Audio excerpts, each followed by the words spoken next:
れてたわねリンクのことも派手なスカルプも一瞬で吹き飛ぶ Falling from you できればこのまま君と二人なら逃げ出してもいいかも移りゆく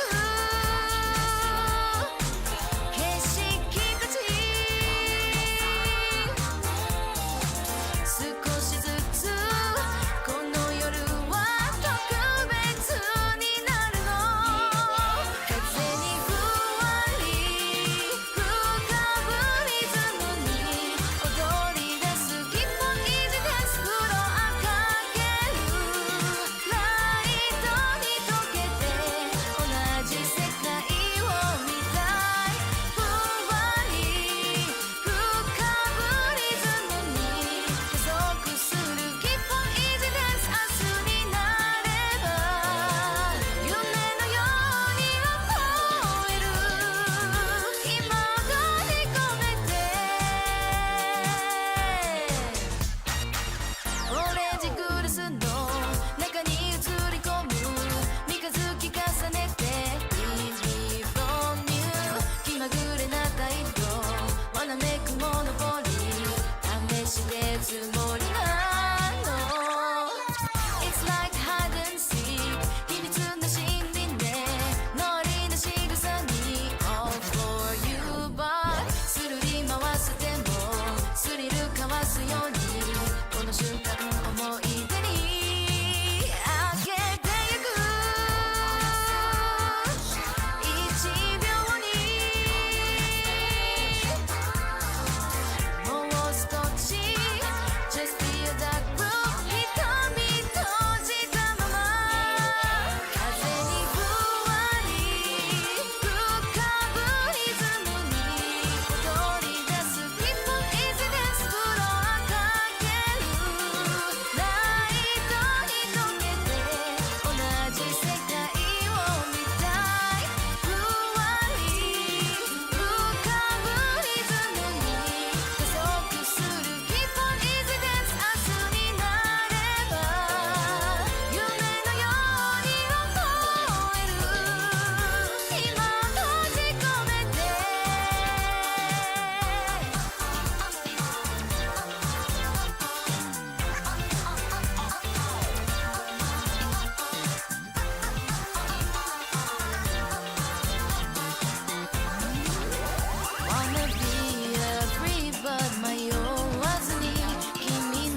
Hello, hello. So, bit of a last minute update. I was gonna go over the pirate software, or some more pirate software stuff, but my BFF Villa in the chat is tired. And she's the one who took the time to put the doc together for me to look over, and so I told her I was gonna save it for tomorrow. Plus, I know it's my first stream back in like 3 weeks, so I apologize for that. I was tired. I know it's not much of an excuse, but I was busy doing real life shit, and also just kind of got stuck with a new obsession. So that has been taking up a lot of my time. Big chillin'? Yeah. Oh my god, the McKelly? I'm here now, bro? Yeah. Well, we're gonna react to something else today. I was gonna open up with this anyway, so it's not that much of a change. I hope you guys like the new, it's kind of a temporary, starting screen. So, it's kind of half done. This is just, what you're seeing right now is just temporary. I drew the drawing, and then Villa helped me digitize it, colored it. She's, as always, the goat for helping with that. So yeah. But, we're gonna add some more detail to it later. I just kind of threw this together, because I didn't want to put off the stream any longer.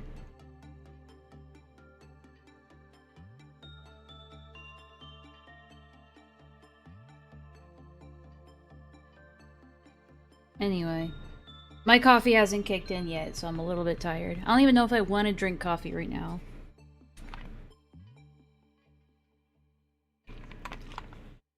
Fuck it, I'll drink some coffee, I guess.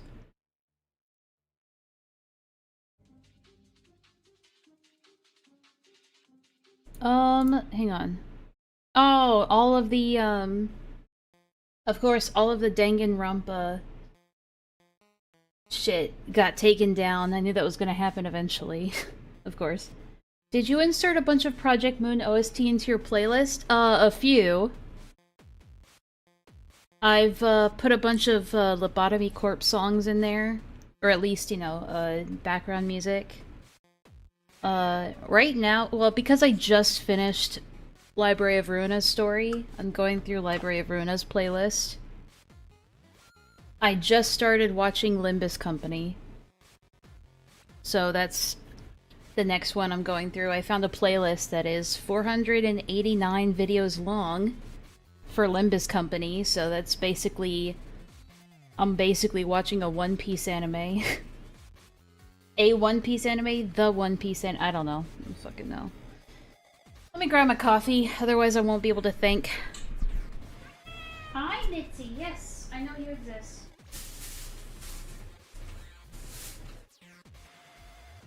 I ordered some emergency coffee just for this. My emergency protein coffee. I'm experimenting with different protein powders and whatnot, because I'm not much of a powder person. I've never been too big on protein powders, so I'm kind of experimenting with texture to make it more palatable for me.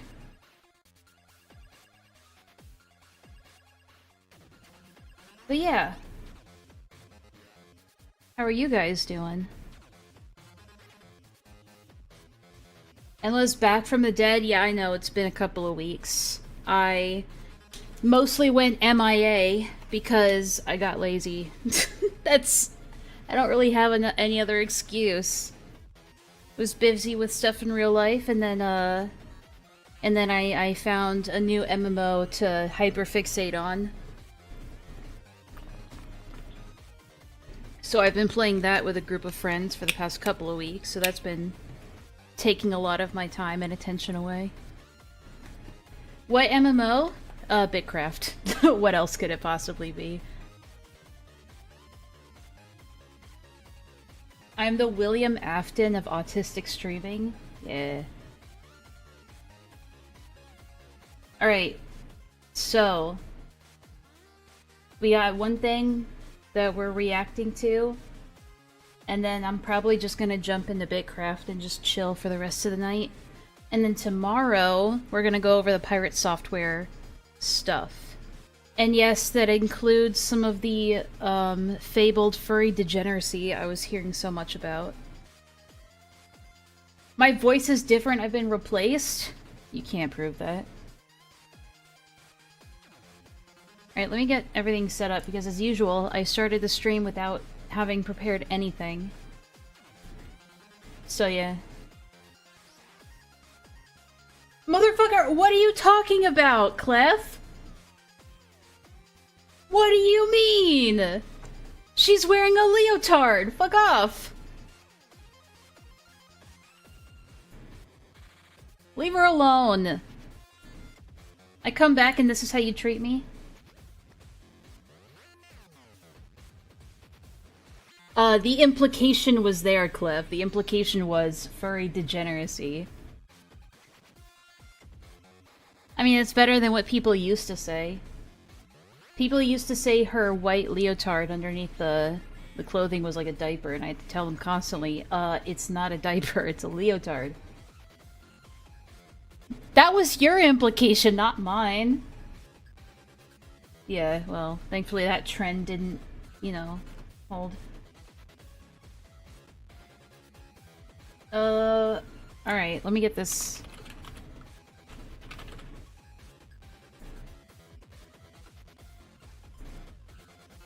So someone recommended to me that I watch, this... I don't know what you call it. It's like a... It's like a web series, I guess, like a like a web music series called Alien Stage. Some of you have probably heard of that. Well, someone's excited. I was told that the first 2 or 3 episodes are a little iffy, but then it gets good after that. So it's one of those things where you have to watch a couple of seasons before it gets good. You know how it is. I feel scared hearing about Alien Stage. Oh god, that was not...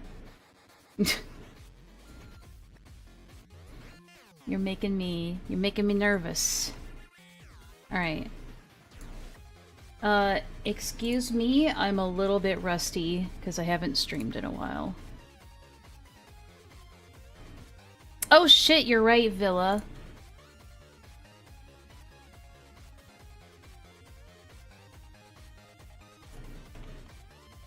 Absolutely, you're right. Thank you for DMing me. There.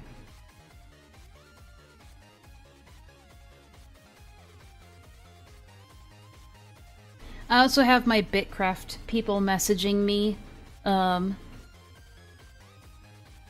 Stop and ask me any questions, please. I hate it when streamers just blast through them all. Yeah, of course. I think I'm smart enough to deduce what's going on my own. But we'll find out. It's a good place for the music to stop.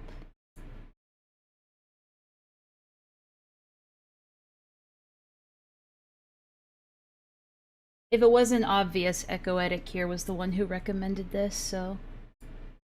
blame her if it's bad. Hey, wait a minute. That's the wrong screen. Oh no, we've started a loop! Fuck! Hang on. I'll fix it. Hang on. Hang on. I'm gonna fix it! Hold on! I actually don't. Oh yeah, this is something I changed recently, so it's like... Yeah, I just divided by 0. Fuck.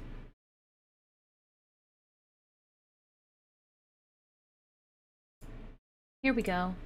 But also it's, hold on, it's the aspect ratio is worked. There, that should be better.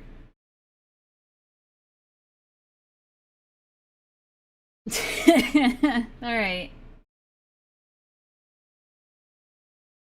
Alien stage.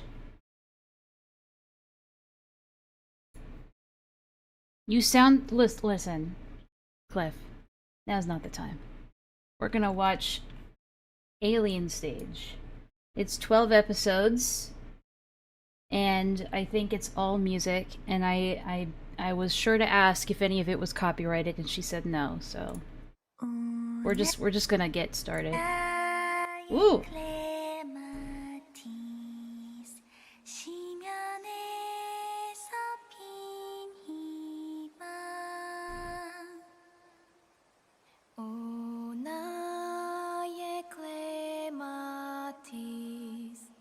항상 곁에 있어줘. Villa spoilers! God! Oh, is this the series? Oh, is this the series where everybody dies at the end and what do you mean spoilers? I'm supposed to sit here and deduce what it's about.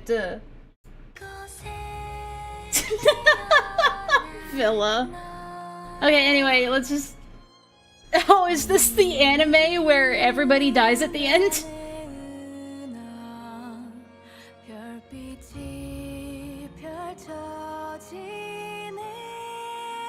Is this Korean? Even Clef was mad about that.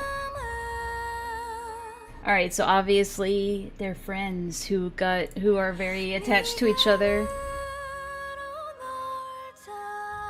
There's the titular alien right there, as you can see. Yeah, Korean? Okay. Oh, for a second! Why am I like this? For a second I thought that said piss.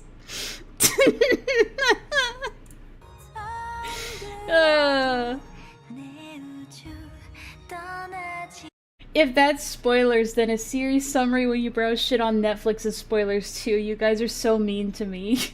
I thought it said end pass. Oh, that's so many good memes that just came out of that.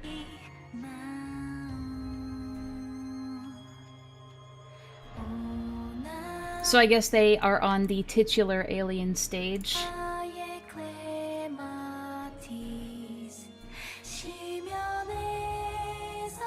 Aw, that's pretty. Why are they sweating so much, though?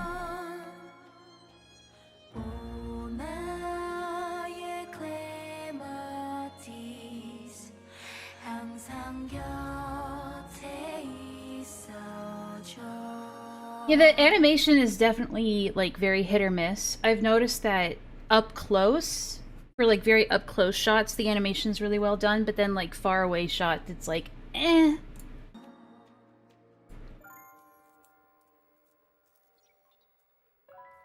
Okay, well there isn't much to deduce here because Villa spoiled it.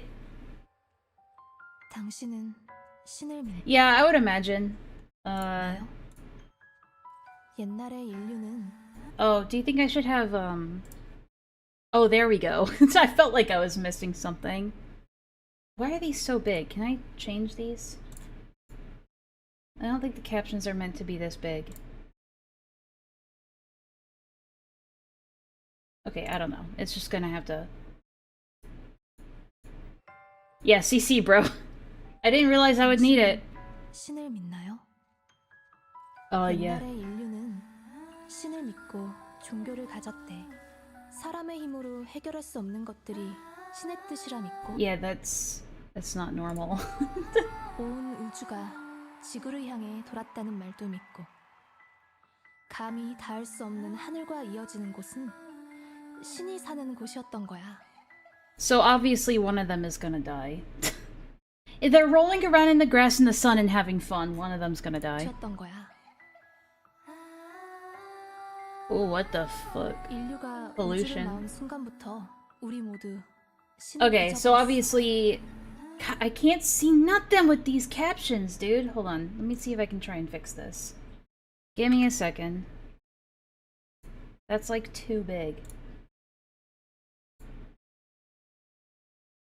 Yeah, apparently font size is like 400. There we go. Yeah, okay. Fixed. It's fixed. Let's go back. So obviously aliens invaded the planet, took over, and enslaved humanity, and is using them for entertainment purposes. 신이 사는 곳이었던 거야. 인류가 우주를 나온 순간부터 우리 모두 신을 잊어버렸어. 헌데 신을 믿는다는 것이 인간적인 거라면, 내가 인간으로서 할 수 있는 것이 믿는 것이라면, Love at first sight. 나의 우주.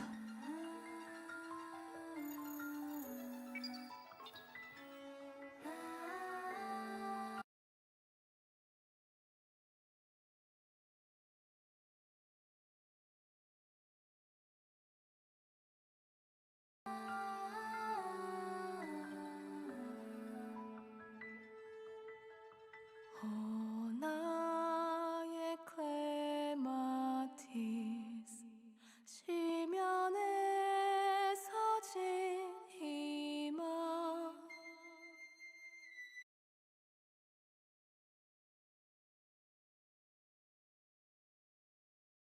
Me? You can't hear me?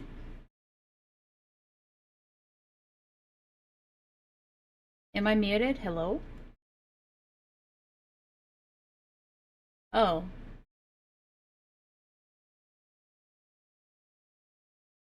You cut out twice?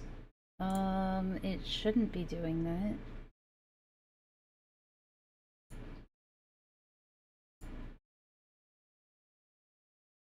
Hang on a second, let me double check.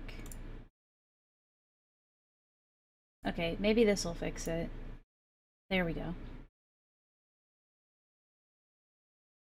Welcome back to streaming. It doesn't say that I had any hiccups on my end. Clef, why do you keep saying that? Stop being so mean. It might, honestly though, you might be right. I've changed my medication a little bit. So, my Prozac intake has been slightly different, so that might have something to do with it. Hi, Nova. Sorry, hold on, I'll back up a little bit. I was just saying, I told you so. That's what I was talking about.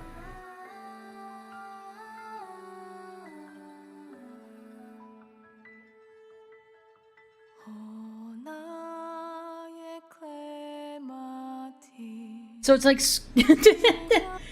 Freddy, what happened? Squid Games.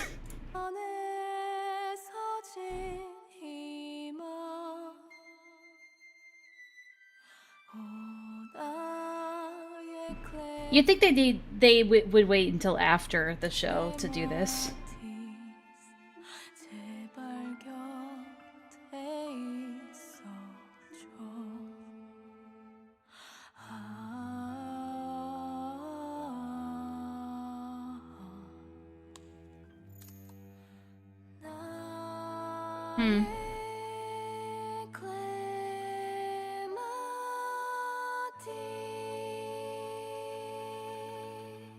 Dang, that was cool. I wonder what's gonna happen next. Oh wait, there's more, hold on.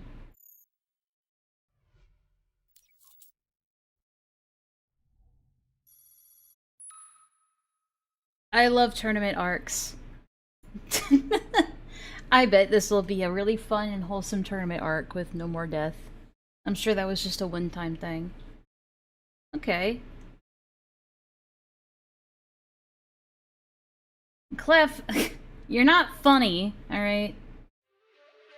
Alright, episode 2. This one is about the same length. The alien stage.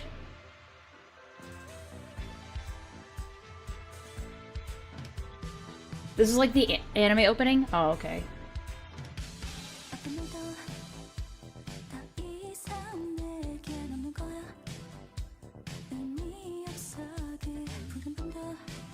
So is she dead or did she just get... Well, don't actually tell me. I'll figure it out, obviously. But, did she die or did she just get, like, shot? Like, you lost, so you get shot. No, they cut her hair! She's gone full lesbian. I'm kidding.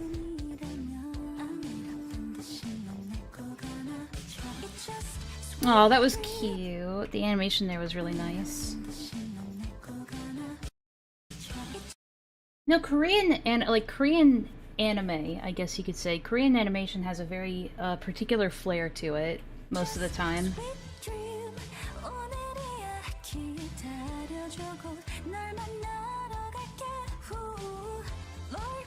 No, I don't think the pink hair is dead. I think it's the other one that died.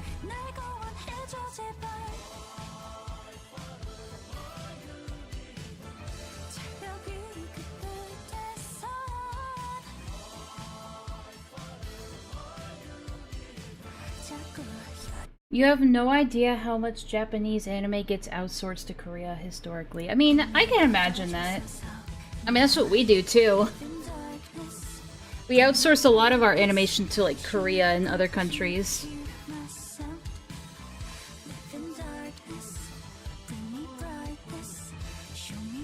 Pink-haired girl is Mizzy. Black-haired girl is Sua. Mitzi.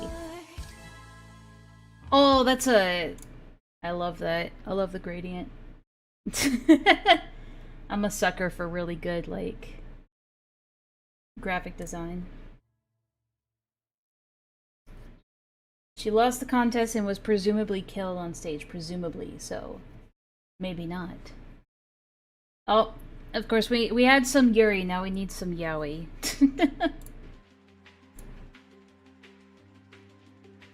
We gotta appease both sides of the spectrum here.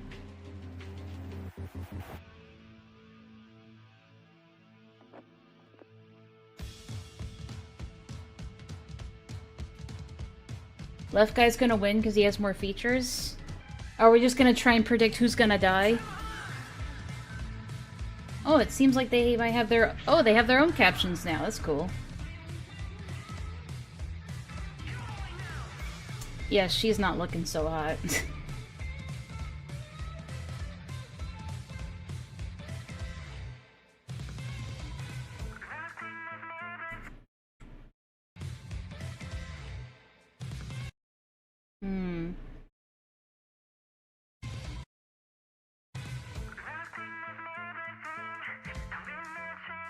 Yeah, she was in the capsule, Clef, thank you.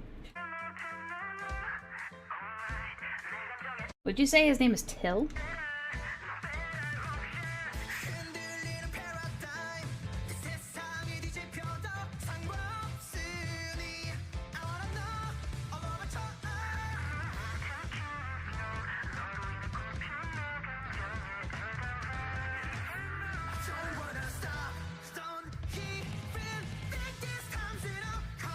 Yeah, I've seen stuff like this in the past.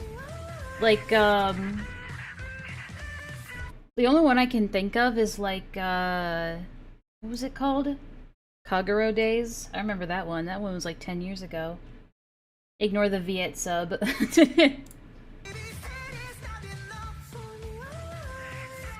Well, I can't put on my own captions for this one. But that's okay. I'm one of those people that doesn't really need lyrics to appreciate a song. Yeah, the series is Korean. The Kagura Days is awesome, the anime sucks so much though. Yeah, I've heard stories.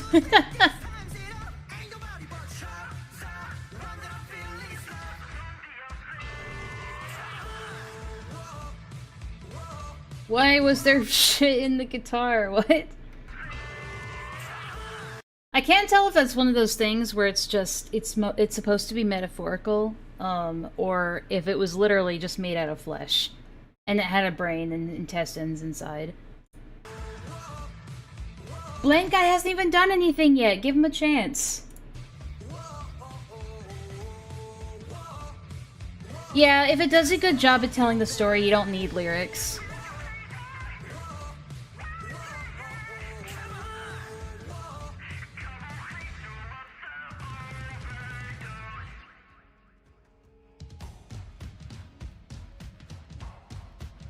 So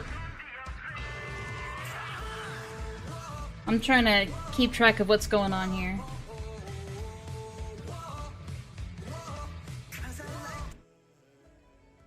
Oh, did I accidentally turn on the music? Shit, my bad. Knew something weird was going on.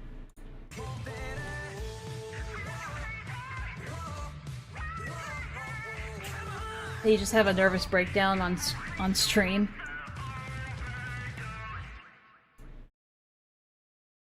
I don't, but that seems a little unfair. The other guy didn't even get to do anything. I guess he just wins because he went over and, you know.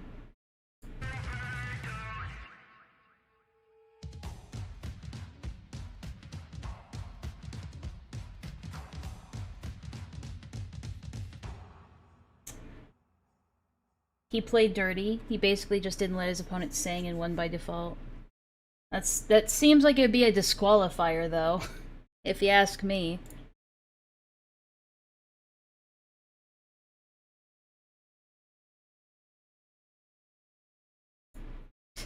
I'm sitting here like, that seems unfair!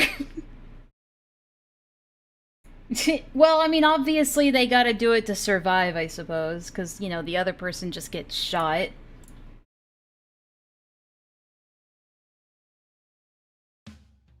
Only disqualifiers direct violence against opponents. I guess that makes sense. We're supposed to kill them, not you.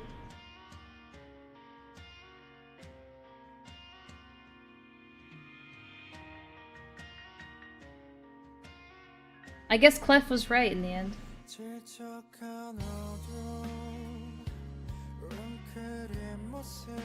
Oh, that's not a very good place to be. If I were to make a, you know, an observation here. I would consider that a not great place to be in life. Villa. Gee, Mom, how come Alien Stage lets you have 3 musical genres? Wait, did I say Mom? Gee, Billy. I meant G Billy.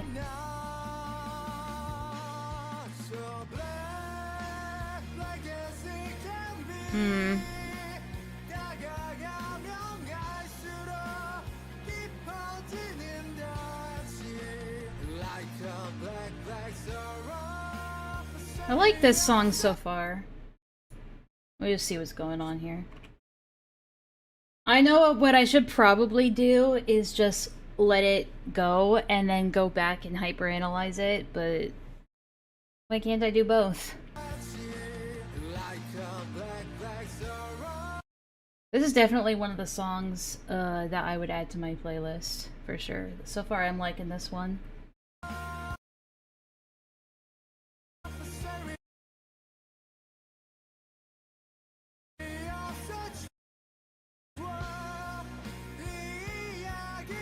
So obviously, like, some humans are, like, picked out to be, like, I guess it's, you know, it's a good metaphor for how K-pop and J-pop operate, isn't it? Do you think that's what this is about? At the end of the day, it's a metaphor for K-pop in general? Fuck it, right? Yeah. Yeah, I figured that's what was going on with most of these people, where it's like... Yeah. Now hold on, who had their fucking banana gripping hands on his head?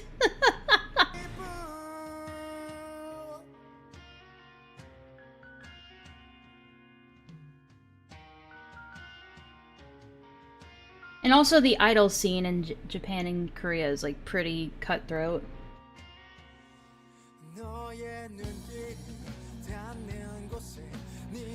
What the... That's the, I can't even make a Star Wars reference because I don't even know the names. So are they putting them in fucking cages with big animals?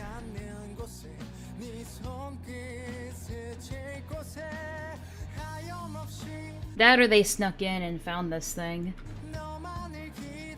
Yeah, so aliens own humans like pets, and rich ones put their humans into this program and train them to be entertainers. Oh, it's a guard dog, okay.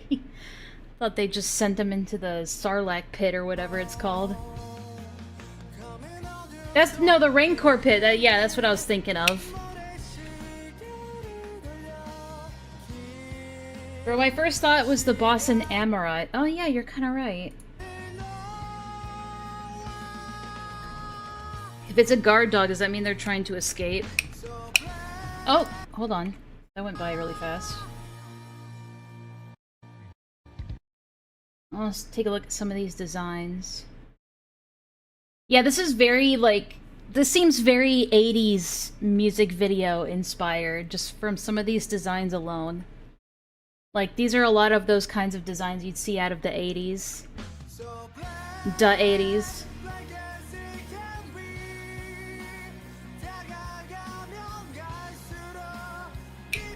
It's okay, Echo. I'll come... I'm not retarded. I can figure it out on my own. Thank you very much. Now hold on! How come you'll jump on my ass, but Echo gets to spoil? Yeah. Wait till I ask rhetorical questions mostly, but if I need an answer to something, I will ask for an answer. Not all just clarifying. It's okay. I don't need it. Let me figure out the story on my own at this point. I will be sure to ask questions to the class when it's done. Nah, it's okay. Villa's salty because I make fun of her all the time. She takes L's every day.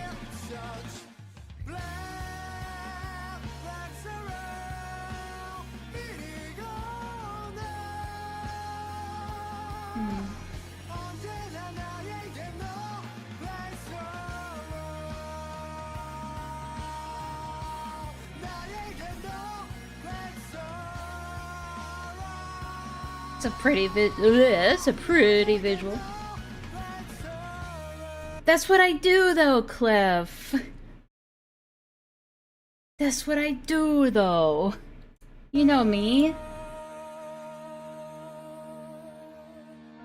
I'm the king of asking questions right before I get the answer.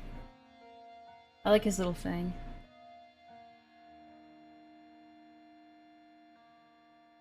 It seems like the ones who win are the ones who, like, put their heart and soul into it truly. And therefore they always come out on top. It's a shitty Rubik's Cube. Are you next?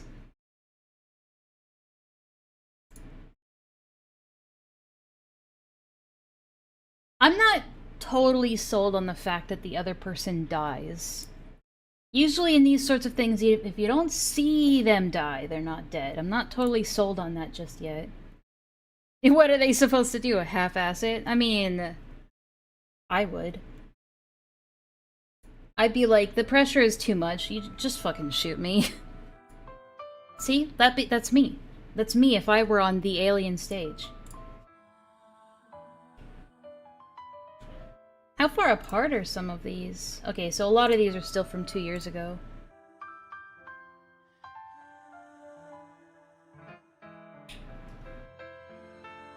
Oh, that was a bit weird. Uh-oh! Alright. Well, she gussied up her hair for this one. I wonder how much time has passed between rounds, because it looks like her hair is longer here.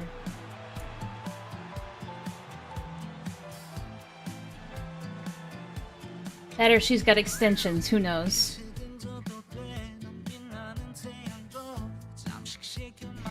Don't answer the question! Let me figure it out! I get it. I might ask, like, annoying questions. It's just how I do, you know? I ask them to figure it out, externalize it a little bit. That's, you know, he reminds me of why is he purple? You know, he reminds me of you ever seen those like those sensual food TikToks? Can I even find those on YouTube? I don't know if those would even be allowed on YouTube, if I'm being honest. Give me a second, a little bit of a detour here. Don't ignore it. Listen, Villa and I have been watching a lot of VR chat trolling videos. Okay, hold on. I might be... Yeah, these guys.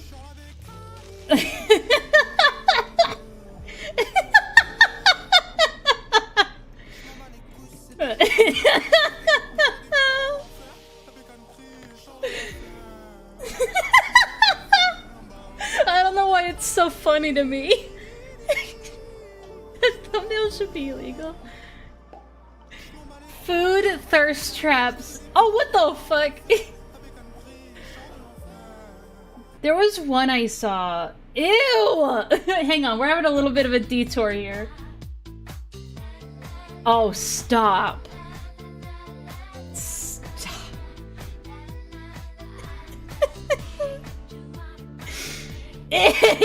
Oh, yeah, anyway, he reminds me of that.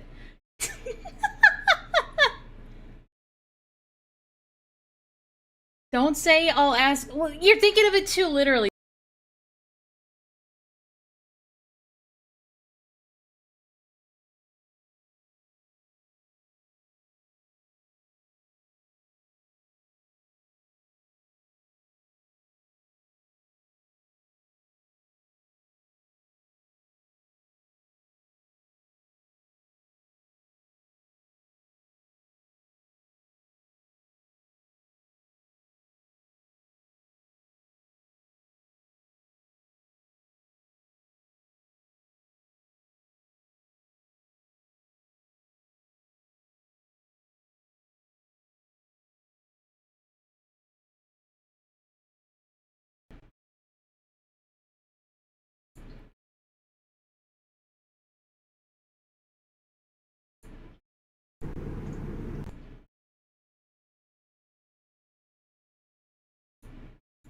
Hello, hello, hello.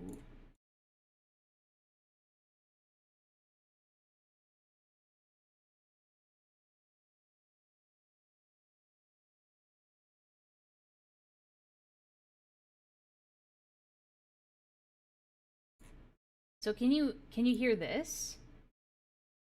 Oh, that's really weird. Hello? Do you hear double of me or just one? Now I'm super quiet. Just one. Okay. Shit. This has never happened before, so I don't know how to fix this. Right now I'm putting it through an output channel, so I'm hearing it as well right now. I don't want to have to start over the stream to fix this. I don't know why that's happening. Hold on, 1 second. Obviously, it's not the hardware.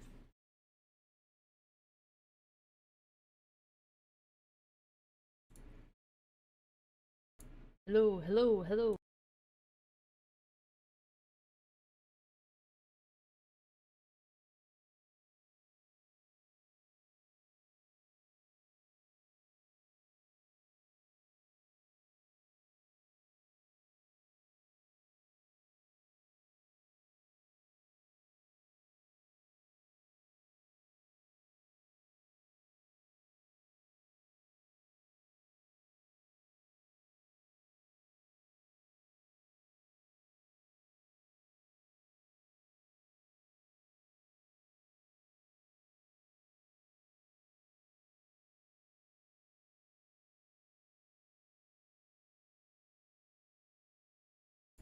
That's so weird. This has never happened before.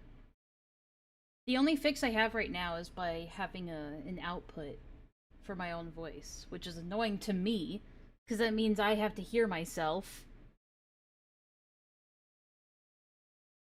I don't know. I might... Maybe it's my microphone? No, it seems like my microphone is fine. Everything else is picking it up perfectly fine. Let me try this.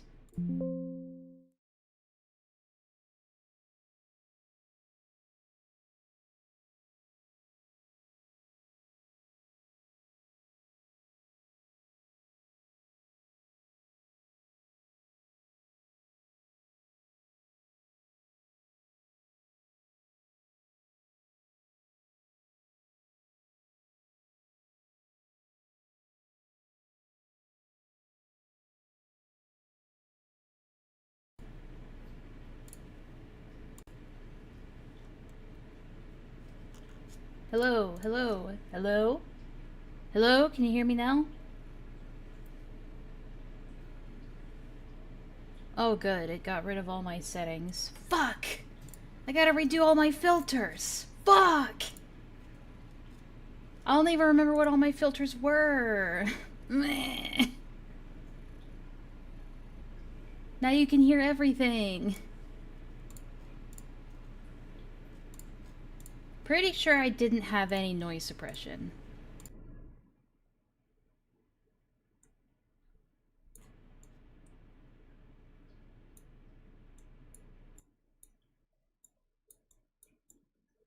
Or at least very minimal suppression.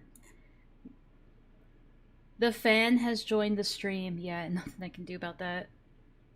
This is what happens when we don't stream. Well, also, Streamlabs had an update, so that must have, like, messed some stuff up.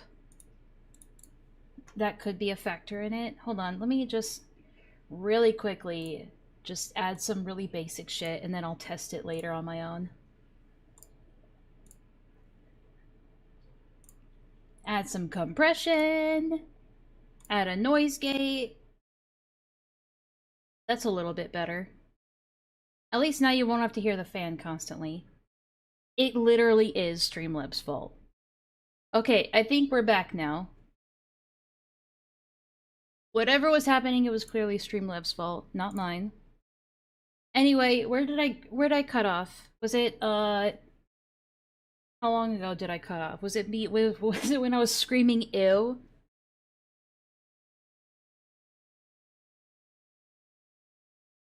Alright, sorry about that. Back to our normal programming, but anyway, the whole detour was just me talking about how this guy already reminds me of one of those TikTokers. The one time she doesn't come in yelling. That's true.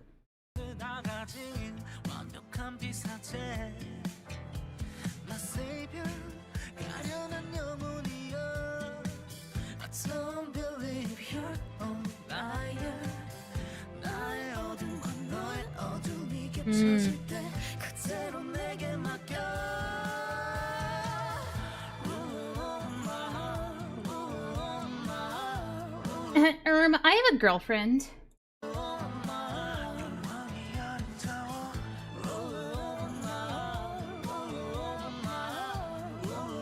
Obviously, she's I'm probably gonna say obviously a lot, even though I'm confused as fuck. But she's clearly dealing with some trauma.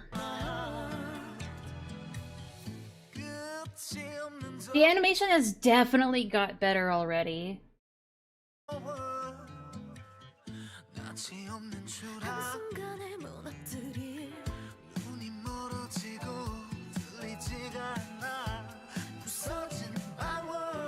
Now you'll always be recommended naked men cooking.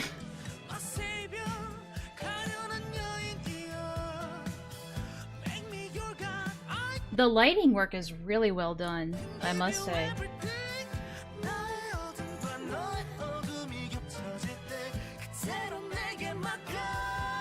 Yeah, it's a tough one, honey.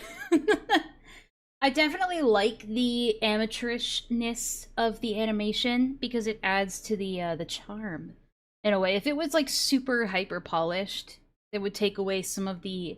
You wouldn't be able to add so much character and expression to it. Okay, well, it's not okay. Fine, it's minimal. All right, stop tone policing me. You know I don't mean it in a negative way.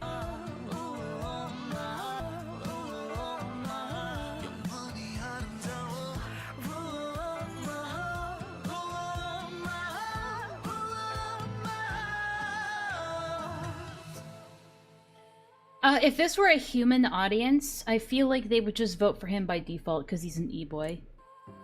Uh-oh. Uh-oh, this is not good. She's gonna break the rules! Uh-oh.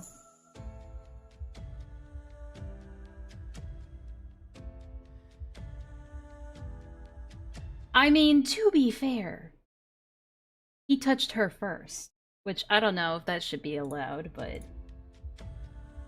They're like, no, let her cook, let her cook. Let her cook.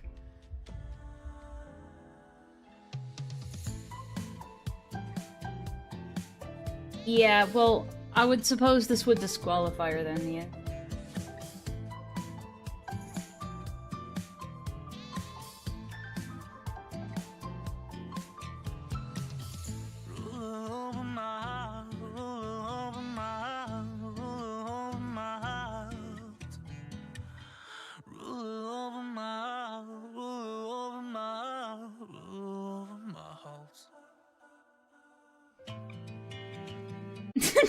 Oh my god, this woke animation. Imagine if the man was punching her, everyone would be in an outrage.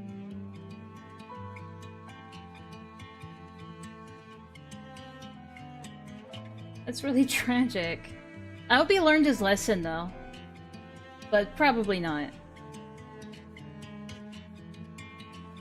At least she's alive. Wait. Are those human guards? Oh. Oh, wait.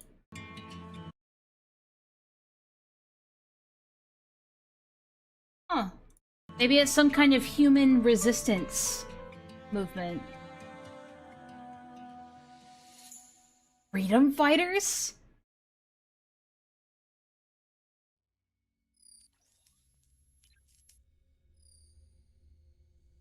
Yeah, I guess being abducted by human freedom fighters would get you disqualified.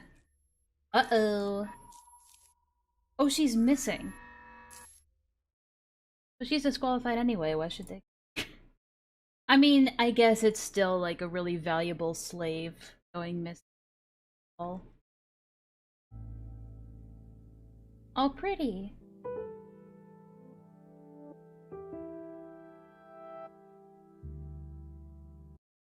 Oh, look at that! That alien looks really cool. I'm trying to figure out, like, if that's one body or if it's multiple aliens. Because it does look like there's... Looks like they're in the human store. I don't know what you'd even call it.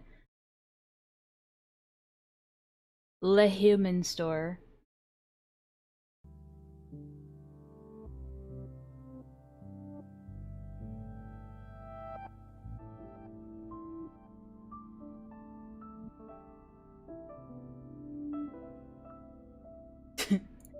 Don't put it like that. What camps? Okay, there are no camps. What? Oh, these visuals are so pretty, though.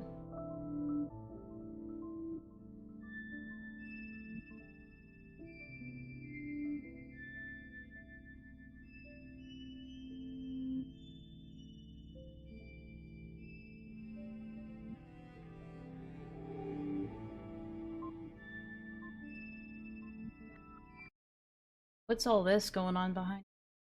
Again, it's one of those things where I'm trying to figure out if it's metaphorical or literal. Yeah, I would say it's metaphorical.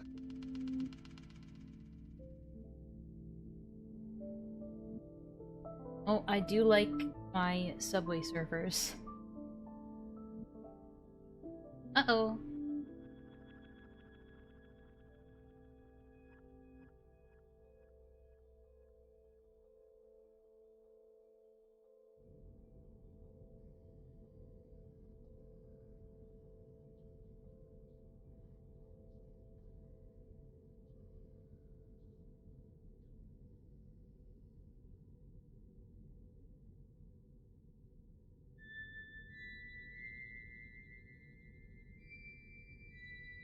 I wonder if this is supposed to represent, like, both a memory and a dream. Like, a dream represented...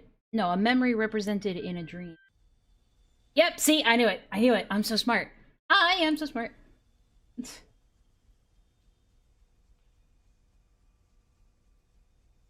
Aw. Poor thing. Please don't let it be Evangelion-ish. I'm sure it's fine.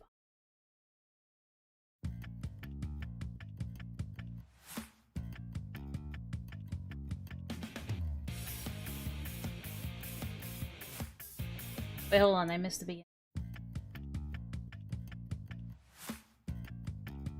Okay, so they are rebels.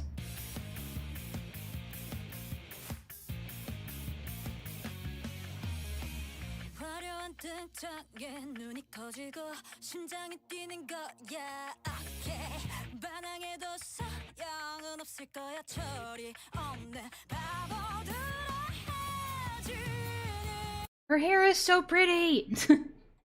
She does stand out. Rebel Lady is hot. Shut up, Villa. Your inner lesbian's coming out.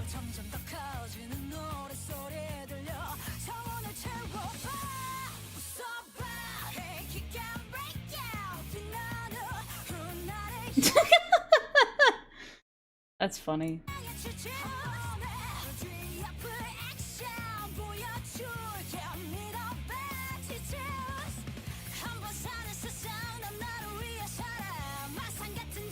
Oh my god, Villa's in love. Villa's in love.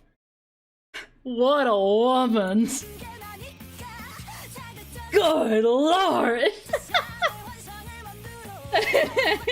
I will hear Villa out on it.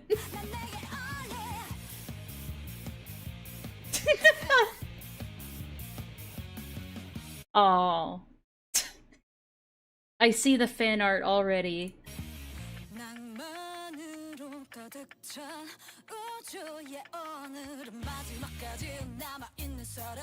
Ah, so now we're gonna see what her deal is. So the official X has a lot of comics and stuff to fill in more lore and backstory, but I can't help you navigate it all, so whatever. I sense a little- I detect a little salt.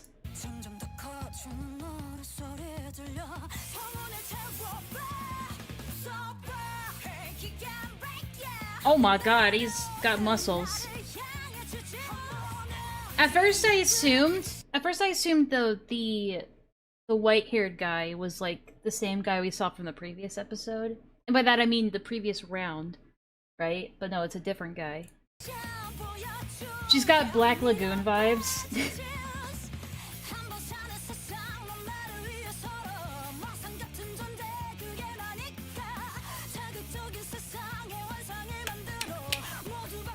I love when Koreans call me the N-word.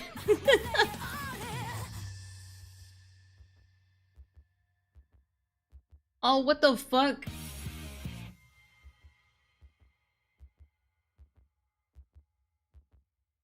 Oh no, it is them, isn't it? Okay. You can answer a question, Echo. Is this... Oh no, it's the purple fingers. Okay, you don't need to answer anything. It is. It is, it is, it is. Child abuse, yay! And see, they're smart. That's why they put the fingers there in the forefront, so you would get it. For idiots like me.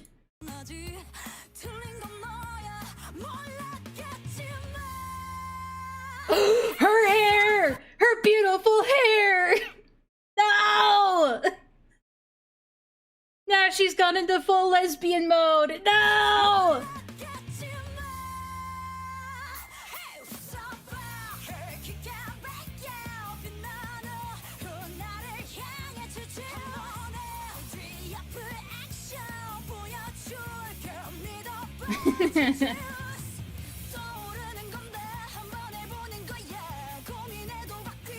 She's learning the ropes. You're learning the ropes, kid. Welcome to the team. Welcome to the squad. Oh! Villa, you have some competition.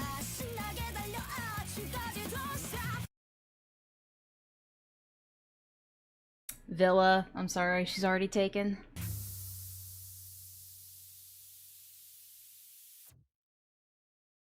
Actually, it called Butch. No, we know who the Butch is in that relationship, let's be honest. It's okay, this is all fan service for me.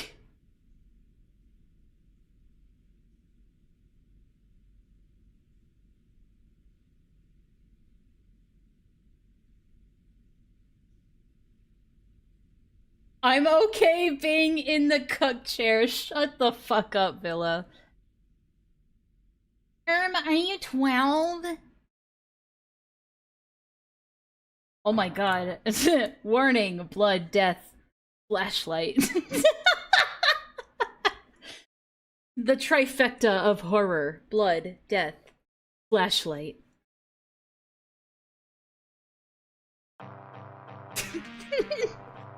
Fuck flashlights.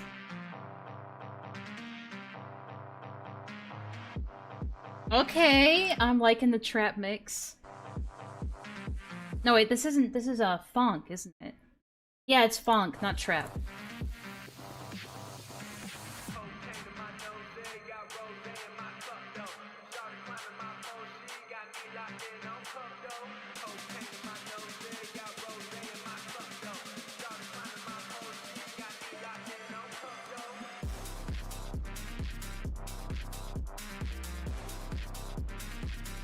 This seems like a promotional thing.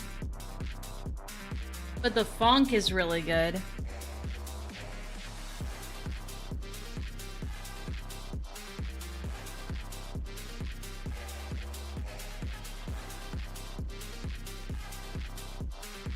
They've what's it called? They've marketed his troublemaker behavior.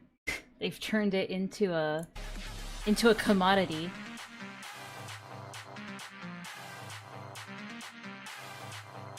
Ah, yeah. You may be onto something, Villa. Drama sells. True.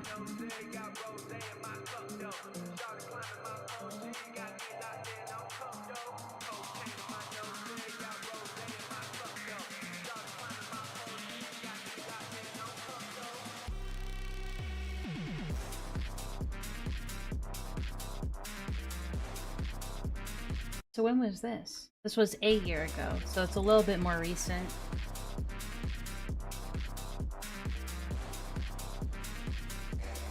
Now, I don't think they have this in the promotional material, but who knows? Maybe they like that. Oh, who was... Hang on.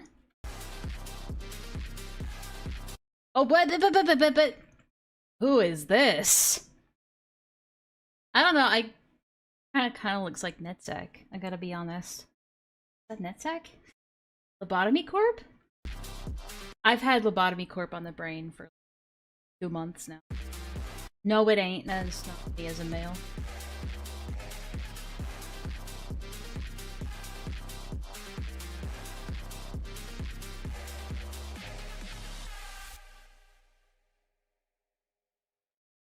Oh, the Urple Fingers is the top dog. He benefits from the system. That's pretty easy antagonist to understand. I mean, yeah. We all know the name for those, but we can't.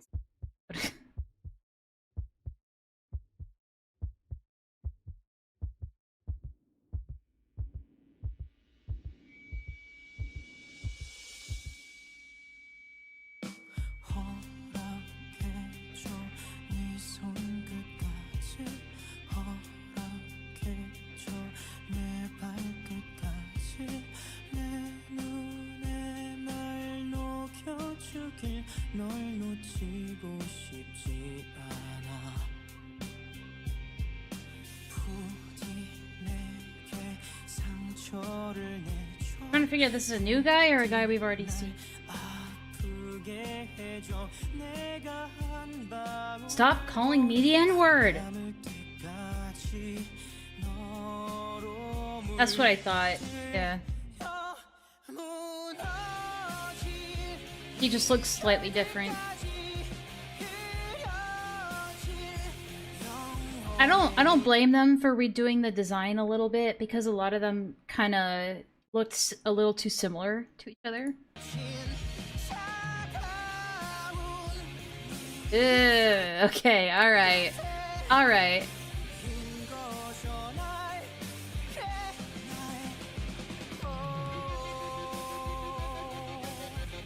Give me the heebie-jeebies. Oh, that's dark. Thank you, Clef.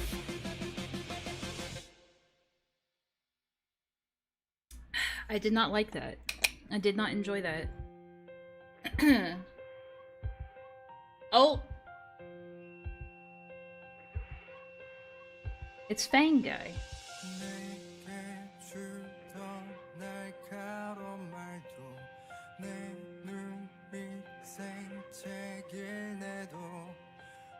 It's a weird microphone design.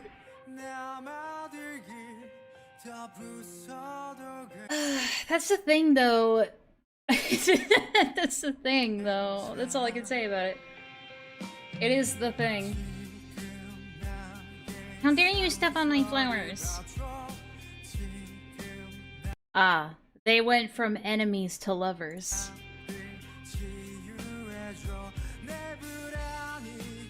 Oh, what the fuck? No! No! Why does it always have to go back to this? No! Not when they were kids. It's already bad enough.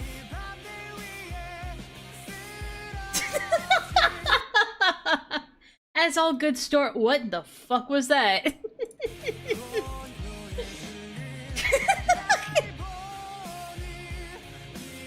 Oh no.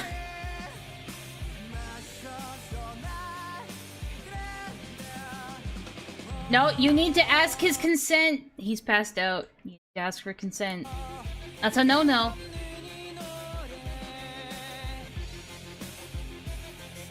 They didn't give anybody umbrellas.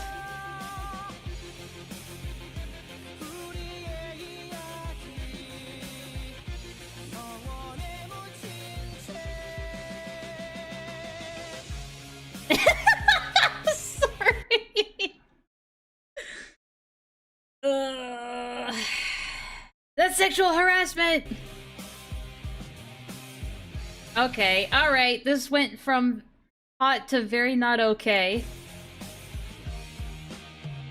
Nope, this is not okay, Villa. This is not okay.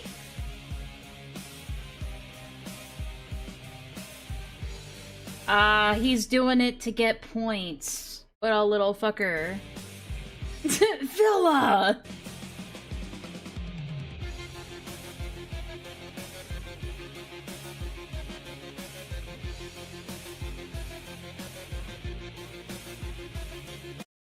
Okay, hold on, let me look back a little bit. Yeah. Okay. Ha! He got shot.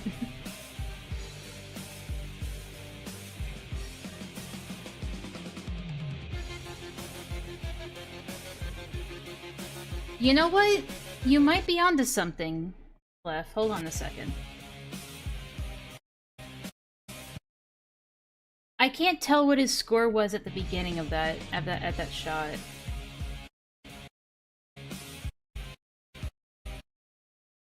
Cause it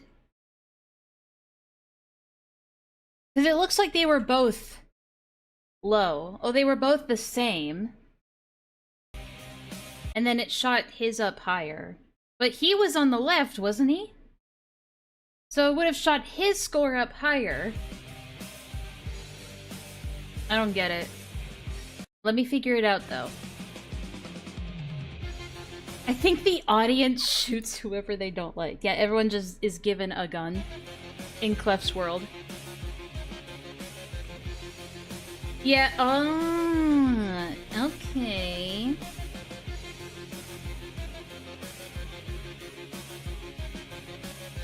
I mean, I feel like there are better ways he could have done that, though. I don't think he had to sexually assault him in order to do that. He could have just, like, punched him or something. He could have just, you know, slapped his cheek a little bit. I don't know if he had to go this far, let's be honest. But it makes for good... As my mom would say... It like... What does she say again? What does she always say? It's just how it's written. It's for the plot or whatever. It's just the way it was written. It was his last chance to kiss the boy. It's in the script. Yeah.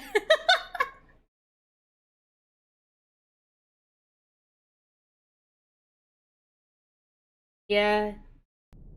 I don't know. I don't know how, I guess, I don't know. I don't know. It just sucks. I mean, obviously they're both in a bad situation. Hi, Mitzi. Hi, baby.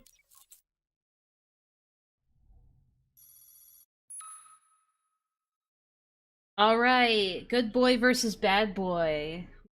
Man, there's a bit more. I like you, Villa. You paying attention. You two might get along. I'm just saying.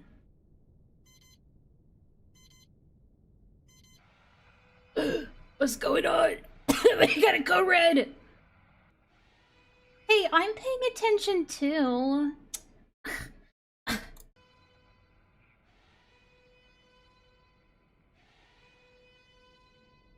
Uh-oh, uh-oh, uh-oh, uh-oh, Spaghetti-O. Rebel girl got shot.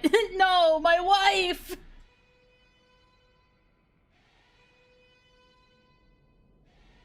I like her jacket. She got a cool jacket. I miss her hair, though. You know, this could have avoided this if you kept your hair. Didn't get Rapunzeled. Alright, we're on 10 out of 12, so we're almost done here, everybody. At least, you know, not done, but I think it's still being updated.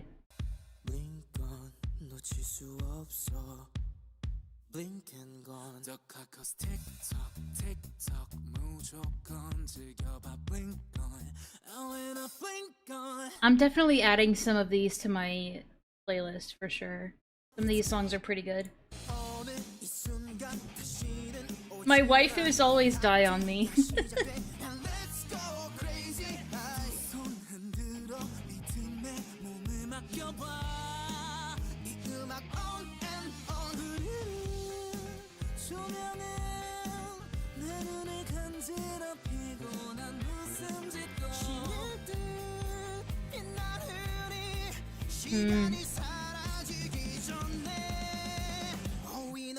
Yeah, how much time has passed? It must be a lot of time. Oh wait, she's alive! Your wife is alive, she's not dead! Tickle my eyes. No thanks. You might want to get some Neosporin though.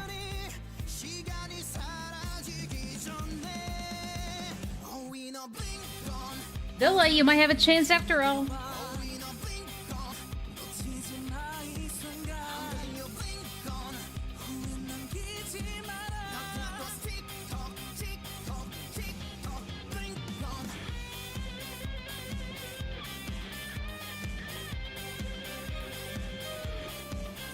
Yeah, put some Neosporin on it.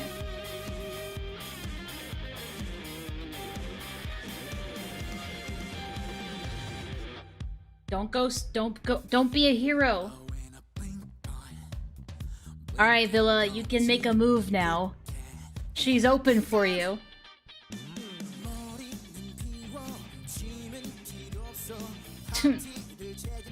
The typical eyeball grenade. Yeah, she's a badass now.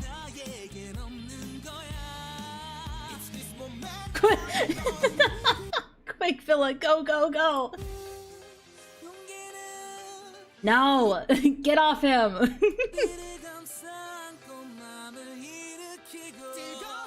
Listen, bro, all you have to do is say ow, and they'll shoot him. That's all you have to do when they come in that close. You just go, ow! Ow! And then they shoot him. Easy!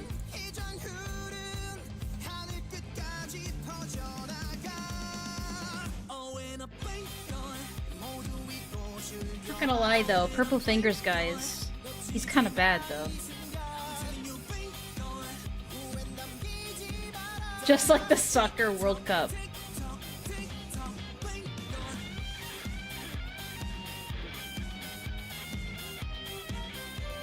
Owie, he hit me. Yeah, he's also got a little bit of trouble.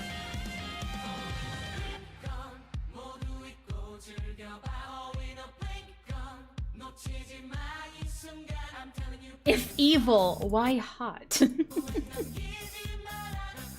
One of the philosophical questions of the age.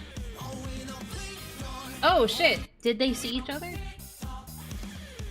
Yo, reunion.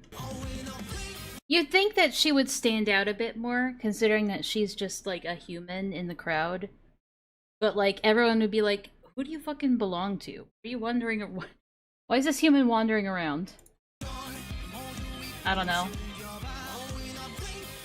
Don't worry about it.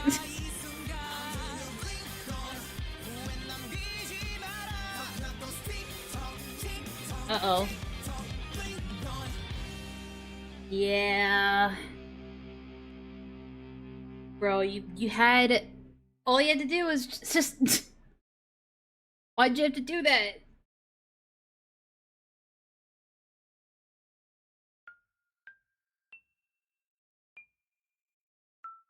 Aw.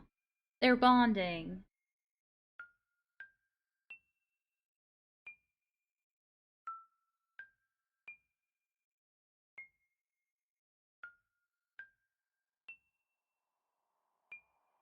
That's... Aw, that's so sad. But, isn't she gonna get fucking caught? Wait, what the fuck? Had they just... Why are they just allowed on stage? Why are they not doing anything? What are you guys doing? I'm just sitting here like, get out of there! They're pretty lax, huh? I guess... I guess it is like entertainment at the end of the day, so they'll allow it. Yeah, good point. It's in the script. It's in the script. It's in the script. This was 5 months ago. Oh god. Ew. Ew. This kind of would be like a Black Mirror episode, wouldn't it?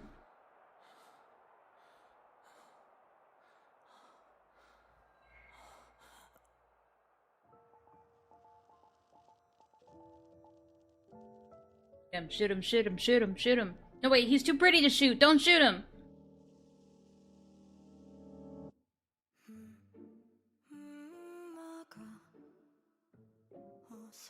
I mean, I'd imagine his backstory is pretty fucked up for him to get to this point. Oh no, what is going on here?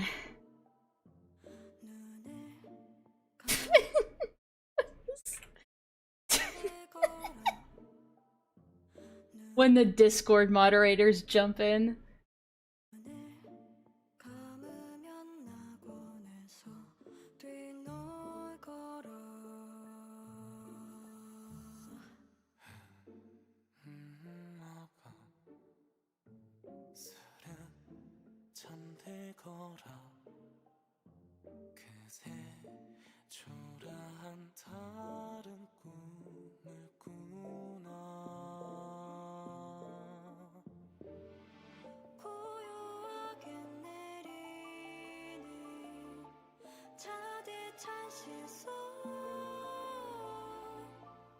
I don't know. We'll figure out.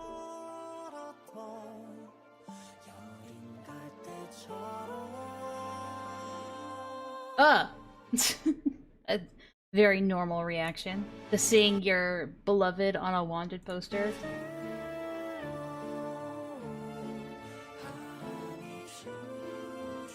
Yeah, the animation has gotten like 100 times better. You can tell with the lighting and everything.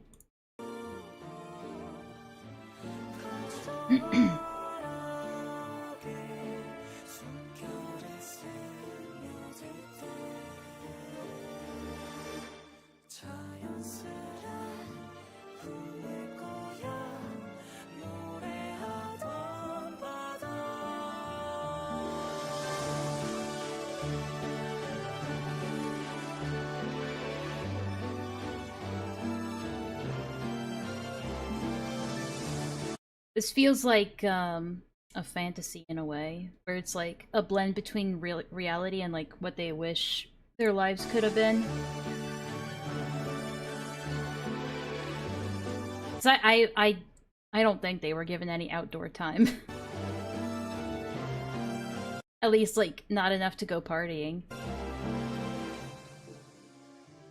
Unless I'm just, like, interpreting it completely wrong. I guess it depends. Yeah, I can't tell. I can't tell. Yeah, but the animation is so good.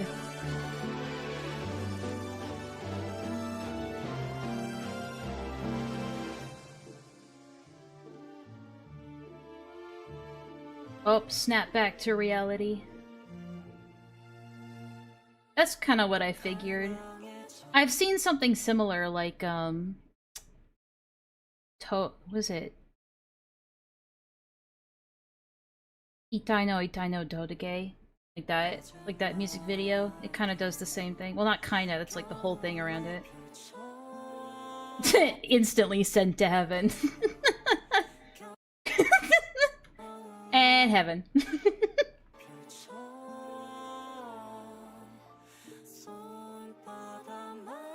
Listen, sometimes I second guess my genius because I'm actually retarded. Guys, please don't say the R word, please. No! Not the girl! Why'd you do this?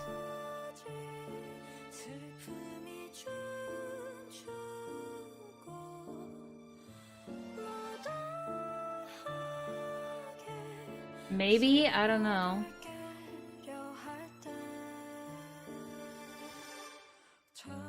Hold on, I need to pay attention. So she lost at some point in the thing, but somehow she survived.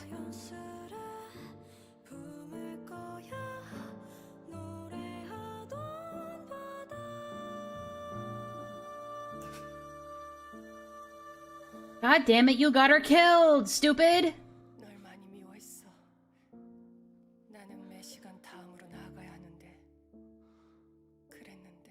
My wife! Hey, maybe she'll live again. You know how this happens. They always, when they get shot and live, if they get shot again, they'll live. Obviously. That's how it goes every time.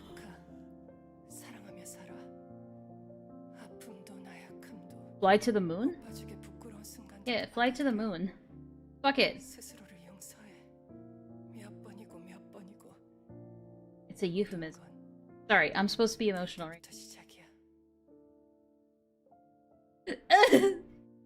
She died.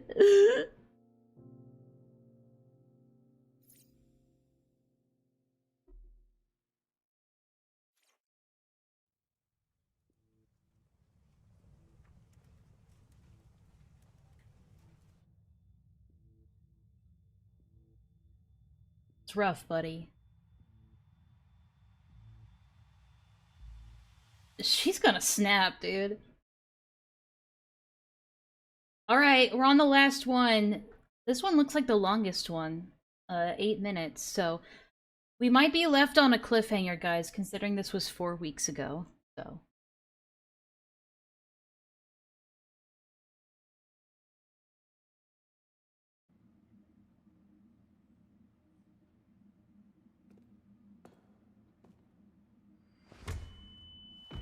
Oof. She's probably not very happy. I wouldn't be either. You killed my girlfriend! That was my butch girlfriend! 넌 하나 구원받을 자격 없어.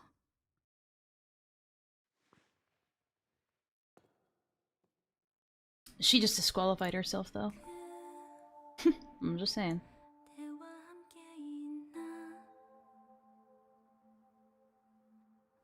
I mean, to call it voice acting is a little bit loose.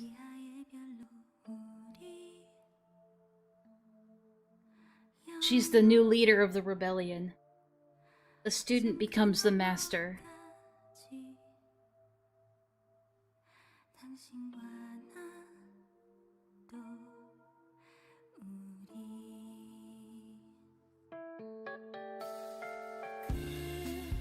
Oh, what the fuck? She's going rogue!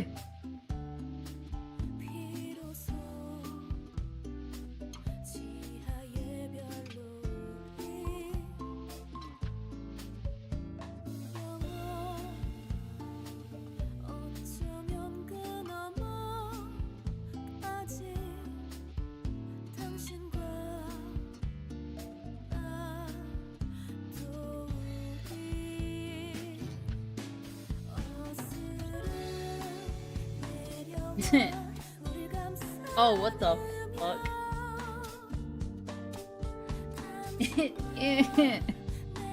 What is happening?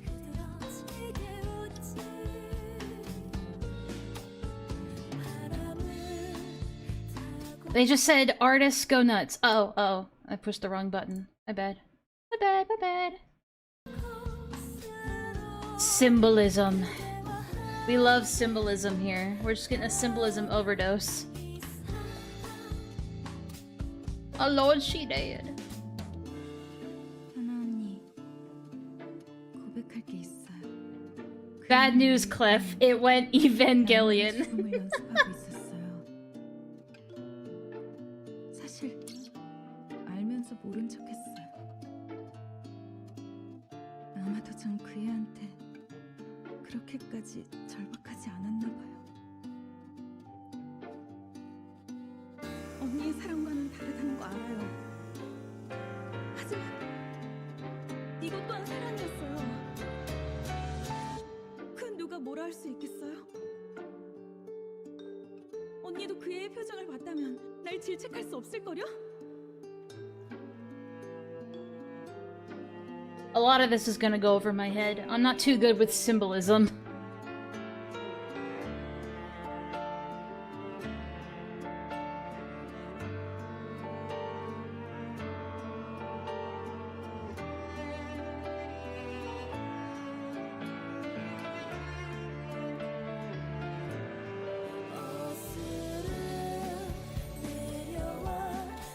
There seem to be a lot of meteor showers in this world.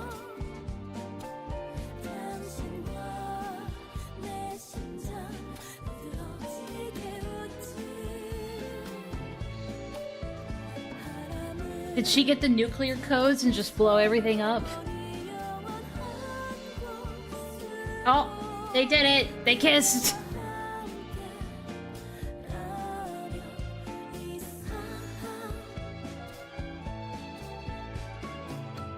애초에 당신은 도망치고 있는 것뿐이야. 단 한순간도 자신의 진짜 감정을 직면하지 않았지. 적당한 대의나 정의 같은 것에 매달리면 Man, they had a rough relationship. Okay, I will ask you at the end. I'll see how close I was. 우린 똑같이 외로웠을 거예요. 인간 그 자체가 이 모든 괴로움의 주범이니까. Art. 자취하지 않고 Funicula. 살아갈 수 없는 존재들이니까.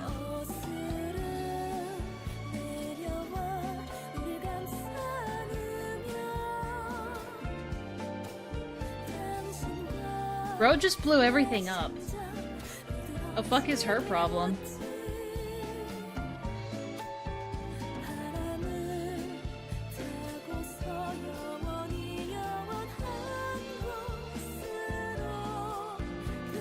I would too.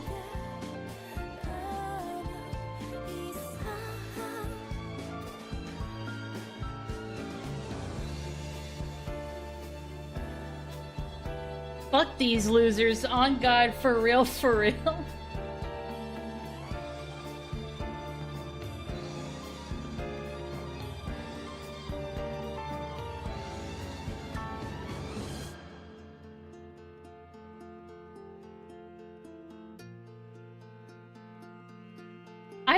I don't know if that's true, Clef.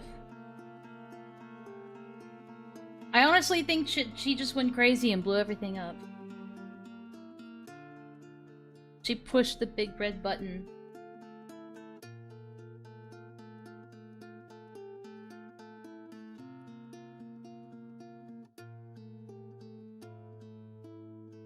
Bill, I gotta be honest, I don't think your girlfriend was very nice to her. End of the day. 인간에겐 그리고 이 짐승들에겐 어린 것의 순수함은 사치였다. Can we show this on? 끝나지 않는 고통 속에서 사랑하고 사랑하며 언젠가 올날의 희망을 품는 것은 살고자 하는 본능인가 이타심인가 그 중심에 있던 여자. Seems like a call-out post is in order. Someone get the Google Doc fired up. 그 사랑을 탓할 수 있을까? 이 원자의 굴레는 어디서부터 왔으며 도무지 해답이 없는 시련을 이 생명들이 극복할 수 있을까?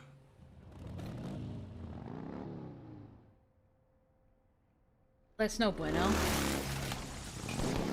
Yeah, get him.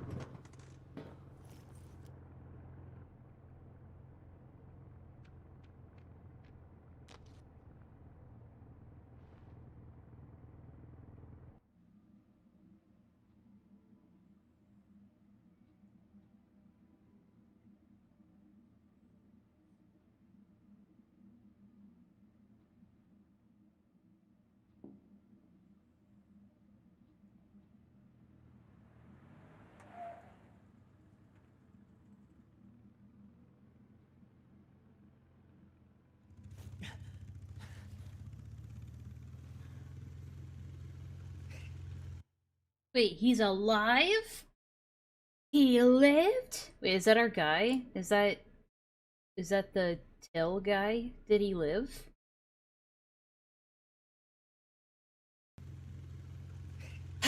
Alright. Yeah, okay, yeah. Alright. Explanation person. Explain. What's my function? You explain the plot. Alright, plot explainer, explain the plot. What happened at the end? Your go, Echo. Was I close at least? Is the series over, or is there gonna be more? I mean, okay, so oh, Mitzi, stop! Whenever I pet Mitzi, her tail just starts knocking over everything on my desk. What's my take, first of all? Okay, my take is that, like, just on the ending, so my take is that, you know, at this part, no, not that part, no, not this part, at this part, he lived to promote his Patreon. It's a good take. Okay, shut up, Mitzi. Shut up, cat. Hey, you're okay. My take is that she got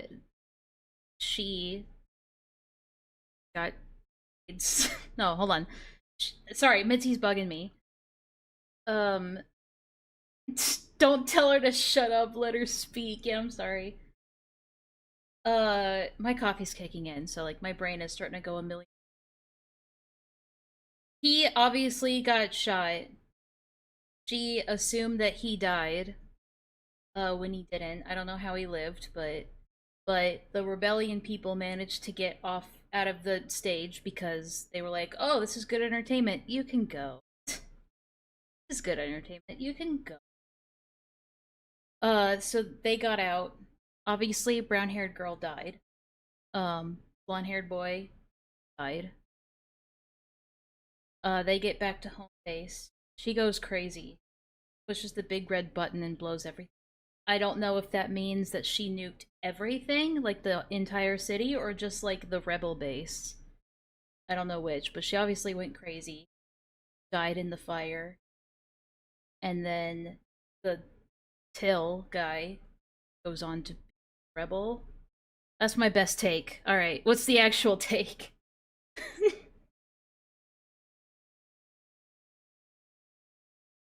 Was fun. I must abscond. Have a good stream, bros. Yeah, good night, Villa. So the rebels wanted to launch a rocket to send to another human. Wow, I can't read. So the rebels wanted to launch a rocket to send to another human civilization so they could come save the humans being enslaved by aliens in this galaxy. And so I'm assuming she blew up the rocket. What an asshole. What a dickhead. Why wasn't the destroy everything button heavily guarded?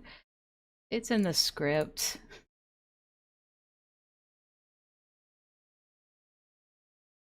Mizzy, having lost everything and all faith in humanity, decides they don't deserve to be saved, and so hijacks and crashes the rocket. That sucks. On one hand, I can't blame her for going crazy, but on the other hand, that is a certified dick move. If I'm being honest. So I was close. I just didn't understand what the rocket was. How did Till survive then? After that, she realizes that Till was actually still alive and desperately begs the rebels to save him, which they do. They're really nice people for, like, just being like, okay, yeah, you may have fucked up everything for us, but we'll do this thing for you. That's really nice of them, honestly. Unnamed rebel guys, probably the best characters in this story, for real. If Mizzy can't have anything, then no one fucking can. Well, it seems like it was just people on this planet. I don't know if it's Earth or not, but it seems like people on this planet got taken over by aliens. But I'm assuming there are other human civilizations on other... The comics on Patreon help, that's fair. Well,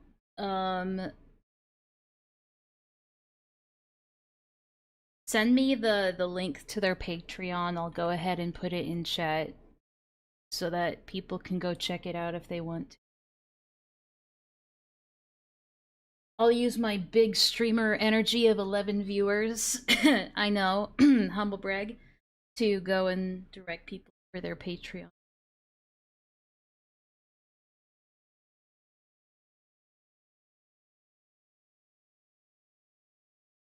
So yeah, I'm definitely putting some of these songs on my... That was a good watch. Hi, Mitzi. It's always better with friends. Baby. Hey, girl. I'm sorry I don't have cat cam set up right now. We did a lot of reorganizing in the apartment, and so camera is currently on the floor, so I don't have it set up right now. And plus, she doesn't really... It's too hot for her to sleep in that spot.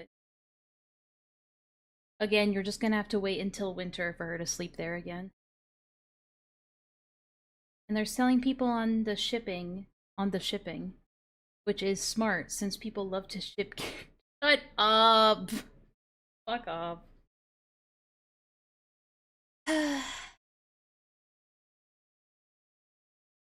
Honestly, the brown-haired girl seemed a little bit abusive, not gonna lie. Some snapshots I saw there, she might not have been all that great of...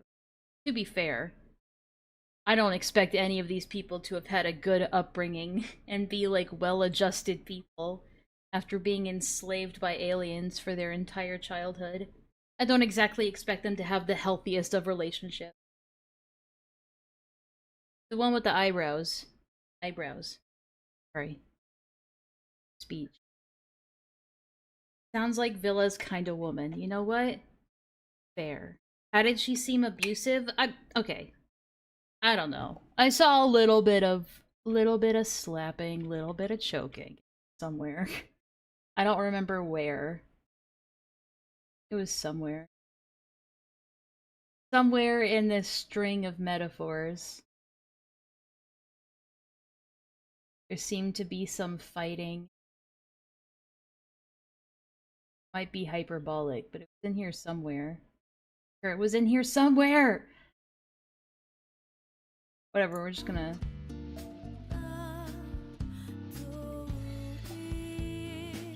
I'm not crazy, I swear it was there. 언니의 사랑과는 다르다는 거 알아요. 언니도 그의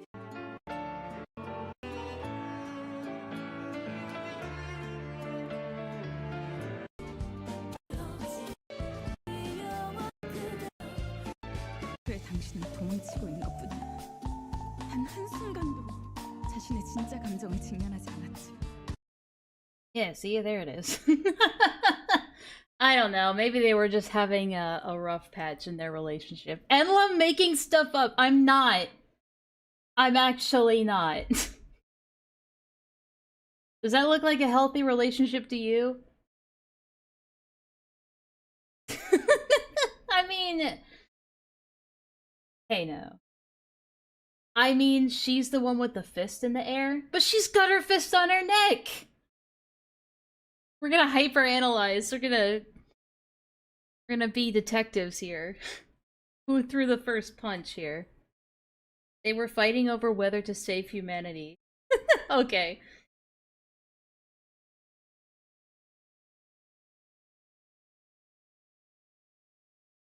Fair enough.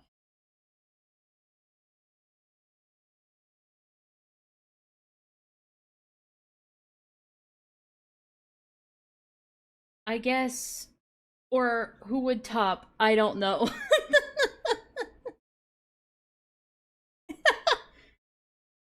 What? What?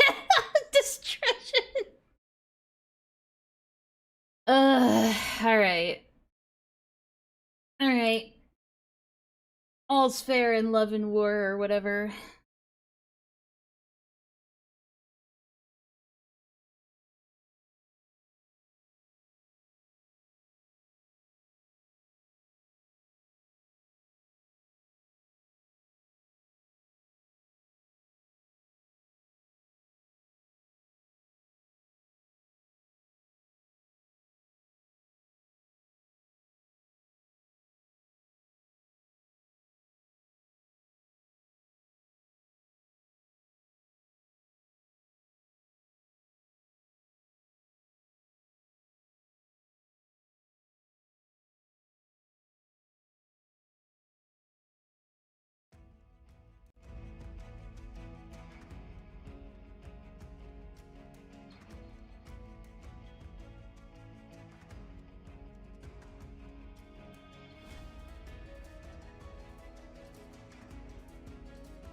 I just realized that... Can you guys hear me when I switch over to the be right back screen, or do I have to like fucking duplicate this? Oh no. If I have to duplicate this thing, I'd be really upset.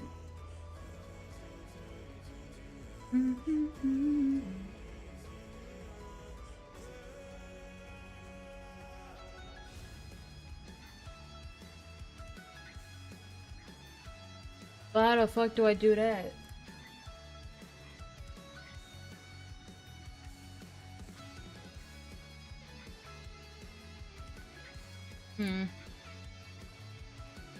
I actually don't know if I can do that. Oh wait, hold on.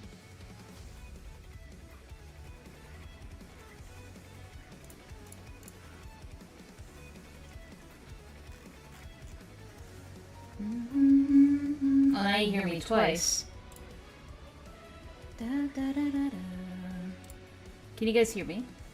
I'm out. Thanks for reacting. No problem, Echo.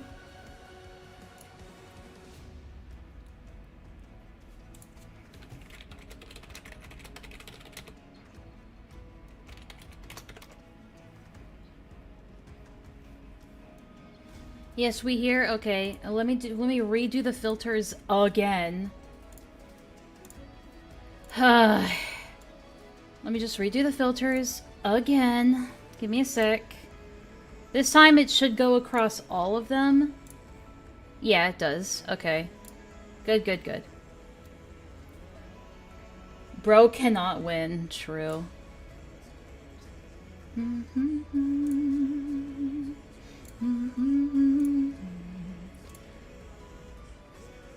Final Fantasy 14 is so based.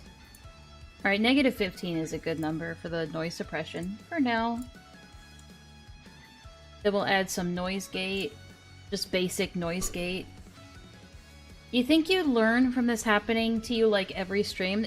Every time it's a unique problem, dude. Every time it's a different problem. The best part of the song.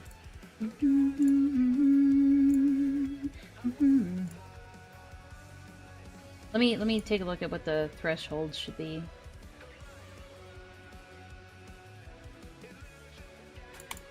I think that's good.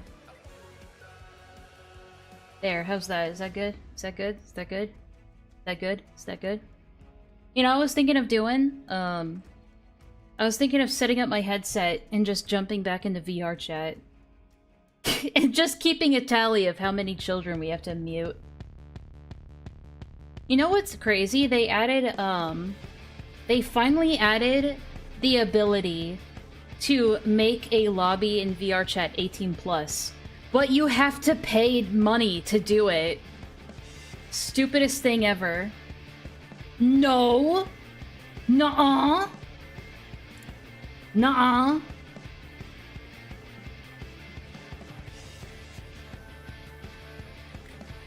Nah?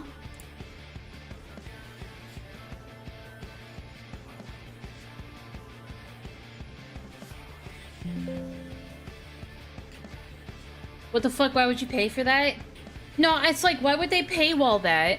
Yeah, you'd think that that would be a priority. Agreed. You'd think they would prioritize that.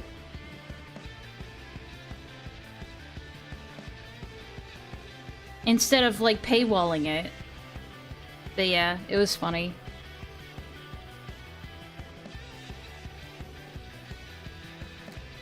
Anyway, we have a mission in Bitcraft. So a lot has been going on in Bitcraft since the last time you guys saw. I've been playing this game like non-stop, dude.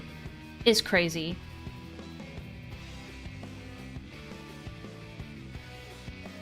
I need to get in contact with my overlord. We are— oh, Distression, you're gonna love this, dude. I am part of the Empire Norvrent, in the capital called the Crystarium.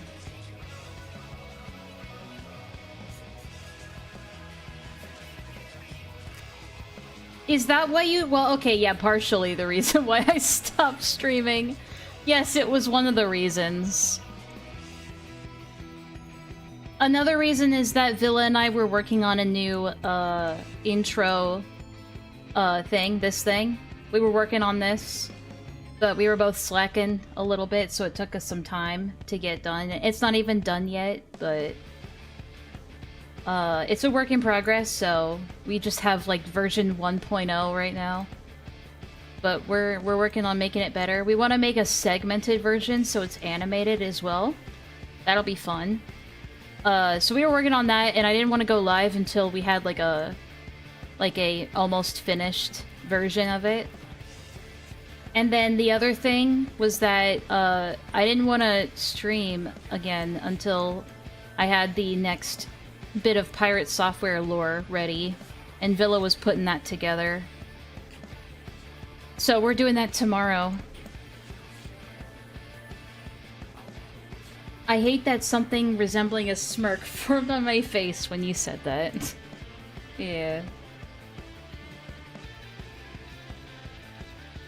Anyway, I gotta get in contact with my superior. Hold on, because we're gonna pull off a really sick gay op here in a second.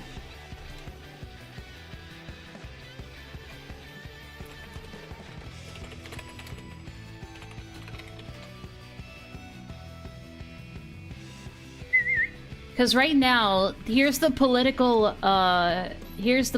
atmosphere of the place right now. So we are— let me zoom in a little bit. It gets so laggy when I zoom in too much, dude. Let me restart. What the fuck? Stop it! Oh my— I hate that, dude. I hate when I pull out the map. It's like, oh, you wanted to auto run somewhere. No, the fuck I didn't. Alright, let's try this again. I gotta remember you can't left mouse click on the map. Where is it? So basically, there is a nation called Purgatory, an empire called Purgatory, and they've taken so much unnecessary territory. They've just been very expansionist and, dare I say it, kind of toxic. So they started over here. The gray territory you see is theirs, with the white border. That's Purgatory. So they've taken all of this, right? and they've taken all of this, and they're basically using really dirty tactics to do it. They're just taking over smaller empires and just overwhelming them with watchtowers. And they're also apparently just pulling nasty shit on Discord as well, just like trying to psyop people and call people like bigots and stuff and besmirch them behind the scenes, just playing really dirty. So a lot of people are deciding to fight back against their tyranny. And so it looks like the Empire of Nordgard is making some headway, taking some of their territory. Some areas are being contested here. It looks like they're trying to get into Tavernhold, which is another empire. They're not making much ground on that front. But while they're having so many sieges on so many fronts, our tactic is basically to just overwhelm them with sieges. So my job is to go out there and just deliver payloads to different watchtowers. It's gotta be fun. But I need sheep. Where is he?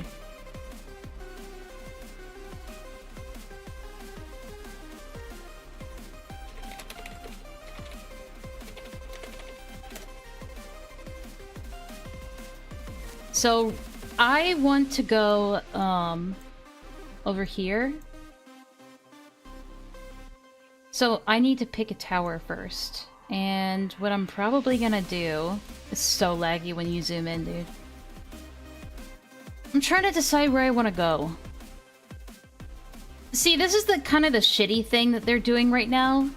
When they want to contest a new area, they just bombard you with watchtowers, all in close proximity to each other, which is a really shitty tactic in my opinion. Because I think they're just exploiting an oversight in the Empire system.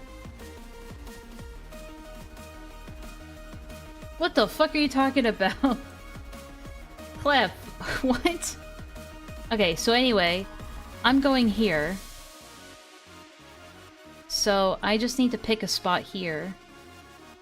So I think I'm gonna start over here. Let me take a picture of this, send it to my superiors.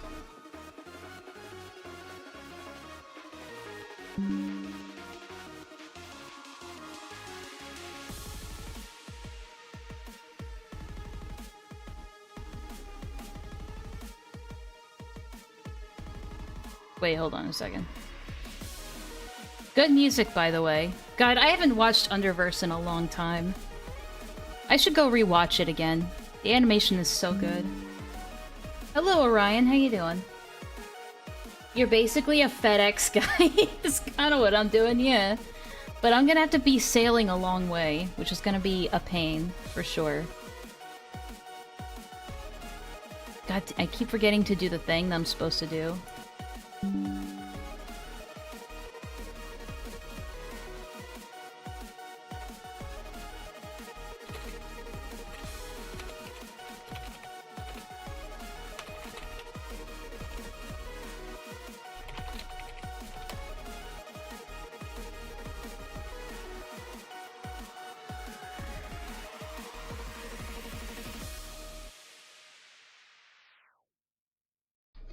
Oh, the capsules are in the main stockpile? Okay. Why the fuck did I go here? God damn it, I did it again! Where am I? Fuck. Oh my god, I hate this game! I hate the way it's set up. They should really disable that when you have the map open. This is so dumb. I'm like looking at the map and studying shit on the map, and then I come back and I'm just like, where the fuck am I? God damn, it's really annoying. Women in directions, you're not beating the stereotype. Shut the fuck up.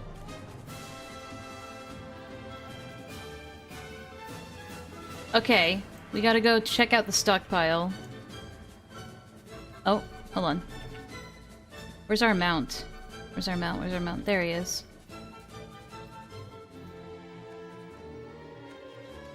Good music for this. If only we were actually at the place. But yeah, this is our home base right now. Looking pretty good. I've been the one paving the roads, by the way. Ah, yes.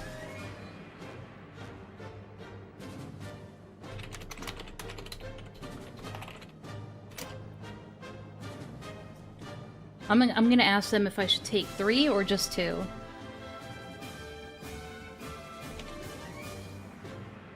Got it. Alright. This is gonna be a bit of a long journey. So we might as well do, like, we can watch another video while we're, like, sailing. We could always do that. I guess I can go into the grab box and look for suggestions. Not a bad idea.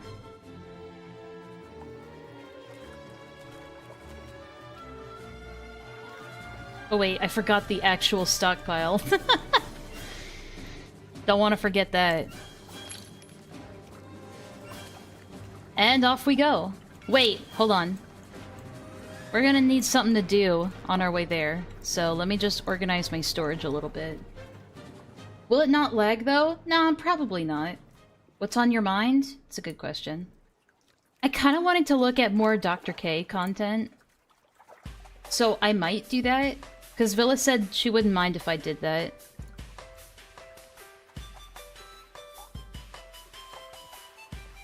Looking at more Dr. K shit sounds like fun.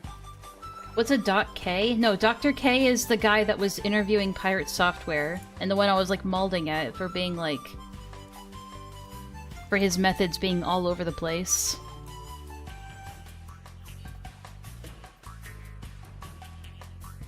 Remember? Remember?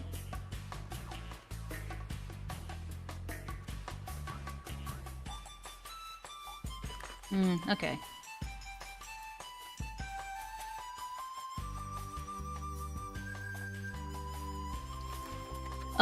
We need our fishing bait. Why does it do that? Okay. We need that. The water sound is so fucking loud. It's actually making me go insane. It actually is driving me nuts. Alright, let's go. We have everything we need.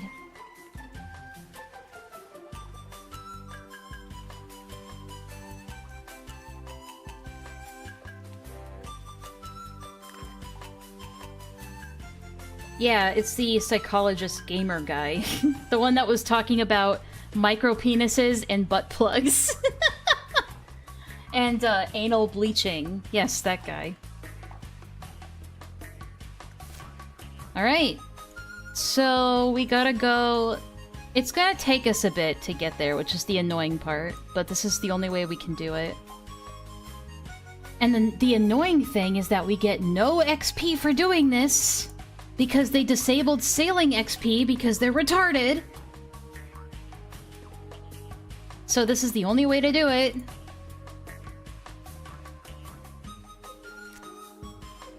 What the fuck? Yeah, you missed a lot. It was last stream. It was like the last 2 hours or so of the last stream that I did. We were watching a lot of that Pirate Software interview. You got XP from sailing? Yeah, used to. And then they disabled it because they were like, we don't like that some people are just using... They're using macros to just automatically sail back and forth and just get XP while they're, like, sleeping. And we don't like that. So instead of making a sailing system that's more, innovative? No, that's not the word I'm looking for. That's more engaging and fun, instead of just going in a direction for, like, ever and ever, we're just gonna punish all players and just remove sailing XP entirely. Because that's great game design. I love it. I love the devs for doing that. It's so great. Anyway. Let me pull up Firefox. Back to this. Yes. Yes. Alright, so I think Villa... Villa's brawling at something. Hold on. She sent me something.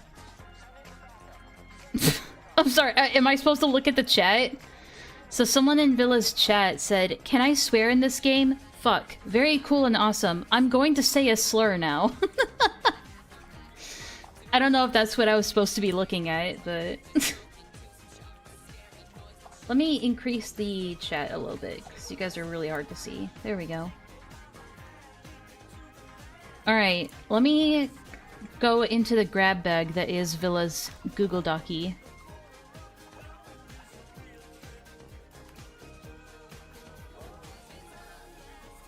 She made the effort of putting this whole document together, which was very nice of her. Okay, so we're gonna look at some of these Dr. K interviews because I was like, this guy is kind of funny.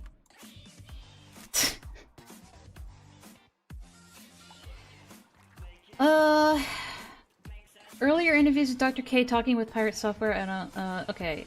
Interview with Wreckful who committed suicide. Apparently, this is when he lost his professional license. So wait, Dr. K lost his professional license? What? Okay, I gotta see this. So he had an interview with someone who later committed suicide? Are you kidding me? That's so funny. So tell me. Hang on a second.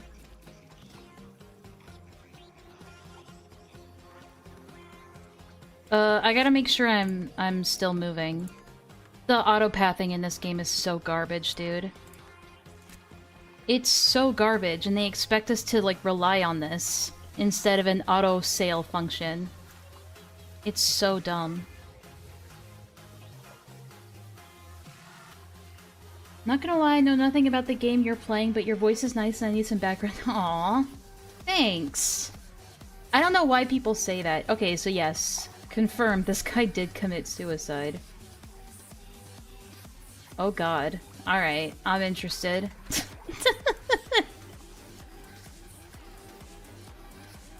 Let's turn off the music, obviously. Wait, thank you. Alright. I've been living under a rock for many years. Yeah, we can tell. But Yeah. Stream Chat is telling me that you're the guy, you're Wreckful Gladiator, right? Yes. That's you. Yeah. So I guess that makes me a fan, but from like a decade ago. What? Yeah, that's most of my viewers. They're a fan from a decade ago. So That's tell me interesting. what are we talking about today, buddy? Well, And what am I calling you Wreckful? You can call me Byron if you want. What do you But yeah, I've dealt with depression my whole life, pretty much. I mean, since I was like 14, and I'm 30 Okay. now. Okay. And Great. a bunch of people in my chat were telling me I should call you. Oh yeah, that one, I can tell that he really helped. Oh no, this is gonna be bad. Okay. By the way, if I laugh, I'm not laughing at the fact that this guy committed suicide. I'm laughing at the fact that this Dr. K guy offered no help whatsoever. So here I am. Okay. Did not it's help actually the starting to get situation. better just recently because I'm like working on a project with some. I might need like an overview of Wreckful's situation. I doubt it's gonna be that bad. Hang on, let me just like see if I can get like some kind of summary of Wreckful's situation. What happened to Wreckful? Sorry, I gotta make sure I keep moving.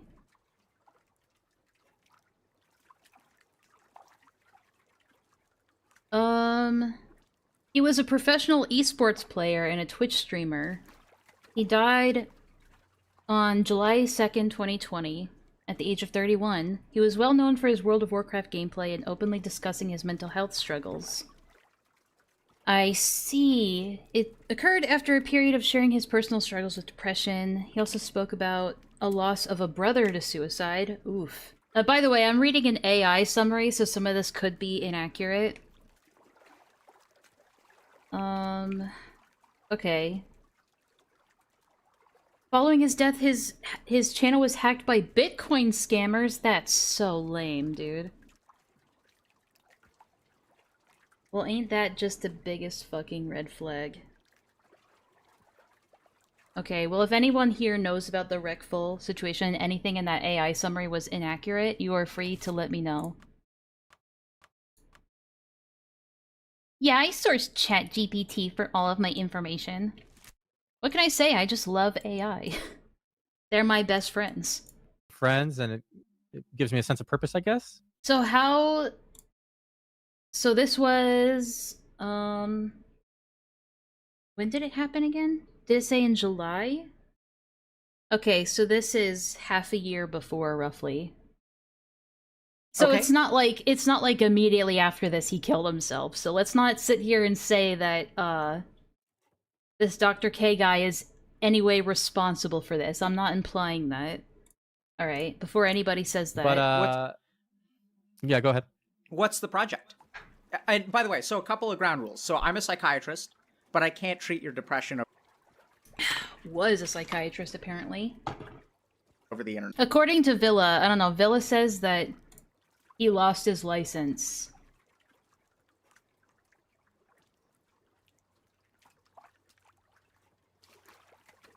I don't know, but I'd have to look more into that, but that's what Villa said. Yeah, Unfortunately. gotcha. And then the other thing is I tend to ask a So I would assume that he's technically not a professional psychologist anymore. lot of questions. If there's anything that you don't feel comfortable answering, just don't answer it. And just let me know. Okay. Okay. And yeah, I need to turn your volume up. They're saying. Okay, I'm turning it up now. Okay, is that good, chat? Yeah. Okay, talk a little. Okay, Yeah, 1, 2, 3. Testing 1, 2, 3. should be good. All right. Yeah, you can ask whatever you want, and if I don't want to answer it on stream, don't I just answer. won't, I guess. Okay. Yeah. Yeah. Okay. So tell me, what do you mean by depression? Let's start there. It's what it says on the tin. Well, I've been You know what depression is. diagnosed with bipolar type 2, Yikes. Not and good. when I was 6, my brother killed himself. He also had it. How old was he? He was 21. It's a very big age gap. Okay. And then because of Don't that, say it. when Nobody I've say gone it. to get treated, they never give me SSRIs. I've never tried an SSRI because he's tried an SSRI and then that happened after. Okay. Prozac. Okay. Okay. I'm personally on Prozac and it works pretty well for me, but it honestly it depends on your genetic makeup which medication might be right for you, honestly. I actually did it's like a relatively new thing that they're starting to do these days where you can take a genetic test and it will determine from that genetic test what medications like antidepressants, anti-anxiety, which ones are likely the best for you and which ones will conflict with you, like with your genetic makeup and stuff like that, and which ones are just not good for you at all. And for me, thankfully, my genetics are pretty good, so I didn't have any medications on the list that were particularly bad for me. But Prozac was definitely on the list of ones that would work well. And it has been, because I've been taking it for a while now, so... That's hitting close to home. Yeah, this... I don't know, if you guys are kind of like... If you're in a vulnerable spot right now, maybe don't watch this stream. I don't know. If this is going to put you in a worse mental state, maybe skip this part. And I've tried a couple things. I've tried like I was on a really high dose of lithium at one point. How did that And make then, you feel? very bland. Yeah, the same thing people always say, like kind of dead. You know, kind of. Yeah. Yeah. Yeah. And then, God, I've tried a bunch of other ones, but they're not super memorable. One of them gave me like some eye pain, so I had to stop taking it because. I mean, to be fair, Prozac on its own does make me feel kind of sluggish. I mean, obviously Clef noticed it. I've been taking my medication and, yeah, I guess it does make me talk a bit more like a retard. But hey, it's better than having depressive episodes and panic attacks every fucking day. So sometimes you just gotta pick your poison with those things. I was really sensitive to light. Maybe you know which one I'm talking about.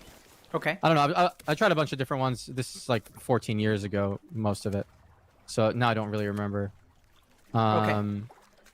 But Has medication Okay, ever been helpful? so the only thing that's been It's a really loaded helpful question. is when I was in Amsterdam, I took psilocybin. Let me turn this down and just it a little really bit. worked for me. You know, so this is fascinating. So the FDA just today, I think, classified psilocybin as a breakthrough therapy. I don't know if people know this. I don't know why he's bringing that up now. So, hold on. Let me just go back a little bit. That was a weird segue for him to do. When I was in Amsterdam, I took psilocybin, and it really worked for me. You know, so this is fascinating. So It's a weird point for this guy to sort of interrupt this guy's line of thinking. Like, oh, what medications have helped for you in the past? Oh, this one did. This is a really weird pivot that he's doing right now. Like, it's almost disconnecting from the conversation that they've been having. I've been struggling with medication. It seems like this is the only one that's helped for me. And then the therapist, the psychologist disconnects and pivots to talking about, oh, want to hear this fun fact that I've heard? It's like, okay, it's not... It sounds like you're just disconnecting from the conversation and you're, like, not engaging with it. Makes it feel kind of disjointed in a way. So it's definitely, in my experience, at least, if my therapist did that with me, I'd be like, okay, well, we're not talking about that right now. I don't care about your weird scientific studies. I'm just giving you the information you asked for so you can get to know me better and, you know, talk to me about how I'm feeling, because that's what this is about. I didn't ask for these fun facts about a medication I used to take. the FDA just today, Like, I'm sorry, are you being paid to say this, bro? I think, classified psilocybin as a breakthrough therapy. I don't know if people know this. Usually they have to do with, leading back to everything has no purpose, something like that. I think. Nihilism. Okay. But Great. then at the same time, even when I'm happy, I don't mind the thought that everything has no purpose. So that's a strange. That's optimistic nihilism. It seems contradictory. It's You know, it's so not. I think that's mostly because nihilism can be seen in both a pessimistic way and an optimistic way. Because nihilism is just like the broader, and I could be wrong, or I could be overgeneralizing it, but nihilism is just the concept of nothing truly matters in the universe. There is no reason why we exist. We just exist because we just got lucky, and like everything will become dust one day, and nothing that we do in this life truly matters because we're all gonna die one day, and the universe is gonna die one day, so what's the point? So, nihilism at its core, as far as I understand, is like, well, then why do anything? If life has no meaning, then why do anything? What's the point? But optimistic nihilism is, if there's no meaning in life, if life has no meaning, then anything you want could be the meaning of life. You could make anything you want the purpose of your life. Especially to someone with depression, nihilism is so dangerous. Yeah. But there is a way to spin it into a positive thing, in my opinion. Like, me personally, I'm somewhat religious. Not like super religious, not like strictly Christian religious, but I do believe in God and all that jazz, right? But I'm also leaning in the optimistic nihilism angle of like, if there truly is no meaning in the world, if there is no God, if life is meaningless, and we're all just gonna die one day, and like the heat death of the universe is gonna happen and nothing is gonna matter at the end, then that means that anything you want to matter is your reason to live. If there is no singular meaning of life, then anything you want can be your meaning to live. And I think, in a way, that's a more freeing thought. Because, like, then you're not beholden to any expectations. Any, like, universal expectations. At least. Sure, there might be, like, societal expectations, but, like, generally, you are the master of your own destiny, I guess. I mean, it kind of is an oxymoron, but there's a reason why. Not okay. Tell me It why. does seem contradictory. Okay. So, because this is... so let me ask you... Okay, we're going to get weird, Retful. Do you believe that life... What do you think of... What's your sense of, like, what life is?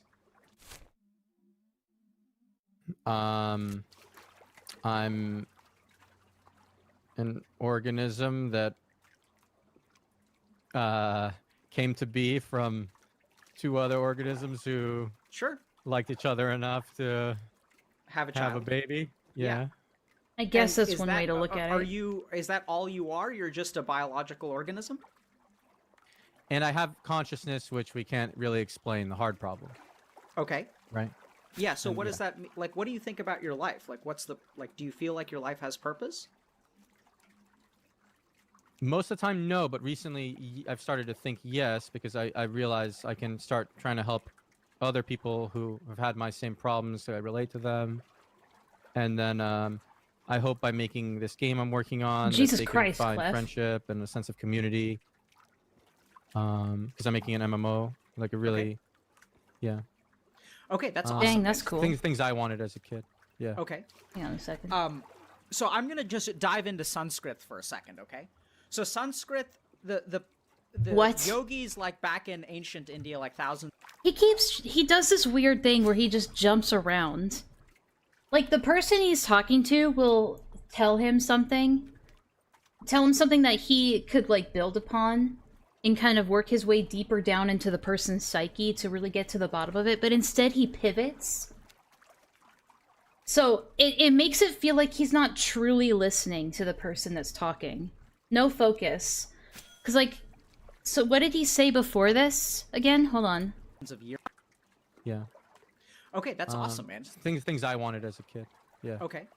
And then I hope by making this game I'm working on that they can find friendship and a sense of community. Because I'm making an MMO, like a really, yeah.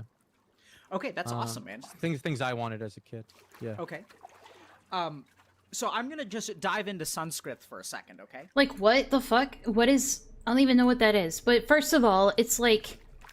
He just hit on something really interesting, that he is struggling to find a purpose in life. But right now, he feels that his purpose is being able to help others through achieving an MMO or achieving, like, something that he can create to contribute to the world in order to help others who might be in the same position as him.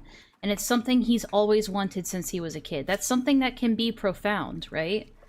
But instead of, like, really responding to that in any meaningful way, or even just, like, paraphrasing, which is a really helpful tool in therapy, what Dr. K does instead is that he just goes, okay, let's talk about this other cool thing. It's like, yeah, cool, but now listen to this. It's almost like he was just waiting for Reckful to finish his sentence so that he could move on, instead of truly listening to what he was saying. And yes, that is very frustrating and invalidating, especially for someone who is suffering from depression and has been told that you can help. It's not a very appropriate thing to do. So Sanskrit, the yogis like back in ancient India, like thousands of years. So now he's like pivoted to being like, okay, let's get back on meditation. All right, enough about your childhood dreams that are helping with your depression. Enough about that. Instead of, like, helping him center on something that seems like is already helping him find a purpose in life, he's like, but have you tried my idea? Yeah, enough about your idea. Try my idea. Meditation will be way better for you.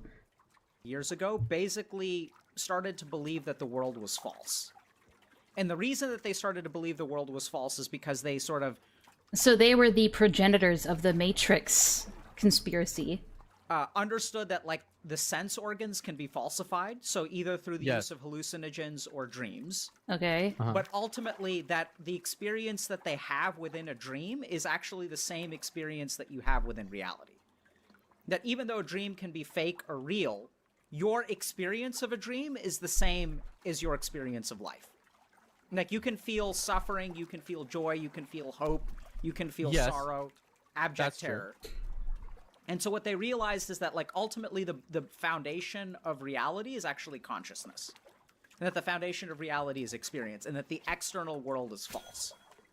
I mean, it's not that the external world is false. There is an objective reality. This is something I was talking about with Villa when I was going back through the previous stream that I did, because I do want to eventually make the pirate software stuff into its own video. Eventually. I'm very slow with these sorts of things, but still. But like, I was talking with Villa, and there is an objective reality that we as human beings cannot 100% perfectly perceive. There is an objective reality around us. There is objective physics. There is objective physics. There is an objective way that things look. There is an objective way that things feel or sound like. But humans perceive all of these objective things in a subjective way. Yeah, I agree with you, Cliff. But that doesn't mean that reality is false. But whatever. Well, I'll see where he's going with this. Yeah, I've listened to The Case Against Reality. Maybe you've heard that. Dan Hoffman, I think. I think that was actually the book that Villa recommended to me. For that one in particular, but there's a lot of stuff from quantum mechanics that supports this. I don't know if Dan Hoffman talks about that. Okay. But a good example of like understanding this from a quantum mechanics perspective, which there's an argument against what I'm about to say, which I'm happy to go into if people are interested. But basically that reality exists as a probability, and it's the act of observation that causes a probability to collapse into a reality, which is sort of a weird, complicated thing to say. Uh-huh. Wait, say it one more time. So that reality actually exists as a probability. Like, reality is not static, in that the act of observation causes a probability to collapse into a reality. I mean, I suppose so. Isn't quantum mechanics mostly a theoretical science still at this point? So that, Okay. I could be wrong, but I'm not a scientist. Exists as a probability waveform, and when you observe something, that probability disappears and it becomes a reality. Okay. Yeah, I mean, I've Schrodinger's reality. Quantum mechanics stuff, like Sean Carroll or whatever. Yeah, so like Schrodinger's cat, I think, is the best example of this. But then there was this experiment called the double slit experiment, which actually proved that observation. That one's really weird. It's bizarre. Yeah. What do you remember about it? Double slit experiment. Okay, they shoot electrons through the two slits. If they look at the electrons, they show up on the other side as like in a certain pattern. And if they don't look at it, they show up in a different pattern. Yeah, Something exactly. Like that. Yeah. So they show up as an interference pattern if you don't look at which of the slits the photon goes through. All right, can we just skip all this and get to what does this have to do with depression, please, and meditation? Right, so it's like the photon. I'm gonna put it on like 2 times speed for a little bit, because holy fuck. I don't care, dude. And so the bands of light and dark. And then if you observe which slit the photon goes through, then the pattern on the other side disappears. So literally, like, what you see depends on where you look. Like, if I'm looking at the slit, then I only see one point of light, and if I'm not looking at the slit, then I actually see an interference pattern. Right? Yeah, so there is a much more simplified way to say this, is that reality is objective, perception is subjective. That's it. That's all you have to say. That consciousness creates reality. It's what the yogis have been saying for thousands of years. Okay. That the act of observation, that our consciousness has creative power. Now, the interesting thing is that so now we get to Sanskrit, and this is kind of a real roundabout way of getting this. Yeah, now we're getting off this tangent and back to the original tangent. This idea. So the yogis actually came up with 2 words for reality. One is Maya. Maya means illusion. And the other is Leela. And Leela means play. Okay. And so interestingly enough, both of these sort of imply a falseness to the universe. But I think what's happening is, on some sense, you've had an experience either through psilocybin or other things, and I suspect other things, and we'll get to that later, that has given you a sense that something about the world is not real. And what happens is when I have had it many times, yeah. When you're happy. So again, what does this have to do with the stuff that he was just talking about finding a purpose in life? Why did you even ask him about that if you weren't going to stay on that topic? If you were just going to pivot away from that? What was the point of asking him about his thoughts on that at all? About his place in the universe? He's gonna loop and say that quantum mechanics means there's a world out of our reach, and meditation can get you in contact with it and cure you. Oh no. You might be on the money there. Yeah, we'll get to that. When you're happy, you can... Wait, he said what? That something about the world is not real. And what happens is when I have had it many times, yeah. When you're happy... Yeah, we'll get to that. Yeah, we'll get to that. Shut up. Don't interrupt me. When you're happy, you can exist in a Leela state, which is like, it's no big deal that the world isn't real. It's play. Like, let's just have a good time. It's actually just like a video game. Like just It's like the because experience machine. yeah, and just because a video game isn't real doesn't mean that we can't enjoy it, right? In fact, quite the opposite. That's actually a big problem for most of my audience. Yeah, and you don't need to know. You don't need to know how the game works even to enjoy playing it. Absolutely. You don't. And we always are trying to figure out how life works. Now we have Yeah. to be careful because even though you can appreciate Leela, which is play, and you can appreciate that nothing in the world is real, when your depression acts up, and I want you to understand that depression is like a pattern of thinking within your mind, it takes Depression is typically a chemical imbalance in your brain, which is sometimes connected to your thought, but oftentimes the catalyst for depression is a chemical imbalance, not just your state of mind.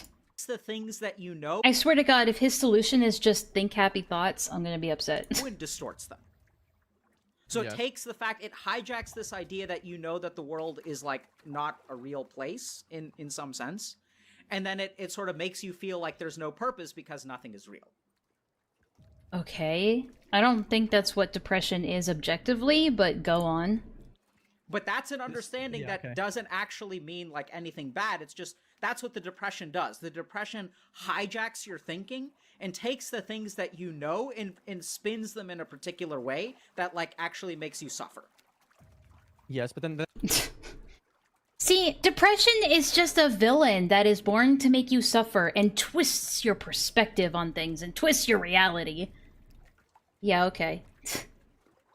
I don't think that's a healthy way to look at depression at all. Depression is a companion that some of us just have to learn to live with. It'll never fully go away. It's not evil. Depression isn't evil. It's literally just our brains trying to cope in the best way it knows how. And it is, an illness. Yeah, it's like, yeah, alright. What the fuck is he talking about? then I was also saying that even when I'm happy and even if I thought reality was an illusion, I could still be happy at those moments. Yeah, absolutely. My bad. Depression is just the fucking ultimate gaslight gatekeep girl boss. Right? But Okay. those are that's because when you're able to step outside of depression, when you're able to step outside of yourself, you can appreciate Yeah, and how is he going to step outside of depression, dude? When you're able to step outside... Okay, but how? That's kind of the whole point, is that he can't.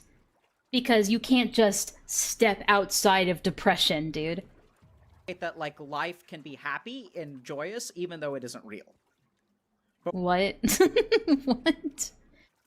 Why are we suddenly talking about how life isn't real? Life is real. It just might not have like an objective purpose, like a black and white definitive purpose, a one size fits all. But when your depression kicks in, you become nihilistic. So nihilism Okay, is yeah. this idea that like life has no purpose and no meaning, so we might as well fuck around, which actually isn't the case. So first, Which isn't the Red Bull, what did- case? What do you mean? What do you mean that it's not the case? That's the case for a lot of people. What? Wait, you can't just like skip past that. Why do you not think that's the case? I mean, yeah, it's just like a I guess it's more of a theory or a what would you call it? Like it's a philosophy. It's a difference in philosophy. That doesn't make it not true though. Why don't you tell me a little bit about what happens in your mind? Any questions about this? Yes, actually. A lot of questions. No, that I followed. I mean, okay, it does follow that what we see as reality is not base reality for sure. Not because if based you think reality. How a different animal, let's say we look at an ant, they're not going to perceive reality anything similarly to how we do. They perceive reality in a way that helps them survive, and we perceive reality in a way that helps us. Villa. Hello, Phone Villa here. Not to accidentally ban people, but to suggest you also watch the video in the document labeled Palette Cleanser. You'd like that one. Okay, should I finish this and then go to the palette cleanser? Or just, if I ever feel like I need a palette cleanser, just go to the palette cleanser video? Oh, now you ask what's on his mind. Survive.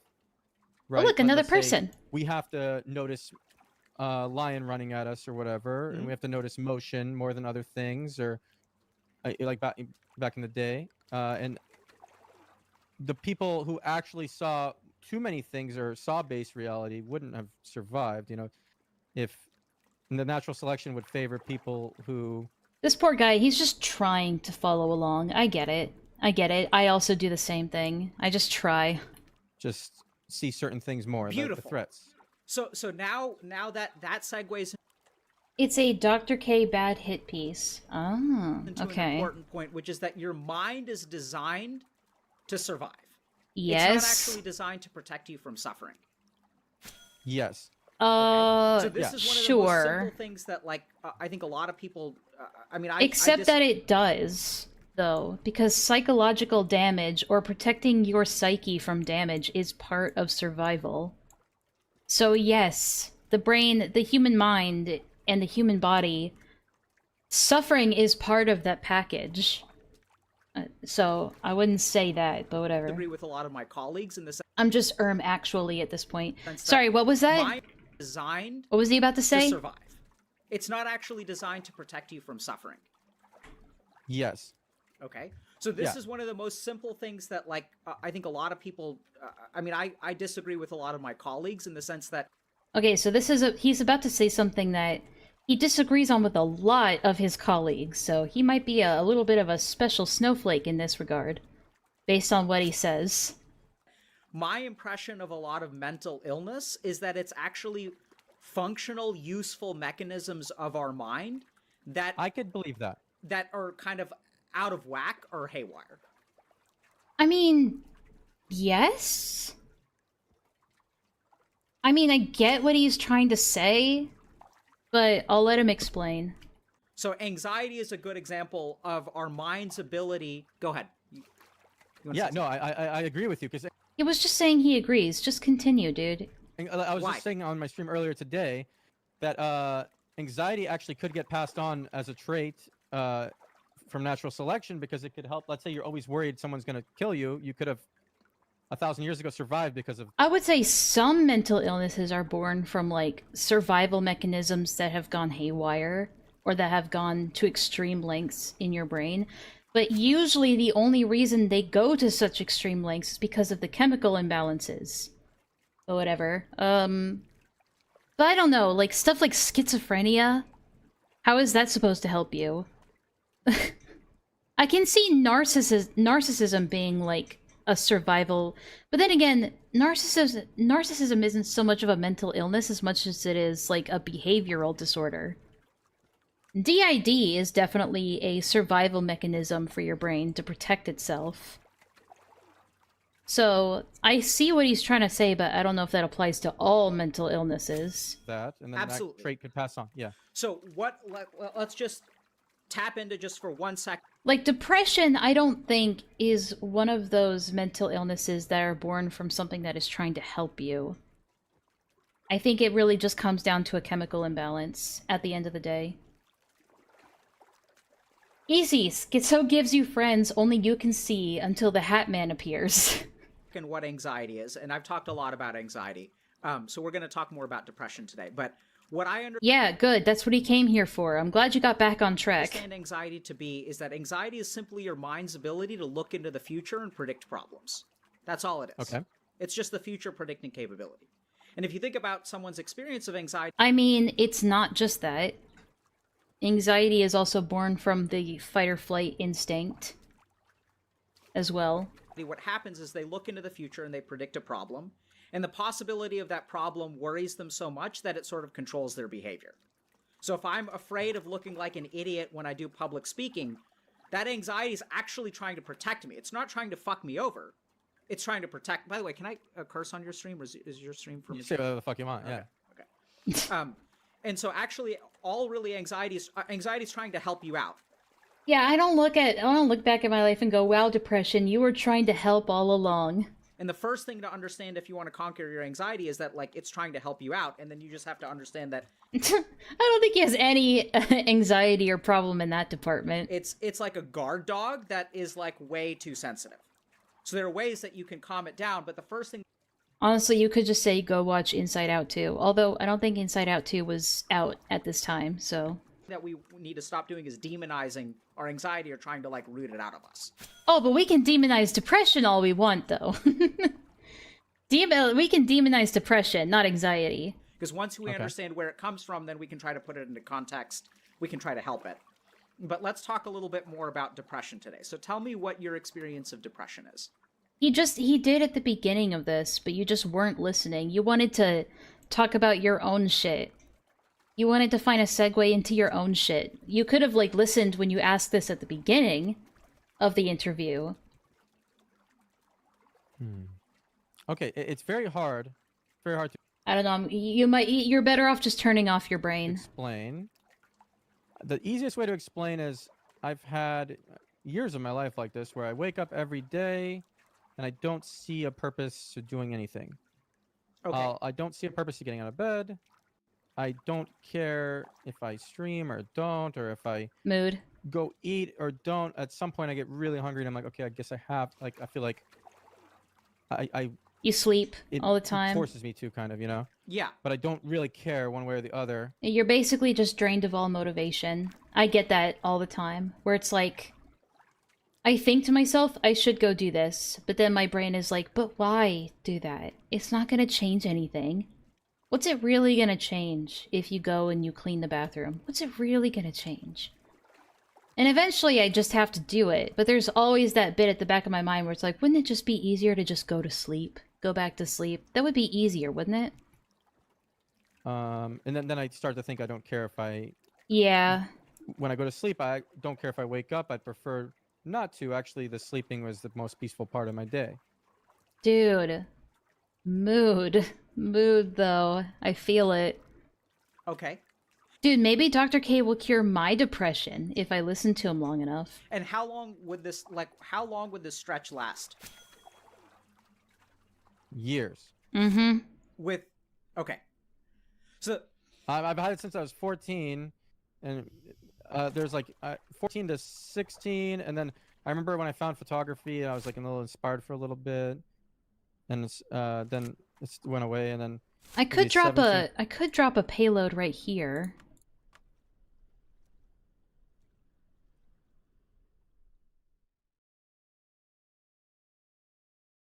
Nah, I'm gonna choose some of the watchtowers that don't have names, because those are obviously some of the ones that date. I forgot about Goontown. Guys, are we gonna pay a visit to Goontown on our way? Yes, we are. 20, like it goes for years, and then I'm happy for. We need to help liberate the citizens of Goontown. Yes, I'm gonna drop a payload on Goontown. Fuck it. A little bit, and then years. And then I'm gonna drop a load on how long is your Goontown. period of happiness? My chat would know better than I do, but it's pretty short. Hang on. 14, and there's like 14 to 16.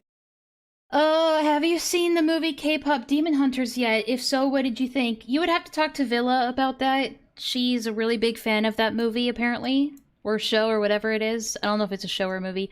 I don't really watch a lot of TV shows or movies, to be honest. So, I haven't seen it. I've heard of it. I've heard that it's good, but I have no opinions on it.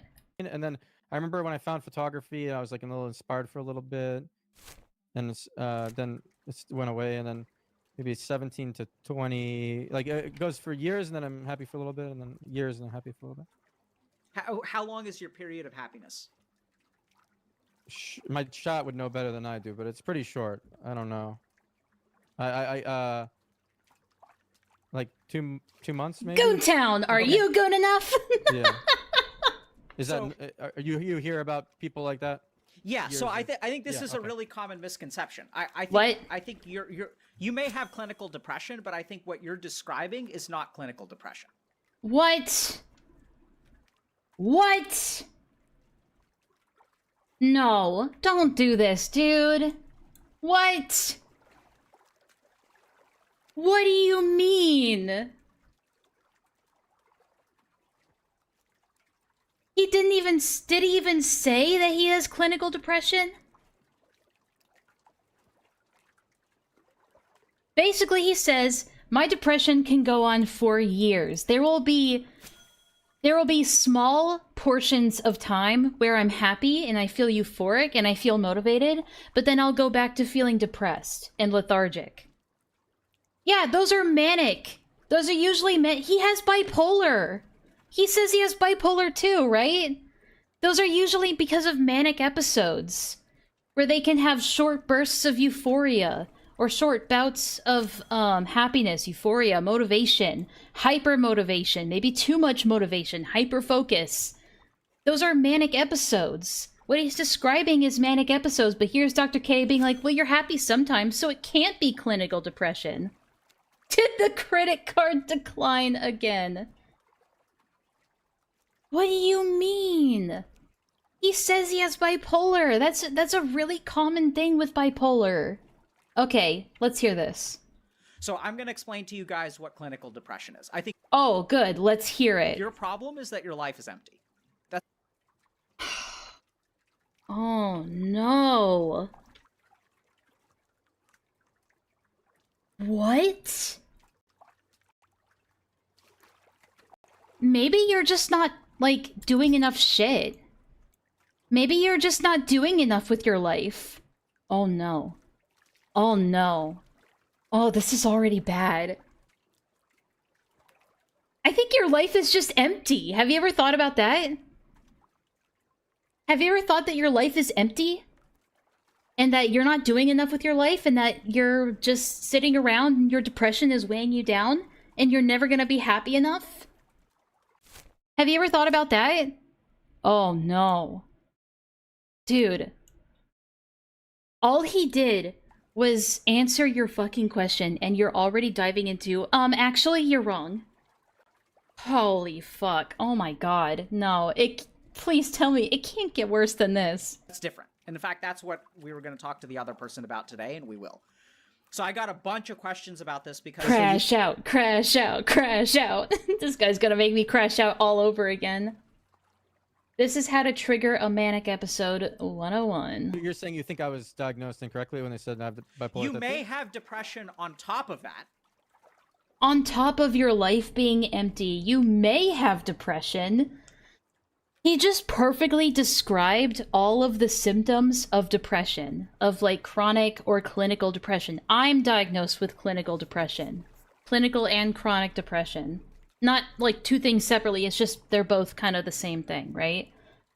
But I'm also diagnosed with clinical depression, and he described exactly how I'm feeling. I would not describe my life as empty. My life is perfectly happy right now. I'm perfectly content with where my life is. Sure, things could be better, but I feel like I'm doing a lot with my life. I feel like I'm perfectly content with my life. It's just that depression is one of those things. It's like what he's trying to say is that depression is an indication that you're not doing enough with your life. Which is a really dangerous slope to go down for someone who is struggling with, like, suicidal levels of depression. You should never go down the you're not doing enough with your life slide. Oh, God. But you do find euphoria bullying people. No, I don't. But what I want you to understand is that, like, there are different flavors of depression. One of them is a biological, organic, neurochemical kind of thing. Kind of thing, yes. Yeah, a kind of thing. And what I'm hearing from... but there are certain features of that you're not... you don't really fit that bill. How? How? Bitch, how? Bitch, how? So I'm going to describe what that is. Okay, so go you may ahead. be depressed on top of being unhappy or having a life without purpose.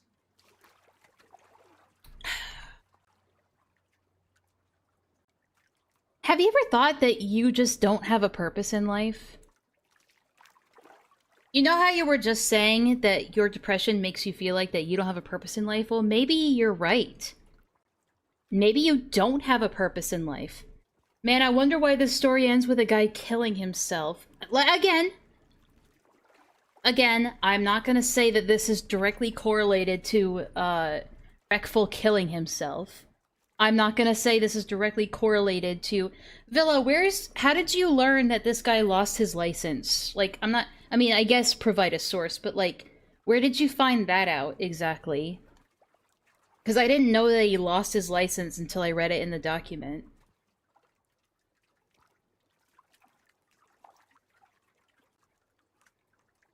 This is just a really, really dangerous thought process to take someone who has severe depression down. This is just not the way to do it. Usually, you have to fix the severe depression first. You have to treat that first, and then you can start looking forward in how to enrich your life, right? You have to treat the severity first before you can start improving things overall. You were just looking for possible interviews because you voiced interest in Dr. K. And then I fell down a rabbit hole. As we all do. Yeah, this is fascinating. I can't believe that anyone thought this would be helpful. Like, I'm not saying that this directly caused the guy to kill himself. I doubt it. But it certainly didn't fucking help. Certainly didn't help. That much is for sure. Alright, we're gonna take a break here and do some fishing. But those are two independent things. We're only 18 minutes in. Oh, fuck me, dude. And the whole point behind... I need... Real quick, while Villa is typing, I need a cheese stick real quick. I'll be right back.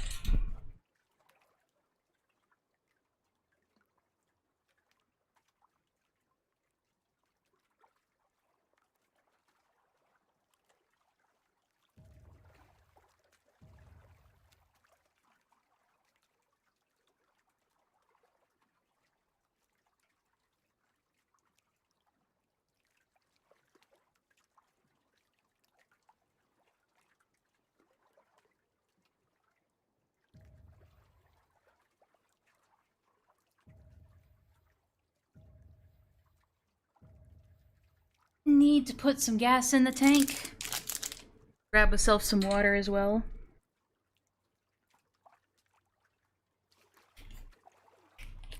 That's all she wrote? Wait, so your source is I don't know? Villa, it's not very helpful.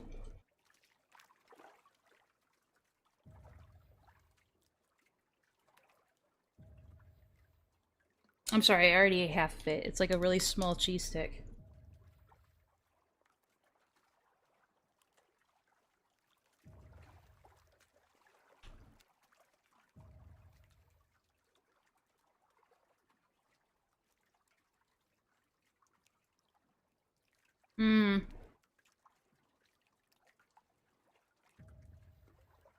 Look, I gave you the links. Okay, I guess we'll find out later then. Sorry. Villa, go sleep. Have a good night. You need sleep. You've had a long day. What people got interested in last week and what we're gonna finish up today is actually the have you thought about enriching your life more and doing more things in your life angle? That is something that comes towards the later stages of helping someone with their mental health. And I'm not a professional. I'm just saying from my own personal experience and what I found has helped me. I'm 30 years old. I've been going to therapy on and off for most of my life. Like, since I was 13 to 14, I was going to therapy. Even before that, I had, like, intervention for autism and stuff like that. It doesn't really count for me as, like, general therapy, right? But, I am old. But pretty much since I graduated high school, I've been consistently going to therapy. I've gone through many different therapists. I've gone through many different psychologists, different examinations, different states, different cities, different types of therapy. At this point in my life, I know what works for me and what doesn't.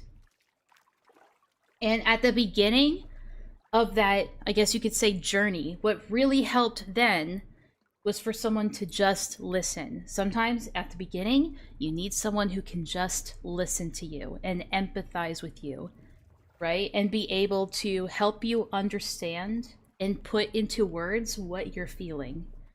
So the beginning of my therapy journey was someone telling me, because I think at the very beginning, I was explaining all of these different feelings, all these different emotions, all these different things that I was upset about, all these memories, like stuff from boarding school, stuff from home, all these things. And my therapist suggested that I might have CPTSD, which is complex post-traumatic stress disorder. Not the Vietnam kind, okay. It is a more, as it says on the tin, it's a more complex, slow burn of a PTSD type disorder that is like, it is trauma that comes from a compilation of all sorts of different things throughout your childhood and your life, not just one or two really, really acute traumatic disruptions in your life. So you get it, anyway. But the first step was someone just being able to help me articulate what it was that I was suffering with. Like, to help me pinpoint, this is what you're dealing with. And once I could put a label to it, then you could go towards processing all of that. And a part of that is finding out if you need medication and what medication will work good for you. Not everyone needs medication for these sorts of things, but most people do. It is just an unfortunate fact of life. There used to be a big stigma around medication, and I think in some circles it still is. But like I said earlier, medication is not a crutch. It is not a fix-all. It's just, it's a tool to help put you in the right direction. So I got medicated. I started taking Prozac, and other things.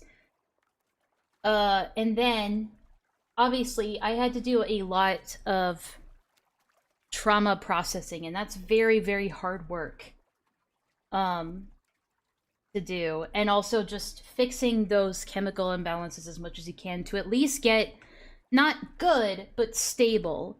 It's like if you go to the hospital with a really, really bad infection, their goal at the hospital, if you're like in the emergency room, it's not to completely fix you, to make you 100% better. It's just to get you out of the red, so you're no longer on the decline. And therapy, like, early on is kind of the same way. It's like, it's getting you out of the red. It's getting you out of, like, the suicidal, the mental breakdown. It's getting you away from the edge. You're not fully cured, but you're no longer at risk of teetering off the edge anymore. Yeah, I don't know. I don't like his methods so far. But then, basically, I'm at the point in my therapy journey, I guess you could say, where it is less about processing what happened in the past and processing past traumas and dealing with the emotions that come with it and the grief and all that, and the medication and the imbalancing and the anxiety. Right now, my focus in therapy is focusing forward, is focusing ahead. What am I going to do with my life? What healthy habits can I employ in my life to make my life better? What nutrition can I do? Where can I get more exercise in? You know, where can I contribute? Where can I do healthier things? What kind of mindset can I have going forward? That's where you start focusing on a more positive mindset, more accepting mindset. But you have to fix all of the more severe shit before you can even begin to touch that stuff. Because if you try to jump into, like, well, have you tried just, like, drinking more water? Have you tried just exercising more? If you start there, you're not going to get anywhere, because the brain is already resistant to that, because it's so severely deep down in the pit of depression that the brain isn't even going to even begin to consider that. It might even reject it, right? That's not the place to start. Anyway, all of that yapping to say, Dr. K-Bad. Perfect for you, which is maybe why people are telling you to come on. And again, I'm not a professional. But sometimes you don't have to be a professional, like a trained psychologist, to know just through experience what works for you and what doesn't. And this is stuff that has worked for me, but I can tell that this is not going to work for most people. It certainly didn't work for him. That's all I'm saying. Yeah, so sorry, I treat Cliff. people with depression. Yeah, and you're doing such a good job at it, I'm sure. And sometimes what happens is I treat them for a while and they come into my office and they say, like, okay, so I'll, like, Just a reminder, he lost his license, apparently. assess them for depression. I'll be like, are you getting out of bed every day? Are you able to do this? Are you able to concentrate? Are you able to go to work? And they'll say, yeah, but I'm still depressed. And then I tell them, well, actually, like, I don't think you're clinically depressed. Now you're just And I go, actually. unhappy. Oh my. What? Okay. And there's a difference between clinical depression and unhappiness, or But how do you... Are you, like, in their brain? If they're saying, I'm doing everything right. I'm doing everything right. I'm getting up, I'm eating healthy, I'm going on exercises, I'm taking walks, but I'm still depressed. That's usually because of clinical depression. He is thinking about it in the opposite direction. a life without purpose. Okay. And- Oh, you're just living wrong. That's what you're doing. You're doing everything right, but you're also doing everything wrong. The fuck? And this is the tricky thing, is like, what's happened is our society has become so mental health focused. The psychologist saying that we're focusing too much on mental health. That we've started to describe all of these things as like mental pathologies. What? But I Okay. think that this is like, your problem is that you're at the top of Maslow's hierarchy of needs. Are you familiar with that? No. No. Please, go on another tangent to hyper-explain all of this shit. Okay, so Maslow basically said we have a hierarchy of needs, that at the bottom we need like Your life current... Like, he earlier was talking about the purpose that he is currently finding in life. Reckful was just talking about... This is proof to me that Dr. K was not listening to him, right? This is proof that he was not listening. Because Reckful earlier was talking about a purpose that he found in life. He was starting to find a purpose that made him feel fulfilled. That he was working on this MMO, he was talking about his mental health with people, and he felt that helping others with their mental health journey through making games and making people happy was him finding his purpose in life. And he interrupts him to talk about some other meditation philosophical theory about how reality isn't real, like how life isn't real.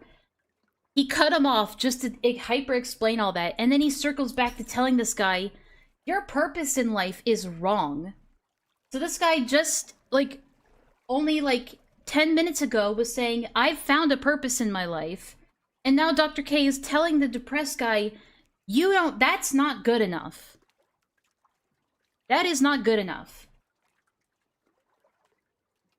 What the fuck are you doing, dude? food and shelter, and then we need community and all that kind of stuff. And at the very top is something called self-actualization. This proves to me he wasn't listening. He was just waiting for the guy to finish his sentence before he could go on another yap fest. The end of You were not listening. the day, we have a need to become fully actualized human beings who derive, it's a need for us to feel like we're accomplishing what we put our mind to. Okay. So is he not doing that? Do you not feel like he's doing that? And so I think what you are is unfulfilled. What? He just explained to you at the beginning how he's starting to feel fulfilled in doing this purpose that he's made for himself. And now you're telling him, I think your problem is that you're not doing those things. It's but he laid out for you that he was on the incline. He was starting to get better because of this purpose he found. And now he has this licensed psychologist, doctor, telling him that that is not good enough. That could be really destructive to your mental health.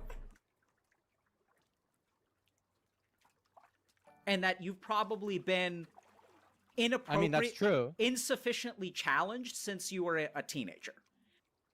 You've been insufficiently challenged since you were a teenager.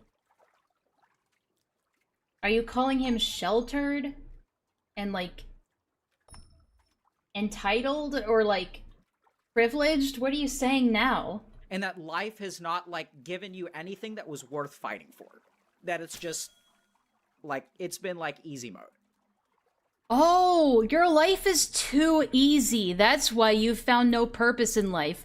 Person whose brother committed suicide when he was 12 years old. Your life has just been too easy. You've been playing life on easy mode. Person who lost his brother to suicide. At a young age?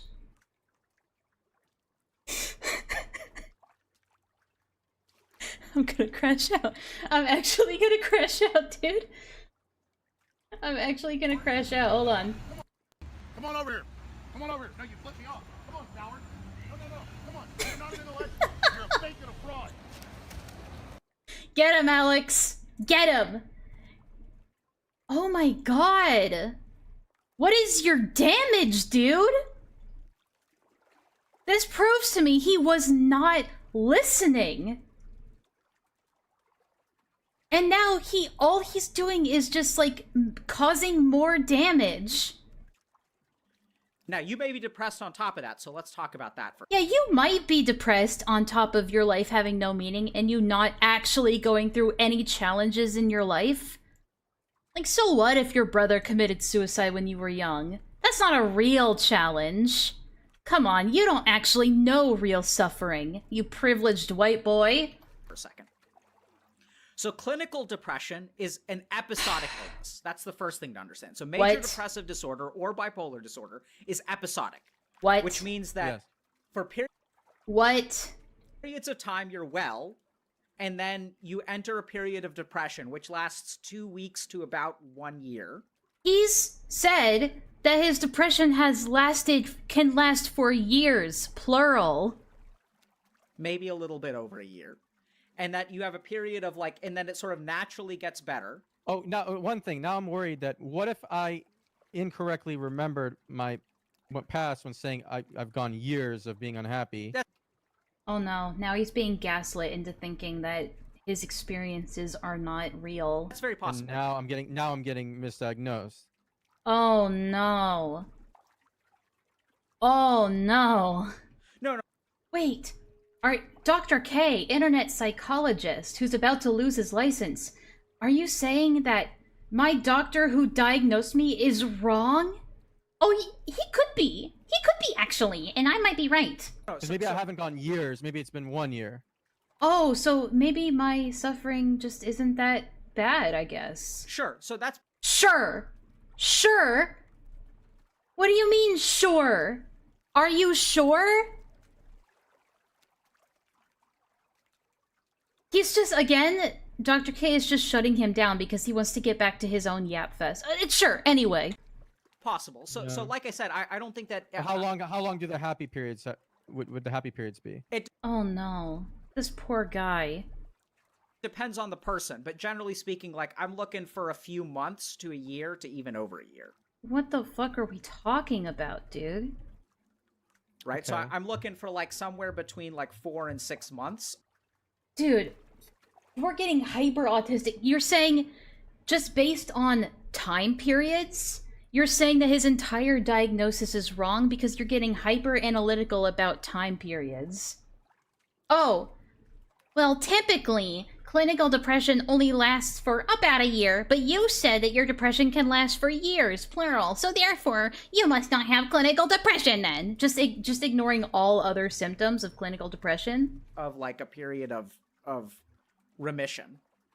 That's like when someone once said to me that because I was in, like... So, there was a period in time where I got COVID pretty bad. I went, it got septic, okay? And I had to go to the hospital. Someone in my life, after the fact, who didn't believe I had COVID, or was like a COVID denier or something, they told me that because I was only in the hospital for less than 2 days, it must not have been that bad. Like, if, like, having this mindset that something can only be severe enough to pay attention to if you're in the hospital for longer than 2 days. It must not have been that bad then. Now you I'm the COVID denier. could, like I said, you could have depression. Could. You could. It's not like everything he said that are his symptoms, like, are the pinnacles, like, are the exact, like, criteria for depression or anything. Have depression. I don't. Oh my god. Actually, I just, like, I'm looping back to the fact that he told this guy whose brother committed suicide when he was at a young age that his life has been on easy mode this whole time. And, like, he's had no challenge in his life, and that's why he's sad. I'm like stuck on that. And we're only like 20 minutes in. This is insane. Know that you don't, or bipolar 2. It's very common for people with bipolar 2 to also suffer from severe depression. But what I'm saying is that, like, generally speaking, The reason why you're so depressed is because you were coddled your entire life. You're just a privileged guy, and you've had no challenge in your life, and now your life is empty, and that's your fault. sometimes I talk to people and they say, I've been depressed since I was the age of 14. Okay. And if you've constantly been depressed for 15 years, that's not how major depressive disorder works, because our body has... No, because I've come in and out of it. So I've come out of it when I... But he said he had clinical depression, not major depressive Are we really nitpicking the different diagnoses and speculating that you might not actually be depressed? like started like photography. I came out of it when I started liking And you're using these nitpicking points to like put doubt in this guy's head that maybe I'm just not living good enough. Maybe I'm just not good enough. I guess World of Warcraft for a bit. Came out of it when like little periods though. I came out of it when every time I find, but then that could lead back to fulfillment. Every time I find this something I really like, then I've come out of it for a short period of time. So it could just be Yeah, because that's like a hyperfixation. It's hypermotivation. It could potentially... It's a boost in dopamine. Whatever your new hyperfixation is, it's giving you a dopamine rush. Like for example, I found out about like fucking Lobotomy Corp, and I was binging the fuck out of that for the past like 2 months, and that's made me feel really happy. That's because finding a new hyperfixation or a new anything to motivate you to learn more or do more is like, of course that's gonna be a dopamine rush, right? Especially if you're the kind of person that likes to learn about new things, right? That doesn't mean you're not depressed, though. fulfillment thing that you were saying earlier. Well, so hold on. Let's talk about this. So I think you're onto something, but that your solution is half correct. Yeah, you're... Okay, go on. So why do you think it is that photography... Like, do you remember when you started doing photography? Like, how old were you? I was 16. My dad bought me a camera for my birthday, and I remember taking a bunch of pictures, a film camera. Sorry, I was throwing a bottle. I looked at them and I was like, oh, I really like this. This is fun. And I was throwing a bottle that's into it. a box. Nothing more to it than that. Okay. It actually bounced off the ground and directly into the box. It was a pretty good shot. Sad you missed it. Do you remember how you felt before you got... Like, tell me about, like, what high school was like for you. Early high Oh school. my god, please ask him a question. He keeps changing the topic. Instead of just following one line, one direction to go in. You're just confusing the guy. And again, he's bipolar, so of course he randomly is going to be motivated about stuff and be able to do a lot of things and feel all powerful. Yes. Yes. Man, it's kind of hard to dig deep into. Okay. Yeah, because he's confusing you. He keeps changing the subject rapidly. Do you remember, I like most students, didn't enjoy being in class. I had a few friends outside of class, though. We played... I started liking playing guitar a little bit, and some of them play guitar a little. I liked that. There were little periods of enjoyment here and there. We talk about what kind of music we like high schoolers do, I guess. Did you... do you have fond memories of being a freshman in high school? Some memories are not bad. Overall... Yeah, I mean, that's life. That's just life. It has its ups and downs. My thought about school was that I didn't like it, but... Yeah, no one likes can remember school. some good things. What didn't I you did like about it? Being in class, but I remember liking. I did like some. I played guitar in front of a bunch of people, like an unplugged concert thing during high school, and I remember liking that. Mm-hmm. Okay. I mean, it's So great. What did Good you for like you. about class? It was boring. No stimulus. The things I was learning weren't things that were High expectation, no stimulus, no engagement, no fun. Class is boring. All kids think class is boring, that school is boring. What of it? stimulating to me, and sometimes I already knew them, but not always. I didn't always know them. Yeah. Sometimes I just School didn't know was them, but easy? they weren't what I was interested in. Huh? School was easy? No. School was pretty easy. Yeah, I was yeah, I had good grades and SAT and all that. Yeah. Yeah. So yeah. we're going to talk more about how you were insufficiently challenged, because I still think Just based on what? Just him being like, I don't know, school was okay, I guess, was normal. I had good grades. Ah, see? That means you were not sufficiently challenged as a kid. That's why you're depressed. that's your problem, but What? we'll get to that. So tell me a little bit about, so it doesn't sound like, I'm not hearing anything about depression when you were in high school. What? I'm sorry, did he... Were you looking for the magical buzzword? That's the only thing that would have perked your ears up? You said 14, but you're not describing anything to me that... Oh, What are you getting at? Did he have to? The depression was implied, you asshole! What? Oh, someone already dropped a payload here. Okay. This is already being contested. Goontown is already being contested, guys. Good though. It needs to be contested. We're gonna take a pit stop at Goontown.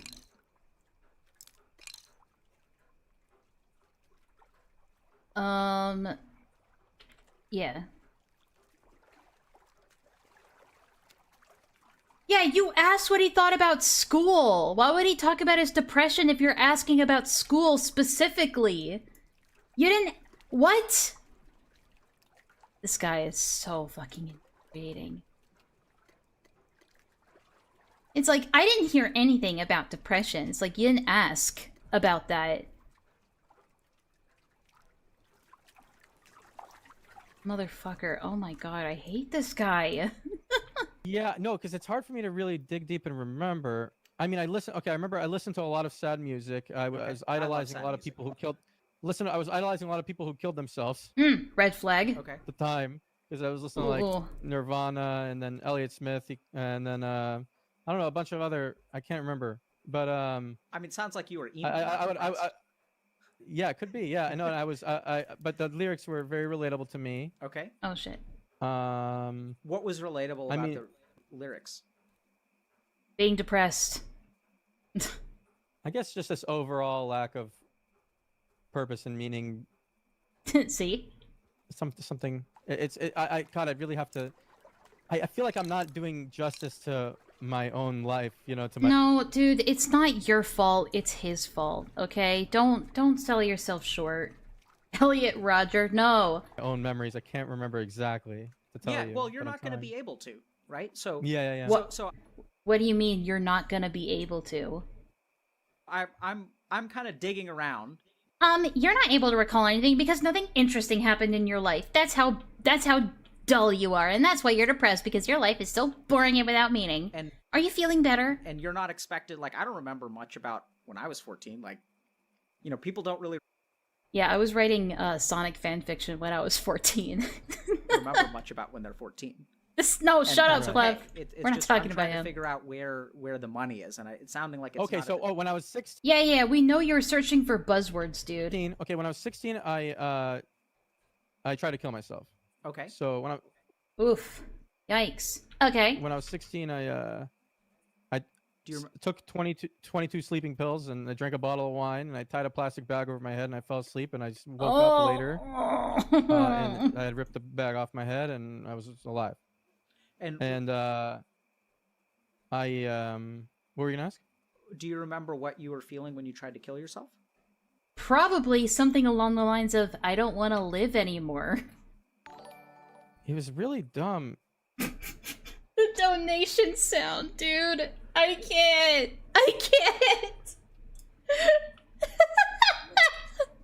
No way. Watch. Listen again. What were you gonna ask? Do you remember what you were feeling when you tried to kill yourself? It was really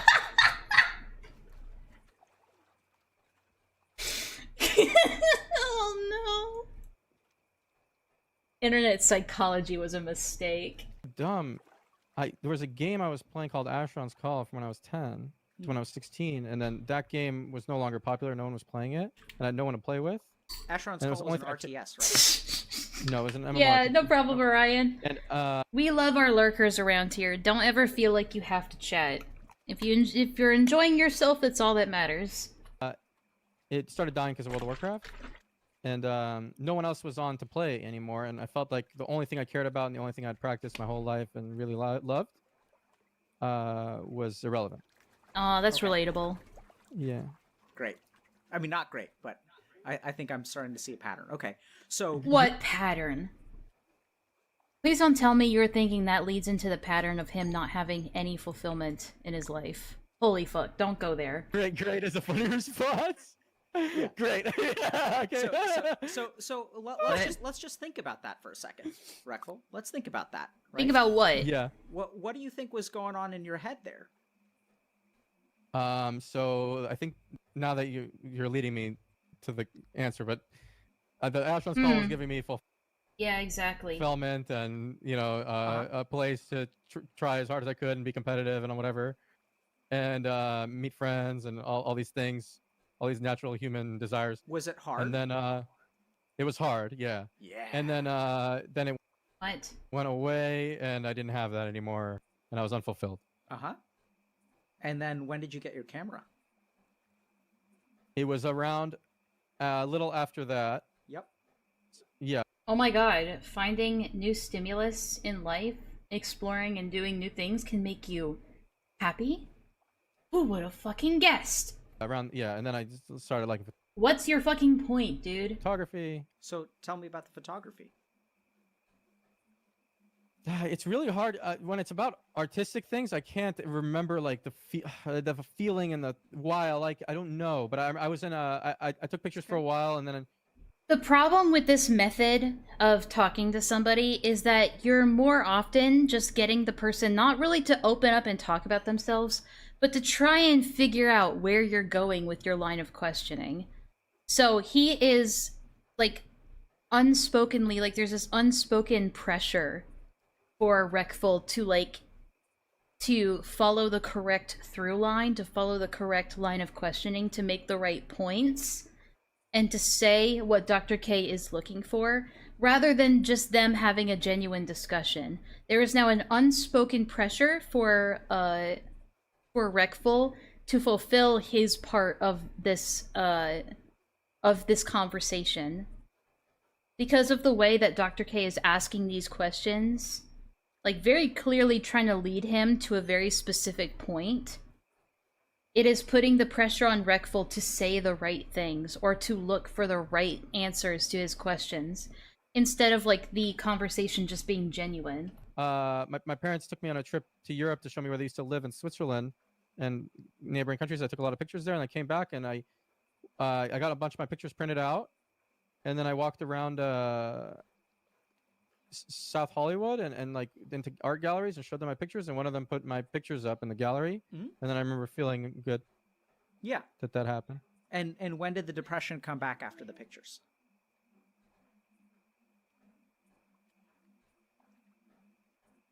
Could have been around the time with the gallery, because everyone liked other people's pictures way more than mine. And I don't remember exactly.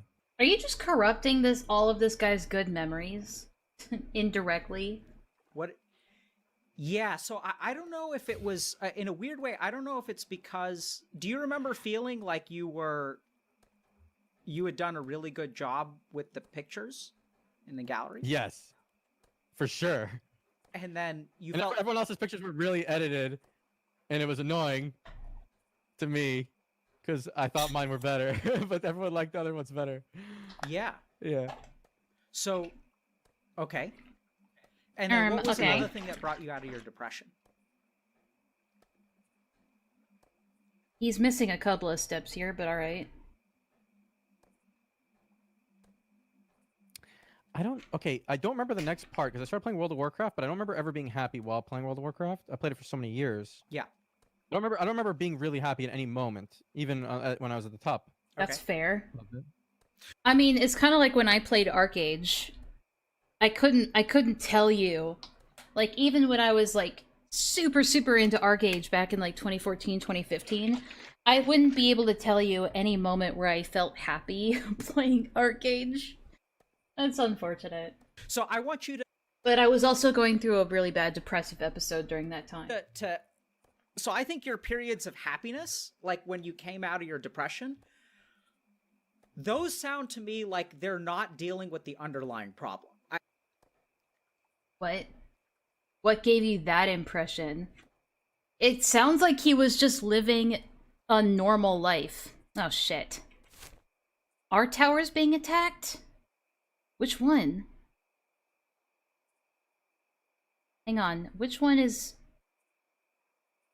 Our tower? What? Which one? By who? Hang on, I gotta contact our supreme leader.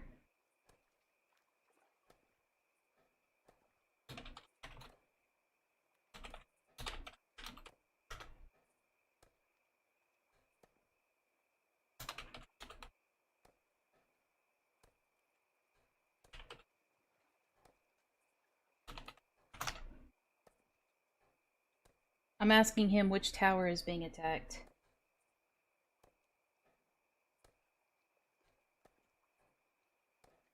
Sorry, bit of a detour.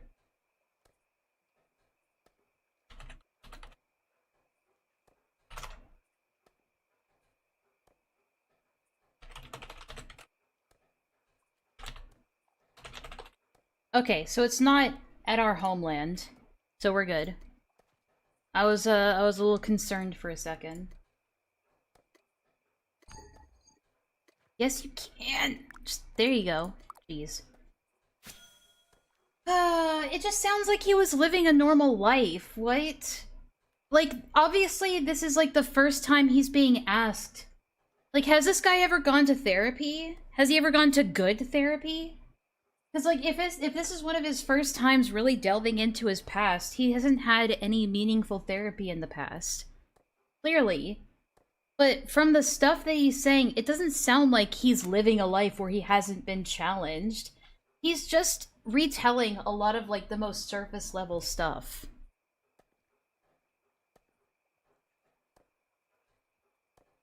It doesn't really sound like...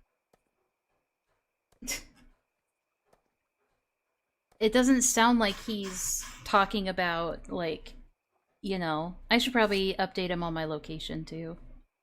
Hold on a second. He wants to know when the payloads are being dropped. Fair enough.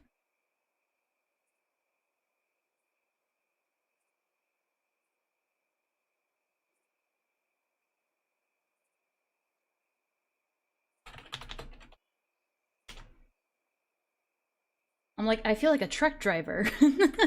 Anyway, back to the thing. I think what happened is you had opportunities for you to distract yourself from the underlying depression. Like, you can get into something, but But I thought you were implying this whole time that he might not have depression. Oh, these good things in your life were just distractions. They were superficial distractions. What? He was just talking about normal things that a kid does in his life. only for a time, and you can only distract yourself for so long. Yes, and then what Okay. happens is one of two things happens. Either one is that, like, something takes that away from you, or oddly enough, I think the reason that photography may have lost its interest is this is going to sound really bizarre, is not because other people's photography was better than yours, because something tells me that when someone is better than you at something, that actually pulls Oh, you I out actually of your want to shell. try. It's a drive, yeah. What happened, your fucking problem was that you were young. You were how old? 16. And someone put up your artwork in a gallery in Hollywood. what? And that Yeah. means you won the game. What?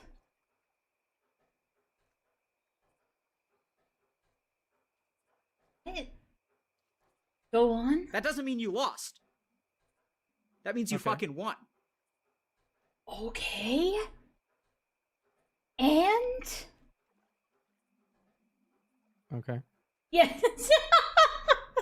I'm with him. Okay. Okay. I didn't Right. feel like I won, but yeah, okay. Yeah, I know you didn't. But I think the real problem there, because it's weird, right? Like, you Good things happening in your life is why you're depressed. would think that I won. you would think, so we have to just understand that Okay, I think I understand what he might be trying to say. It's just, again, he's just not saying it very well.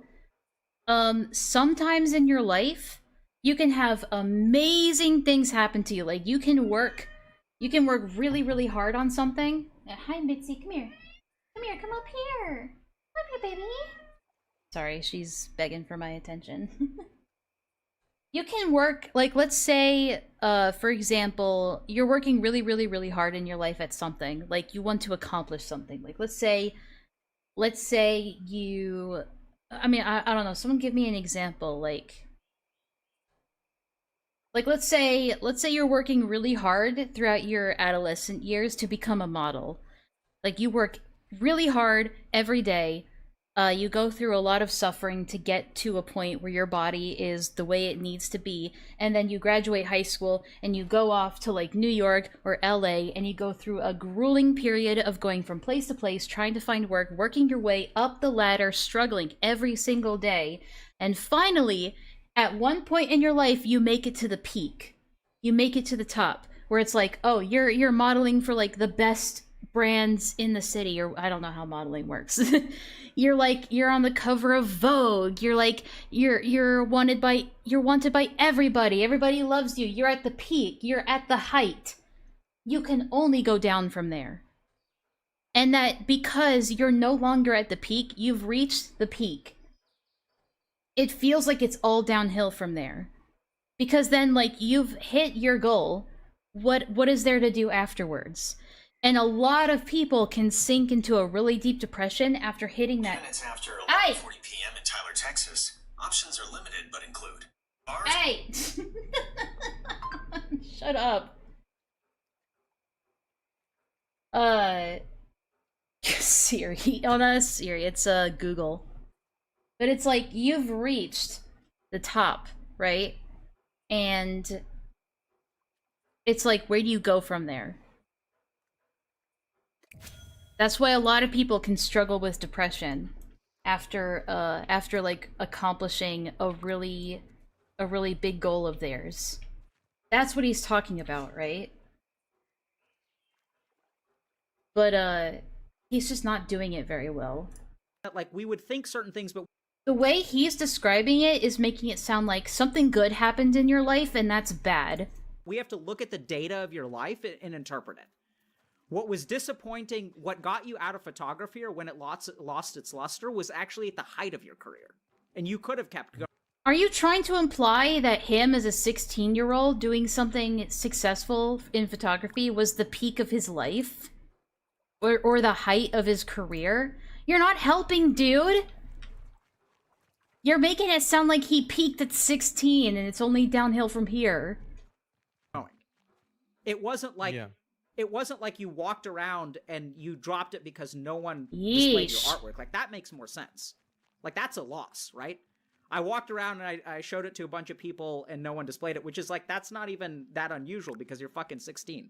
You took some pictures. Yeah, Like, yeah. Who's going to display your artwork in a gallery in Hollywood when you're 16 and you're just like, you got a camera months ago? That happens pretty commonly. There's a lot of events that do that. It's to encourage the youth to be creative. I know he's like just being hyperbolic, but still. It's not that bizarre of a thing that happens. It happens quite commonly. Like, I know I had artwork that won an award at a state fair once, but it's like, I wouldn't say that was a peak in my life. It was kind of just a blip in my life.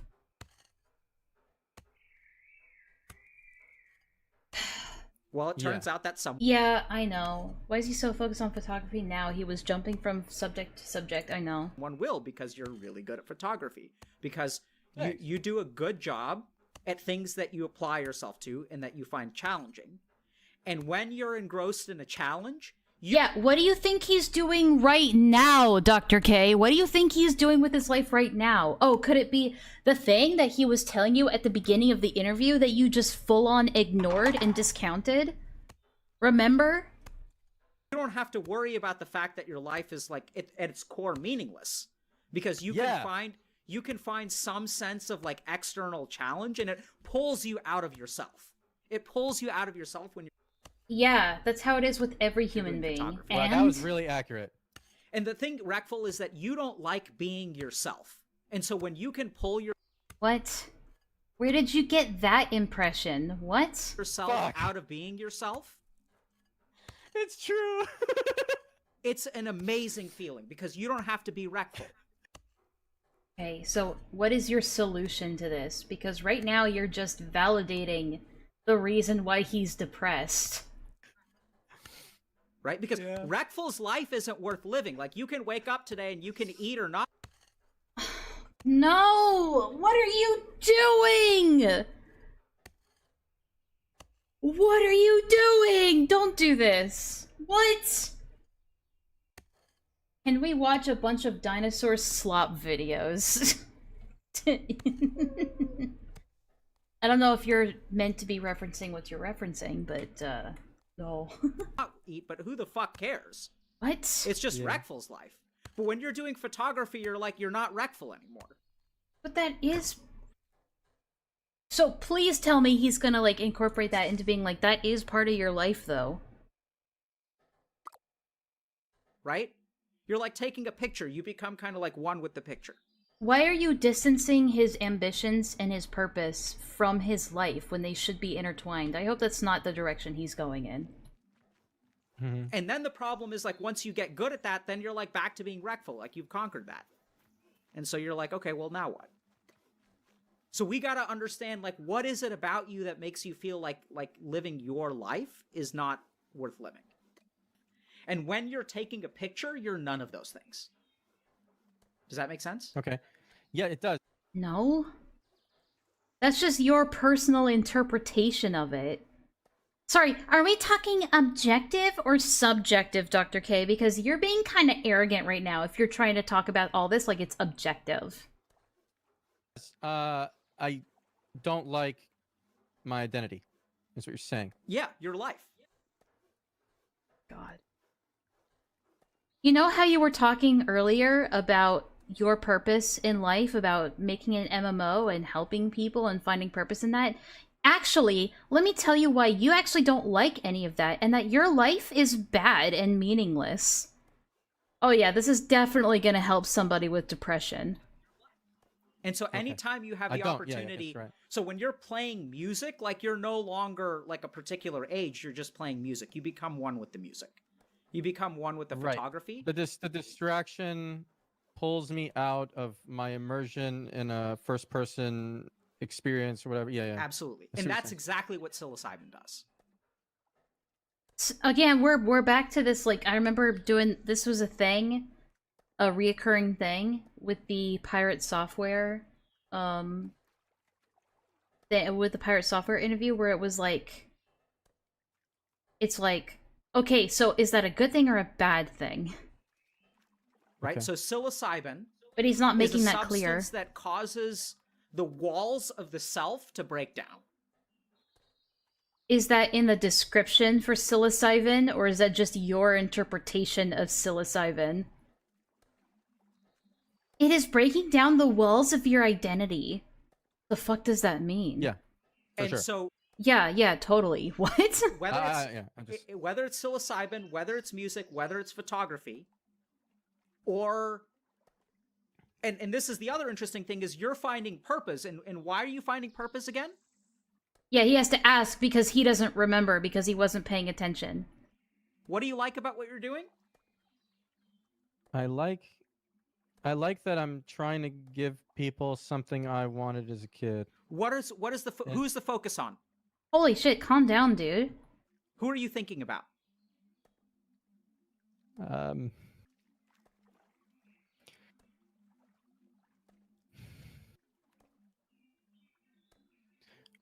Just people haven't experienced what I did. Yeah. So I'll tell you, Reckful, listen carefully now. Your depression, you're trying to cure the depression that is growing within kids out there today. You're trying to protect them from what happened to you. Okay. What a pivot. We didn't even finish the first point. Yeah. Okay. How does that feel? That feels good. Yeah. Feels meaningful, yeah. Good is an understatement. It's the understatement of the fucking year. It is vital. It is crucial. I feel like he's just talking. Do you have a point to this, dude? You must do this thing. What? Don't make it an like a moral obligation. Calm down. What? Yeah, I agree with you, yeah. I think he's just saying shit to make the guy cry more. Like, it really sounds like... It feels like Dr. K saw him getting emotional and said, okay, I'm gonna tap into that. I'm gonna say more platitudes, more emotional platitudes, just to make him cry more. There's something inherently scummy about that. Why did he suddenly make this pivot unless he saw the guy crying and was like, I need to tap into this. I need to tap into the feelings. Why he's doing that? I don't know. Is it just for content? Who fucking knows? Yeah. What a headline that would be. Therapist makes streamer cry on stream. I think it's the fucking understatement of the year when you say, yeah, it's like, it gives me a Okay, but Dr. K, what does that have to do with all the points that you were making up to this point for the past half hour? What is this sudden pivot? What does it have to do with anything that you said previously? reason to wake up in the morning. Like, no, this is dharma. I've talked about dharma. You may not know what I'm Yeah, no, I don't. talking about. People who watch regularly. This is dharma. You guys are seeing it. Oh my god. This is chat. This is what it's all about. Guy crying on stream. This is what it's all about, Chad. Chat, not Chad. This is what it's all about, chat. This is what it's all about. It's working. It's working. I'm a good therapist. Right? I made the streamer cry. Look how good I am. This is duty or responsibility. But the thing is, when you phrase it like that, you are turning something like this from something that he enjoys because it makes him happy to help others, which is a good thing. You are turning that from something that sparks joy into a moral obligation. And that turns it into a chore. You have to do this. That inherently makes it something that may not be enjoyable anymore. It's not something that you're doing. This is the other thing. The really powerful thing about this, and we'll get to the roots of your depression. Yeah, all the other shit you were doing in your life, meaningless. But this has meaning. This is vital. Fuck all the other shit that you did in your life. All of those things were just distractions. Just shallow, meaningless distractions. But this thing, the thing that I got you to cry about, this is what's important. This is your obligation. This is the real shit. The really powerful thing about this is that you're not thinking about yourself anymore. Oh, the reason he was so unhappy is because all the other shit that was going good in his life was because he was only thinking about himself. In order to be not depressed anymore, you just have to abandon all of your self-care, abandon everything about yourself, and just dedicate your life to helping others without thinking about yourself. God forbid he feels like he fucking fails. That could probably make him feel worse. Oh, wait. Yeah. Now you're putting not only like an obligation on him, you are putting a moral responsibility on him. And if he slips up, not only is he failing himself, he is failing the depressed kids out there that are one step away from killing themselves. You're putting insane amount of pressure on this guy who's already depressed and feeling like he's a failure. What are you doing? You're not helping.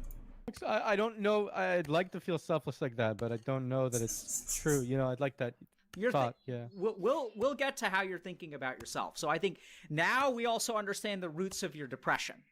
No, we don't. Okay, go on, tell us, what is the root of his depression?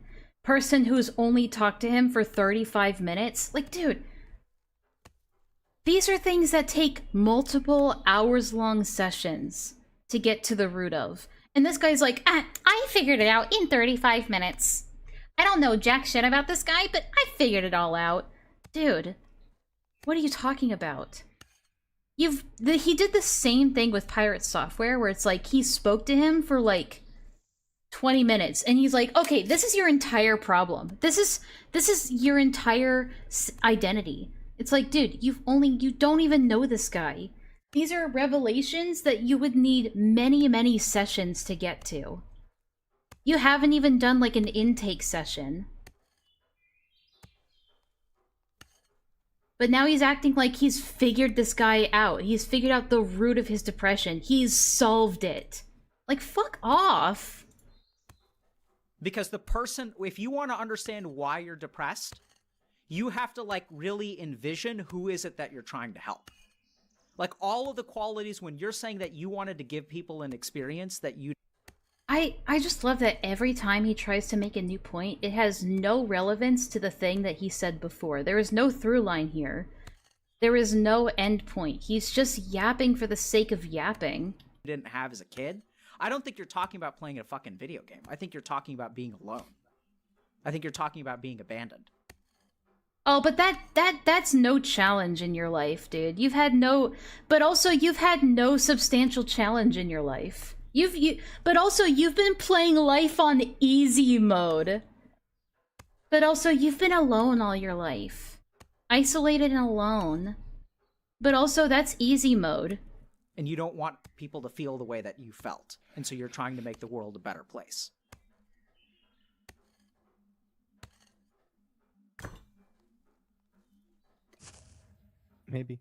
Maybe. Yeah, I don't know, dude. I don't know. What are you feeling right now? Tell me what you're feeling. I don't know. It's just happening automatically. I am. Yeah. I'm not thinking anything. Enlaa, I think I'm getting mad. I think I'm gonna crash out. Take a moment. Take a moment. Let that really sink in. Let all the stuff that I made 0 sense on really, really sink in.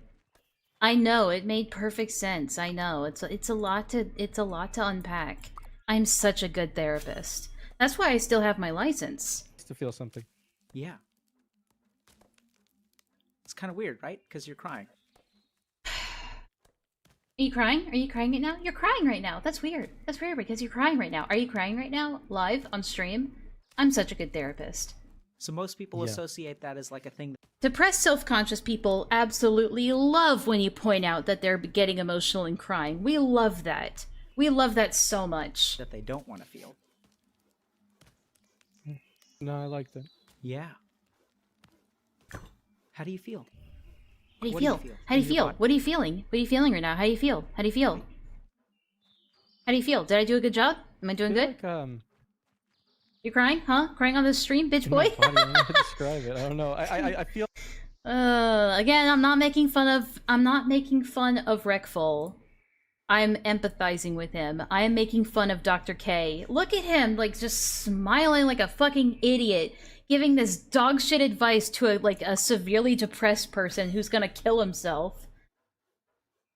Well, I don't want to I don't want to impose malice on what could just be pure incompetence, but the worst interpretation you could give of this scenario is that he's just thinking about the content, right? The worst interpretation of this you could have is that he's just thinking about what good content this is. How many views this is going to get. 2 million? That's a lot of views. It's a lot of views. With a big name streamer crying on your stream? Very, very low charitability. Again, I don't want to think that's what this is, but there's always a chance, right? I feel like I just passed something. Yeah. And kind of hopeful, I guess. Yeah. For the future, maybe. Yeah. How'd that work out? I imagine you feel a little bit lighter. Uh-huh, totally. But what we can call it is leveling up. A little bit.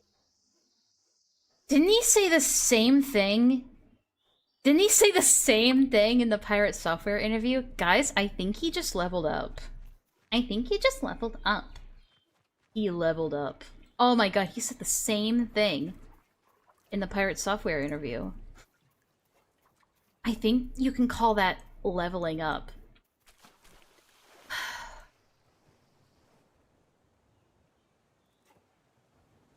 Yeah. He's so fucking proud of himself. He's just proud of himself. He's like, I am so good at this. I've only talked to you for 35 minutes, and we've already made a breakthrough. It's like, no, you're just confusing the hell out of people, and then you're calling that a breakthrough because you've emotionally confused them. Guys, I think we've had a breakthrough, which changes nothing. You just leveled up. Leveling up. Yeah. Okay. You want to keep going, or you want to take a break? Now, Yeah. I think you need to step away from what you're feeling for a little bit, and already your mind is returning to normal, right? You're returning to normal record. Yeah, this is normal. This is normal. Where your thoughts, like your mind had shut down for a little bit, and as you start to ask me questions about myself, which I'm happy to answer, your mind is going to start functioning again, and that feeling is slowly going to go away. Uh-huh. So shall we take a break? What do you mean by break? Like, Okay, so they do take a break. I knew something was wrong, but I didn't know what happened. Yeah. So wait. Yeah, that's the thing, right? Is like, therapy, there's so many bad therapists out there, and therapy is one of those fields that you cannot be incompetent in. It's like being a heart surgeon or a brain surgeon. You cannot be incompetent, all right? Because that is so, you're playing with people's lives. You're playing with their psyche. You're playing with their mental health. You're playing with everything that they are. Their identity, their sense of being, their psychology, their life, their sense of purpose in life. You are playing with their entire self. But this guy, he just has like such smug arrogance to him that is so not fitting of what a therapist should have in this line of work. It's just so maddening.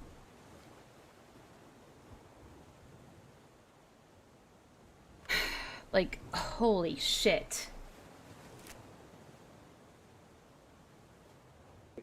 Hold on a second. So you approached the house from the outside? Yeah, because my other brother, Gary, Wait, hold on. What are they talking about? Sorry. He's trying to help like lonely kids find meaning and community and support. And I think that's the root. So my question for you... The root of his depression? He never did say what the... Like, he said, that's the root of your depression, and then went on to not say what the root of his depression is. Like, he just doesn't finish any thoughts or any points that he has. In therapy, malice and incompetence are basically the same fucking thing to you. I can see that. I understand having zero tolerance for incompetency in a field like this. Like, to us, like, I feel the same way. Maybe not as strongly, but I do feel somewhat that I feel like there is such a thing as malicious incompetence. Especially in a field like this.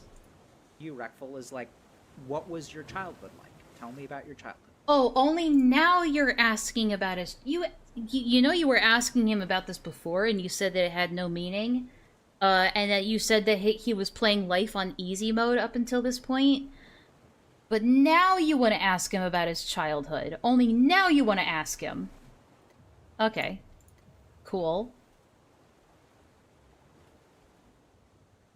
Only after you make the judgment that he's been playing life on easy mode and that he has no challenge in his life. So let's hear about the easy mode that he's been playing on in his entire life.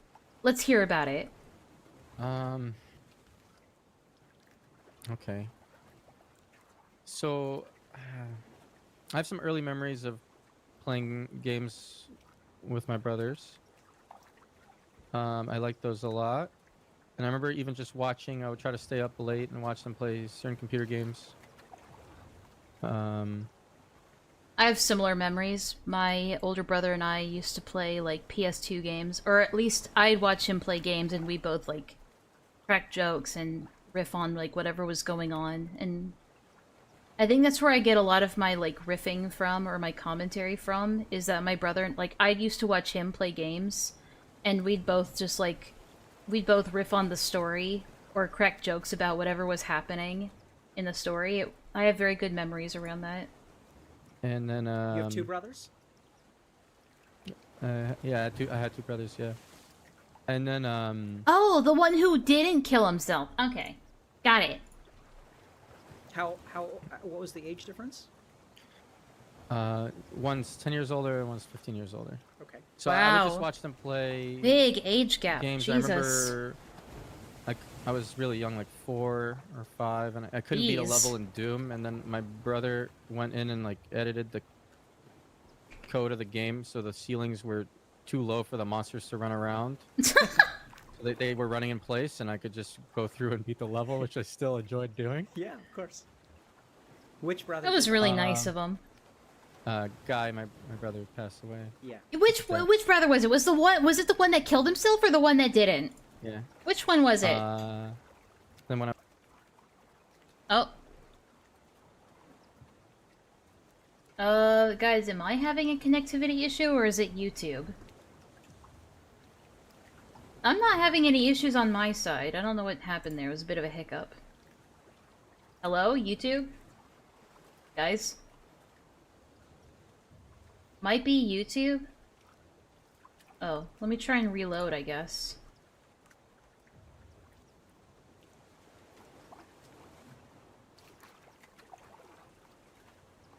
That's strange, because if YouTube is having a hiccup, then how am I still streaming to the platform?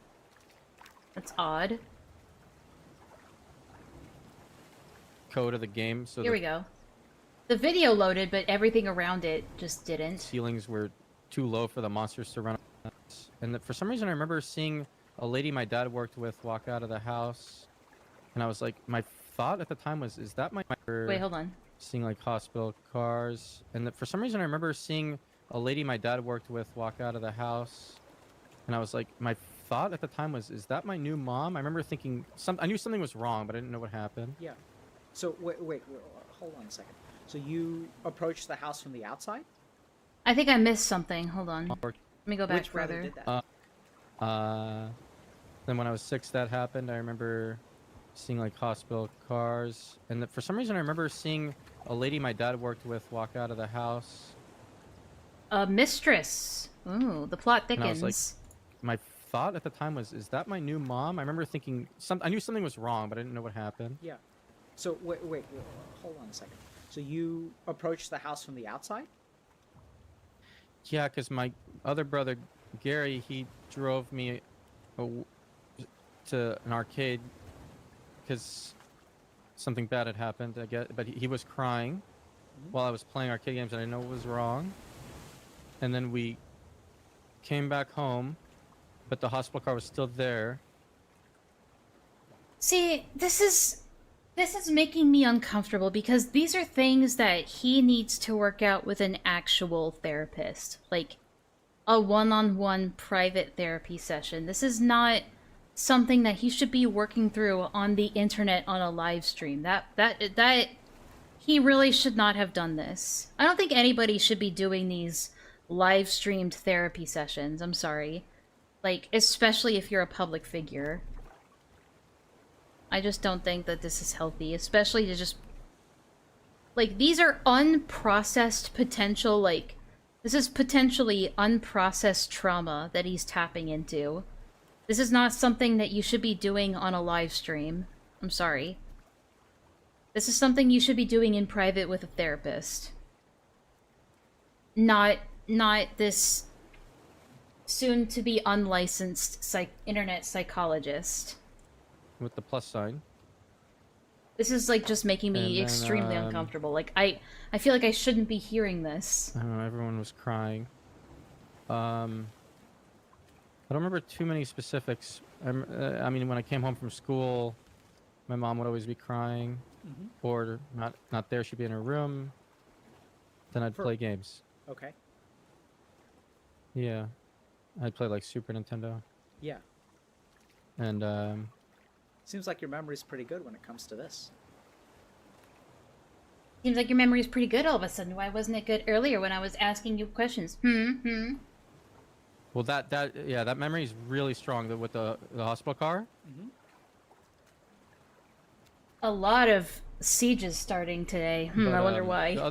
I don't remember like coming home from school specific days. I remember before that happened, I used to get so excited to see my brothers when I came home from school, and I'd be like, "Is Guy home? Is Gary home?" You know, I'd be excited to play games with them. I think. Yeah, right. It's like simple, but it was pure and it was simple and it was absolutely there, right? Like you were excited about that. Like that's what you lived for.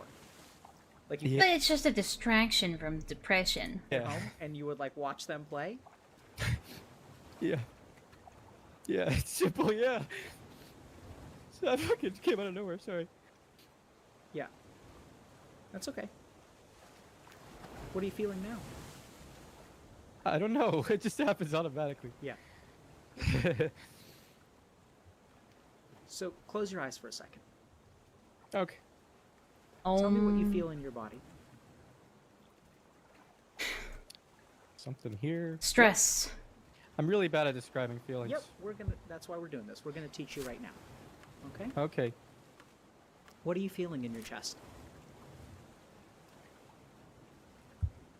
Would people describe this as a tightness? Maybe a Yep. tightness? Yep, you're feeling tightness. So this is Yeah, I- something that's more of a holistic approach to therapy, which honestly isn't a bad thing. No, it's not like that. I've actually done this too in some of my earlier like therapy work, where this helps especially with anxiety, where it's being able to connect how you feel mentally to how you feel physically, because mental health can affect your body in physical ways. Like when you're anxious, your heart rate can go up. When you're angry, your blood can run a certain way. Like certain feelings or heightened emotions can change how your body feels. Like the two things are interconnected, and getting in touch with how your body feels and how your mind feels is a great way to be able to anticipate. Like, for example, it's a great way to be able to anticipate if you're about to have a panic attack and that you need to, like, mentally prepare for that. It's a great tool for something like that, for example. So I don't mind this kind of, like, new age holistic approach to therapy. It just depends on how it's used. Right? Keep. I realize I need to breathe more steadily. Okay, so your breathing is erratic. Yeah. Now, what's happening? So as you notice the feeling, what happens to it? It's going away. Yeah, right. And what just changed with your breathing? Your breathing is different. It's more regular, yeah. Yeah. What's happening to the feeling? It's going away, yeah. Another way to describe it? Yeah. So yeah, but it's going away. Like, would you say it's loosening?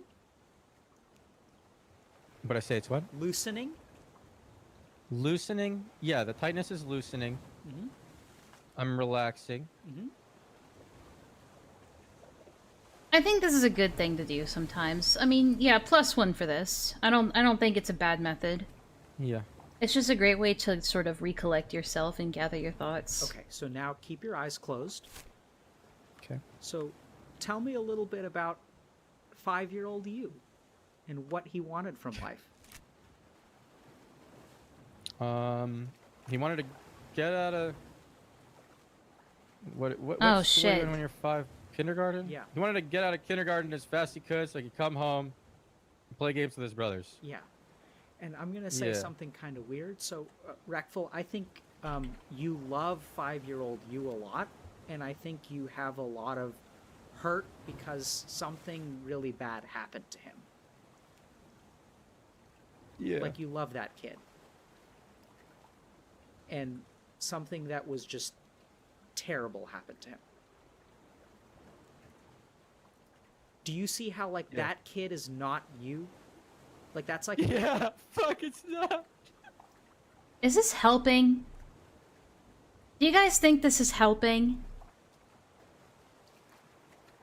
Imagine your past self back to a more innocent time. Imagine your happiest moment. Now remind yourself you're never gonna be like that again. Now imagine your life is completely different, you're not that kid anymore, and life is never gonna be the same. How do you feel? Do you feel better now? Do you feel less depressed now? Does this... Is this helping? Yeah, it's not. it's not, right?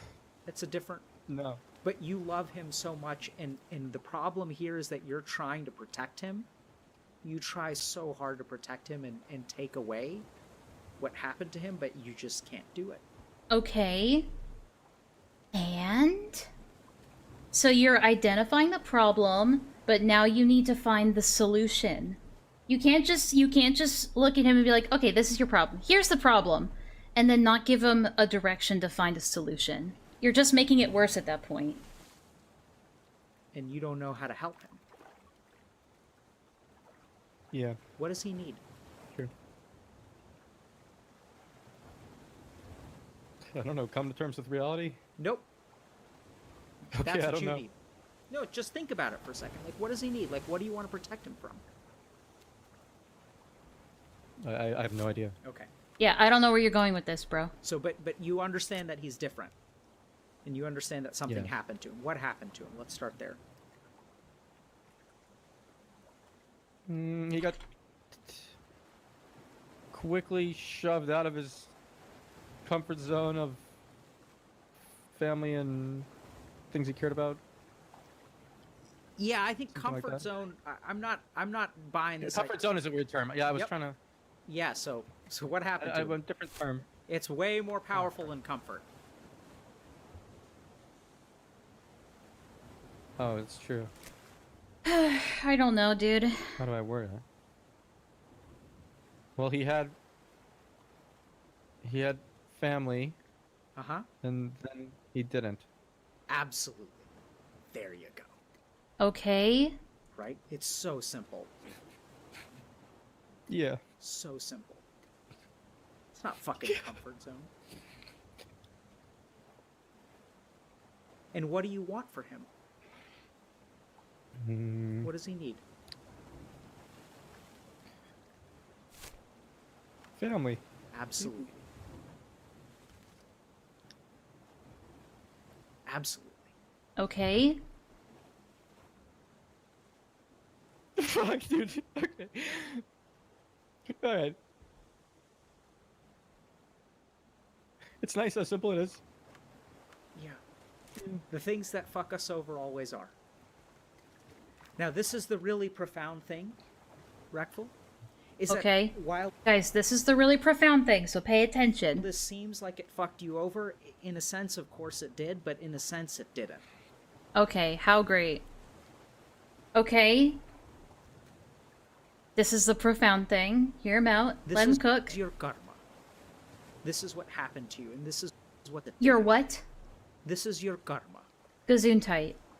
This is what happened to you, and this is what's made you the person that you are. And I think that this is like, as long as that feeling is there, like But also, you've been playing your life on easy mode, dude. this feeling of loss and loneliness, like that, your purpose, when you saw that medical van or ambulance with a plus on the side, that was the day you lost your purpose. The fuck is he talking about? I just hate that he makes all of these stupid inferences. Just, it's all so, it's theatrical. It's played for theatrics. He knows what he's doing. He's playing it up. What do you mean? You've been talking to this guy for only like a little under an hour. And you're able to jump to these conclusions that would take multiple sessions to get to? In reality? You're just trying to speedrun curing a guy's depression, and all you're doing is making it worse. Yeah, those experiences make you who you are now. A depressed, lonely sack of shit. Get friends, loser. Yeah, he's basically saying the you now has no purpose. And for a time, you found activities that can help you get past that. You can forget about it. Yeah, like stupid photography. It's only a distraction. That's the day that like your life changed, right? Like every reason that you had to wake up in the morning was to go to class so that you could come home from class and spend time with Guy and Gary. And then one day all of that changed. And it changed you presumably irrevocably. Good. I'm glad that it took you an hour to get to the conclusion that his brother killing himself was indeed traumatic. I'm so glad you could actually manage to get yourself to that conclusion, dude. What a journey we've made. We found the missing. But I don't think that that's true. What? I think you can get past this, and I think your lack of purpose is like, this is where it comes from. Oh, your lack of purpose is because you're not moving on from your brother killing himself.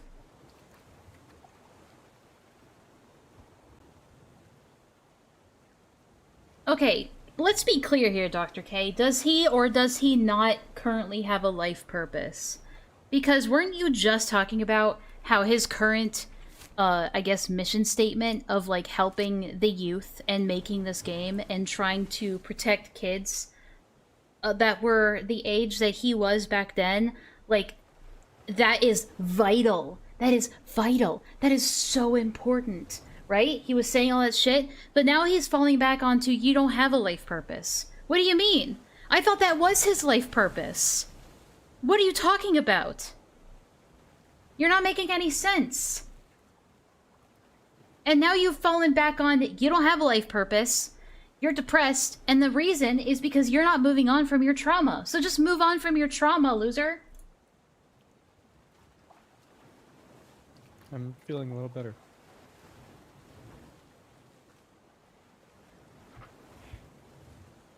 I mean, I'm glad he feels better, but I really don't think that this is helping him. Have you talked to anyone about this? Yeah. But I didn't let myself go deep in it. So again, like, there are so many things that he starts but never finishes. Like, he's never gotten around to why he doesn't need his medication. He started that line of thought, but then he never finished it, right? He just kind of left that hanging in the air as like an unsolved question. And so when you have somebody who is a licensed psychologist tell you, oh, we need to figure out this reason why you don't need your medication anymore, and then they just pivot onto a different topic altogether, it leaves this thought lingering in your mind of, I don't need my medication. I might not need my medication. I might have been misdiagnosed. My doctors might be wrong, but you don't have the reason why. And so those just, those just become lingering doubts in your brain that, like, these unsolvable questions, because the person who told them to you never gave you the reason why he thinks that you might have been diagnosed, or the reason why he thinks that you might not need your medication, or things like that. This is not helping. Yes, I think because it was always The reason he's feeling better right now in this moment is because his trauma of losing his brother is being momentarily validated. It wasn't before, during this stretch of time. It wasn't being validated then, and that's when he was very uncertain and uncomfortable and very clearly confused. But now that that is being momentarily validated, he can feel a bit of relief. He can feel a little bit of that validation that you need is very, very important to have when you are beginning therapy. The most important thing that you need to establish when, and again, I'm not a professional, I just know from personal experience, and other people who are close to me who have gone through therapy, the very basic, vital thing that you need to establish with your client is trust and validation. Is knowing that their feelings and their trauma is valid. And as snowflakey as that sounds, that is how you begin the process towards healing. Is that you build a rapport with your client. You're building a rapport with the person that you are paid to help. But he kind of skipped at the beginning. He skipped that validation part and went to, here's why everything you know is wrong. It's like, that doesn't help. It doesn't help at all. But now, he's cycling back to that, and only now is he starting to feel better because he's getting that validation. It was when I was 16. I'm not saying that's a bad thing, but this is something that you do at the beginning. And privately. This isn't something that you should be streaming. To people. Yeah. I think I was more closed off than I am now. Yep. All you need is the internet to watch. What? Yeah, well, I obviously can't he's really being be sarcastic, open but with everything because I realized it helped me at some points, I guess. Yeah. let's kill these fucking bugs. Hang on, let me take a moment. No, no, no, no, no, no, no, no. Stay there, stay there. Stay there. Don't get fucking killed by these bees. This is kind of the stupid thing about the combat in this game right now, is that you can kind of just take pot shots at the bees or the mobs or whatever if you glitch them to the water. So I'm just gonna do that. I'm gonna do that all day long and take a look at the map. So there is a tower here and a tower here. So I'm gonna go ahead and track this tower, and we're gonna go and take our payload there. Yeah. I think it can help others too. Yeah.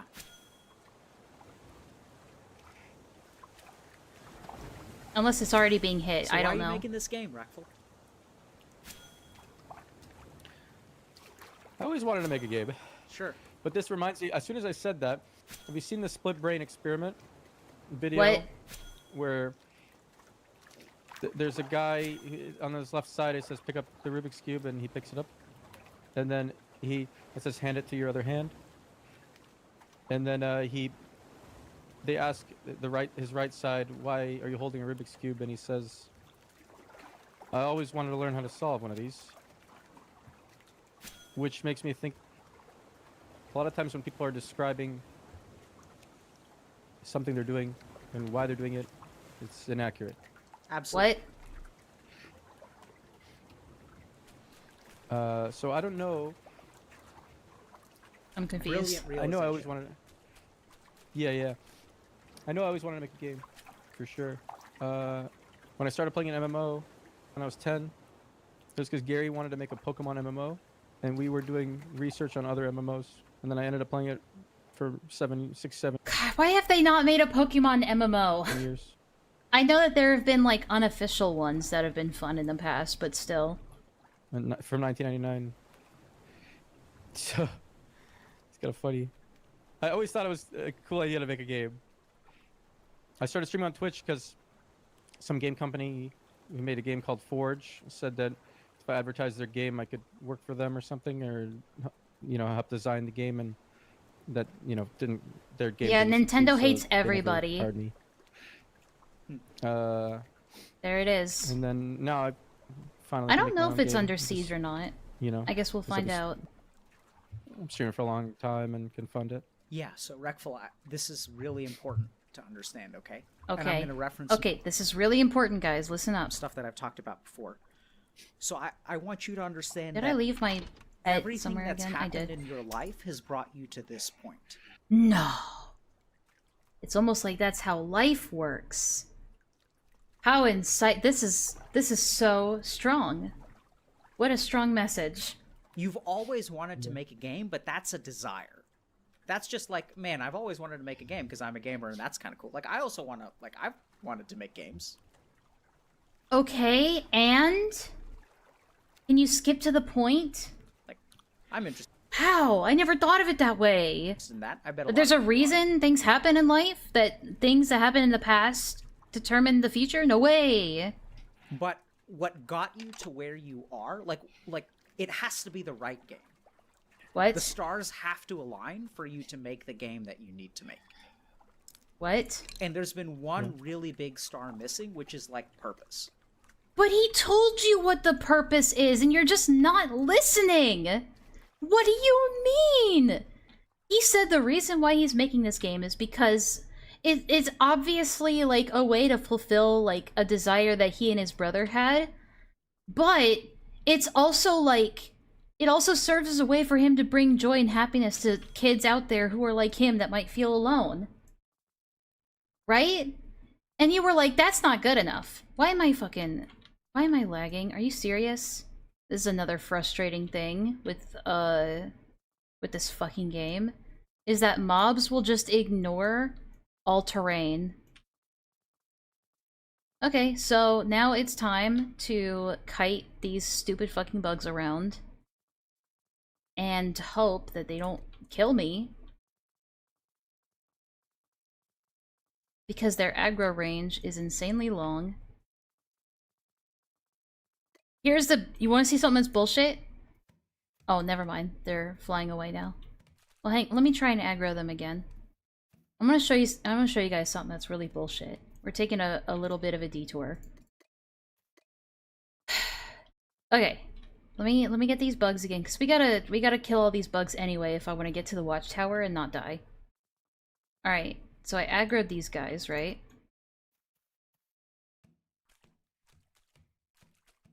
Look at that. We're on different terrain heights and they can still attack me. Shit, come back here. Fuck! He'll come back. Yeah, come back.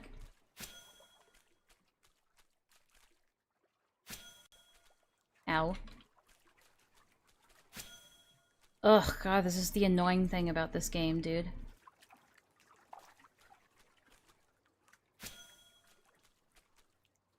What are we watching again? Some dumb, former psychologist making dumb assumptions about a depressed guy's life. Oh my god, this is so infuriating, dude. I hate this. I hate this so much. I hate combat in this game. It's so frustrating. They just keep flying away.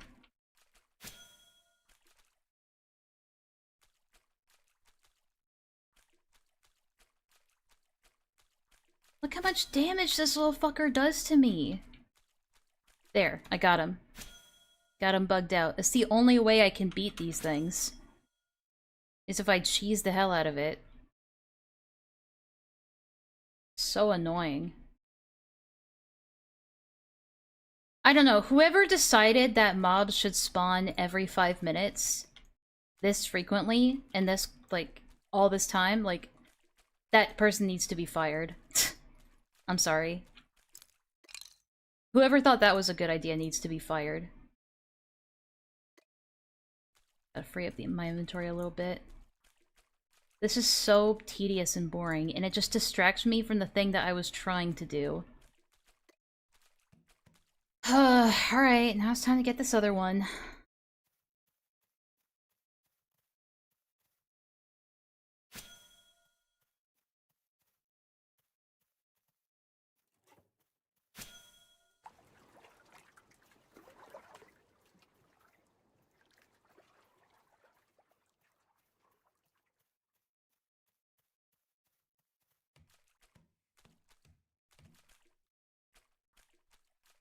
Oh my god, get the fuck back here. And then their regen is so stupidly, like, fast, too. Are you kidding me? Fuck. I just want to deliver my payload! Why do I have to do this? Like, on top of everything else. This is so tedious, it's so bad, it's so boring! I hate this! Every time I have to deal with this, I hate it!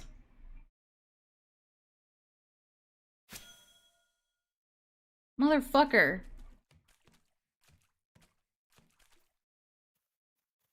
Now imagine if I didn't have stupidly overpowered health regeneration food bonuses. I'd be fucked. This is like watching Dr. K. And see how I have to go down the terrain and it slows me down, but it doesn't do that for the mob? Like, I have to take little time, like, to do a little hop like that, and it slows me down. The mob doesn't have to do that. The mob has every fucking advantage, and you're just expected to just deal with it. It's so retarded. I hate it.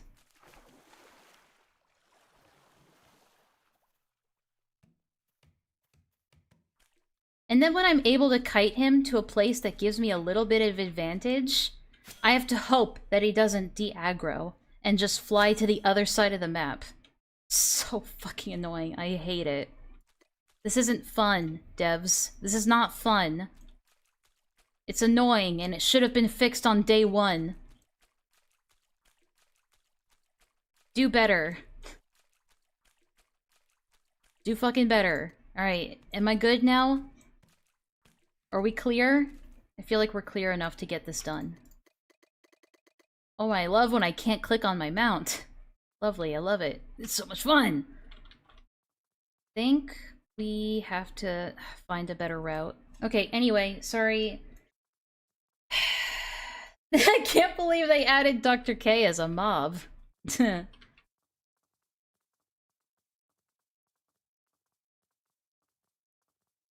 It's flying, so terrain ain't that much of an issue. I'll let you in on a secret. Other terrain-based... Other, non-flying mobs do that too. Just so you know. It's not exclusive to just the flying creatures. Well, at least now I can do the thing I came all the way here to do. Okay.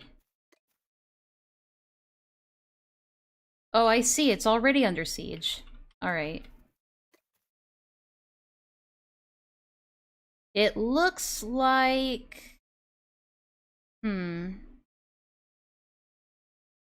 don't want to help defend it. It's already under siege, so I'm gonna go to another one. Let's see. I wish it would tell me on the map which ones are being under sieged and which ones aren't. It doesn't really tell you. You kind of just have to hope. I can't go inland because I'm gonna actually just die. I can try. But this already... I'll try. I'll fucking try. These teratoads, dude.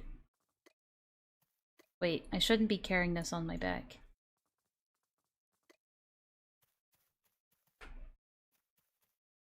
Oh my god, look how much damage they do. Yeah, that seems fair. Yeah, that seems fair, game. That seems fair. That seems fair. They can attack harder and faster than me, and I can do nothing except just take the damage. Of course. Yeah. Of course.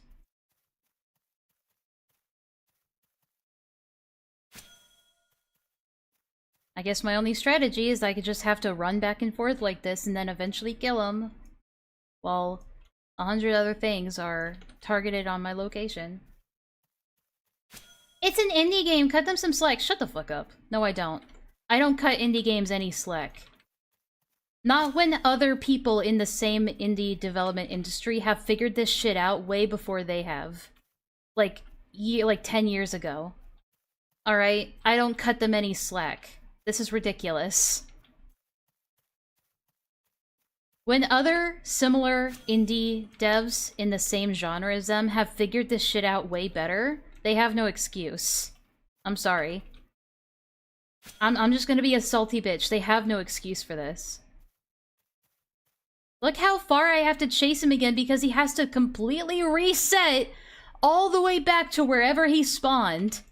And so it's like, if I do damage to him, he has to go all the way back to where he spawned.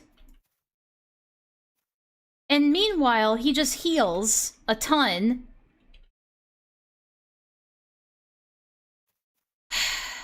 I'm just trying to deliver my payload. I'm just trying to play the content of the game. This isn't content, this is a sidetrack.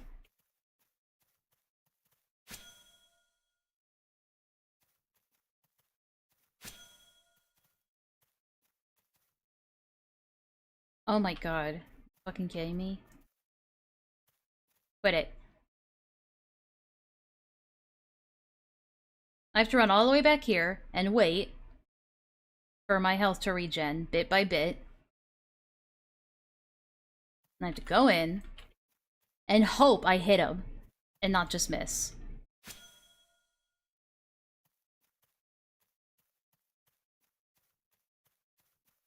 That's so cool. This is such fun gameplay. I love this. This is so much fun. Alright, anyway, let's continue.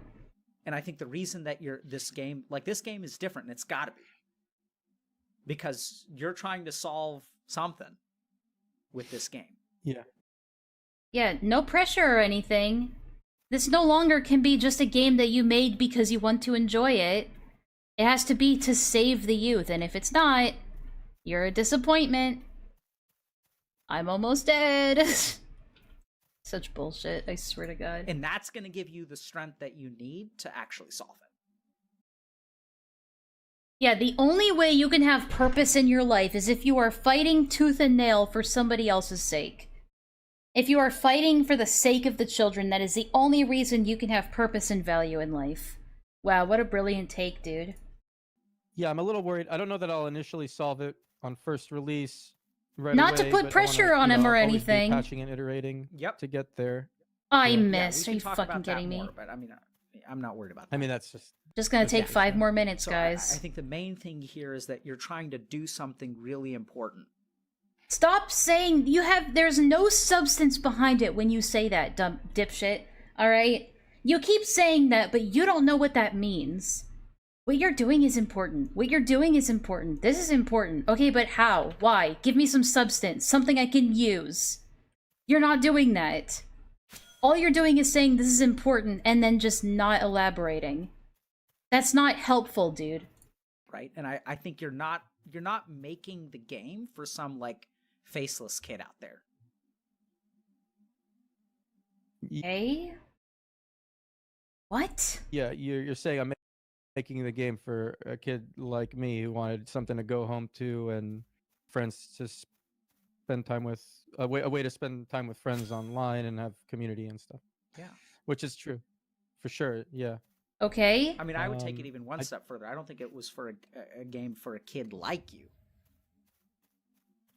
You're saying I'm making it for me. Not for the you today. Me as a kid. You could have just said he's making this game for his inner child. How is this so hard to comprehend? Or just say, like, outright and not waste everybody's fucking time. Holy fuck, why do you gotta yap so much? Just get to the fucking point. Please and thank you. Alright. Go on. Yeah.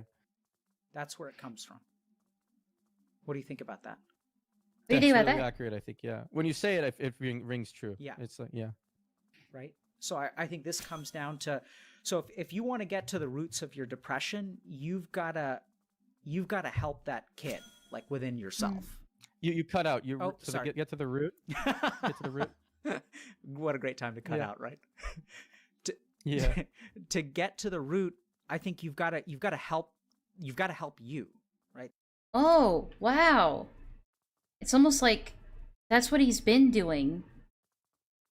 But you just said that everything he's doing in his life is just meaningless distractions trying to escape from this depression. You're not, like, this guy is not consistent. I feel like he just says whatever he thinks is the right thing for the person to hear in the moment. I don't think he's actually thinking about the long-term plan of any of this. Alright, so I can't go that way because it's blocked by a river, and that's the only way I can get my payload across. Without doing it one at a time, because that'd be stupid to put them on the floor. So instead, I'm just gonna have to go back the way I came and go further up the channel and hope for the best. If I can find my fucking way back. I hate this terrain, dude. It's such a pain in the ass. What am I even stuck on here? Hello? What am I even stuck on? What do I have to go? There's nothing there. Game? Well, how did he get a license? My question is, how did he lose it? That's what I'm interested in finding out. That's what you need. Like, that's where the hurt is. That's where the depression Wow, comes how from. That's where profound. the loss of meaning in your life comes from. Because No way! His depression and feeling of loss comes from his childhood trauma? And losing somebody important, that's where the feeling of loss comes from? Wow, dude, how profound. How can you open the menu, game? Thank you! I'm getting salty at this game, dude. It doesn't take much. It's so broken, and I hate it. There are so many things that go wrong in this game that should have been fixed weeks ago. Even before they went early access, these are very fundamental things that should have been fixed before the game was even released. I'm sorry.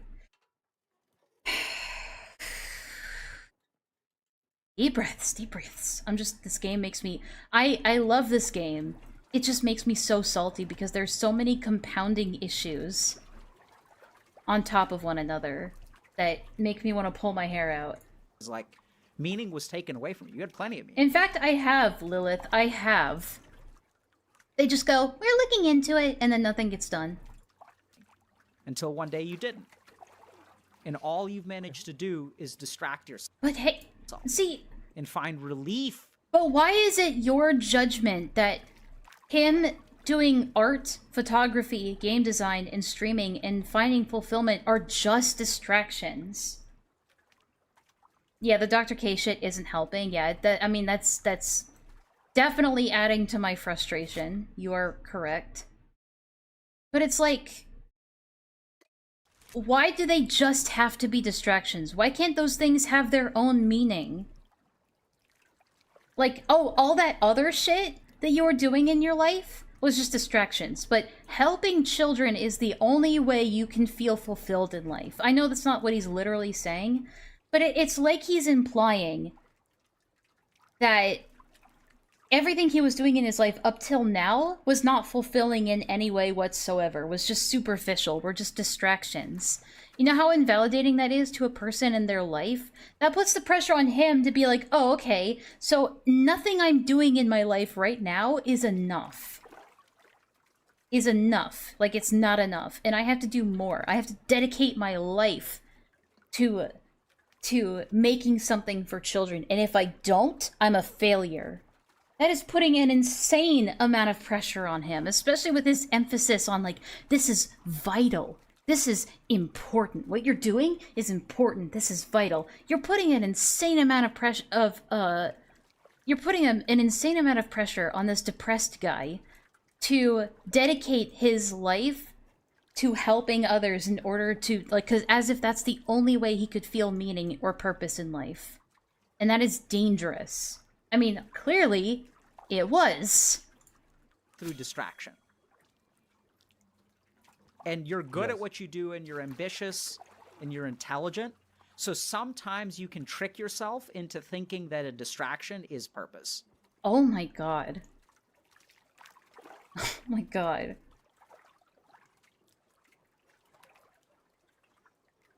I mean, on one hand, you could say he's right.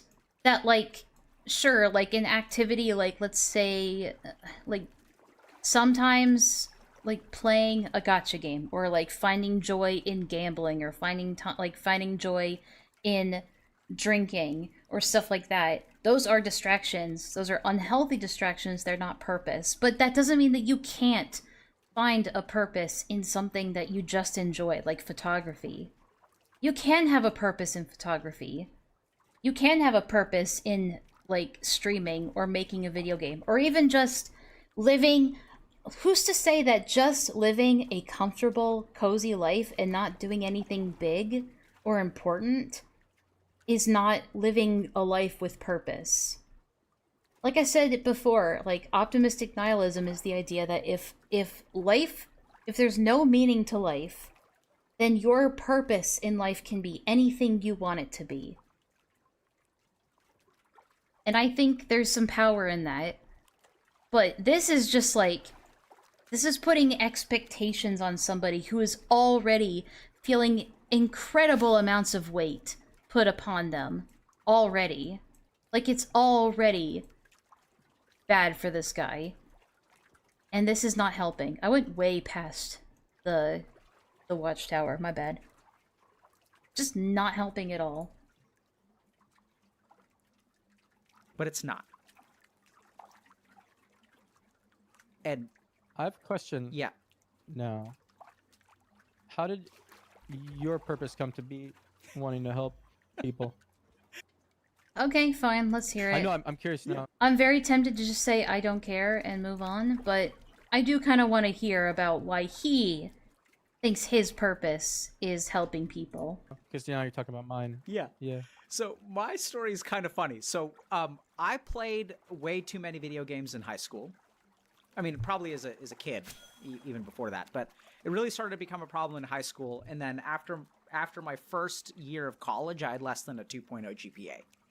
Yeah, it And is then that for the next, dopamine. year, I also like kind of failed out of college. I was on academic probation, and my dad. Academic probation. Why? Why were you on what did you do? Dad, who's a really fantastic guy, and then Wait a for the minute. next year, We good? God damn it, I fucked up again. I'm sorry. There's a guy on Hang his on. left side. I don't know if it's like Firefox fucking up No. or YouTube. Okay, well it seems How like did- it's back. You... Here we go. yell. My dad, is a kid, even before that, but it really started to become a problem in high school. And then after my first year of college, No. Wait, hold on, we gotta back up a little bit. How did... I played way too many video games in high school. I mean, probably as a kid, even before that, but it really started to become a problem in high school. And then after my first year of college, I had less than a 2.0 GPA.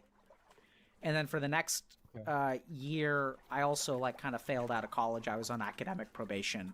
Why though? What happened? Why were you... Okay, I need to look up what academic probation is just so I'm like being accurate here.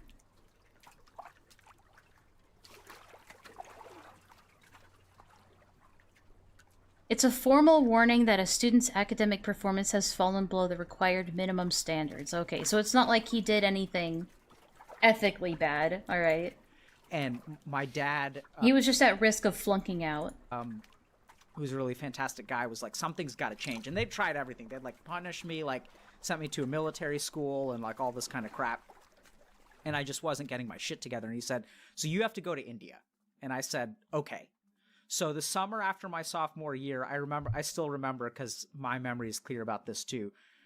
We were kind of talking like late into the night, and this conversation was different because This like one's usually being when I sieged was as when I well. would, like fail stuff, like they would yell, right? Like I'd get punished or they'd like Okay, so you had tiger parents, be alright? like, I'm fucking up. But this time my dad was just sort of not really resigned, but it was like a really like problem solving conversation. And we kind of like, I felt like we were on the same team. And he was like, look, we got to do something about this because this is not working. So I went to India. You're 20 or so? You're 20? Yeah. Dang, so 20, he's young. 20 or 21. Bro's younger than me. Oh no, you was 20 at this point. Okay, for a second I thought they were saying he's 20 now. Or no, then. Whatever. And I went to India and I stayed at this place called an ashram. And an ashram is like a monastery. So Okay. I spent 3 months studying yoga and meditation. And Which is the best gateway into psychology. absolutely loved it. Because as you know, psychology and chakras really go well together. What I loved about it is that we study all kinds of stuff. We study physics, we study mathematics, we study history, we study sociology. We don't study ourselves. Like, even if you study psychology, it's about, like, experiments about other people. It's not, like, how you work. No. It's not, like... Psychology is how you work. Yes, most of the time it's focused on other people, But like, what are you talking about? Are you not also a human being? Why do I lack meaning in life? Like, how can I actually find the answer to that? Where does meaning come from? How does our mind function? So in your case, the root of your depression is something called a samskar, which I'll explain later. And Gesundheit. until that samskar gets dissolved, you're going to continue to be depressed. The samskar. This is not helping, dude. And this is why you can have periods of like distraction and whatnot, and Your vibes are off. That's why you're depressed. you can fit clinical criteria for depression and all that good stuff. But at the end of the day, What? I'm sorry, did he just like dismiss all the clinical criteria for clinical depression? continue to be depressed. And this is why you can have periods of like distraction and whatnot, and you can fit clinical criteria for depression and all that good stuff. But at the end of the day, you have this samskar that formed. Yeah. Forget about all the clinical stuff that leads to,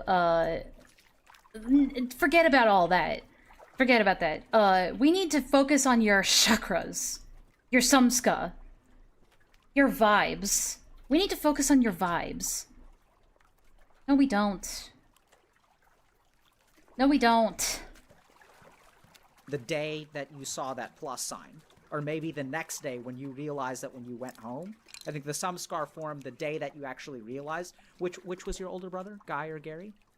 Guy. Yeah. So one day you actually realized that like Guy is never going to be home when you come home, and that's I think when the samskar formed. The bad juju was summoned into the corporeal realm the day your brother killed himself. That's it, we cracked the code.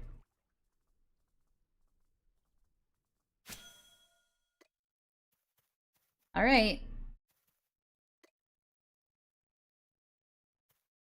Nope, this one's being sieged as well. Where's the thing? Oh, there it is. God damn it, fuck off. Man, is every tower just being sieged? The thing is, I would go deeper to get in there and deploy some of the— I accidentally helped them. Fuck. I'm fucking up my mission. I had one job, and I'm fucking it up severely.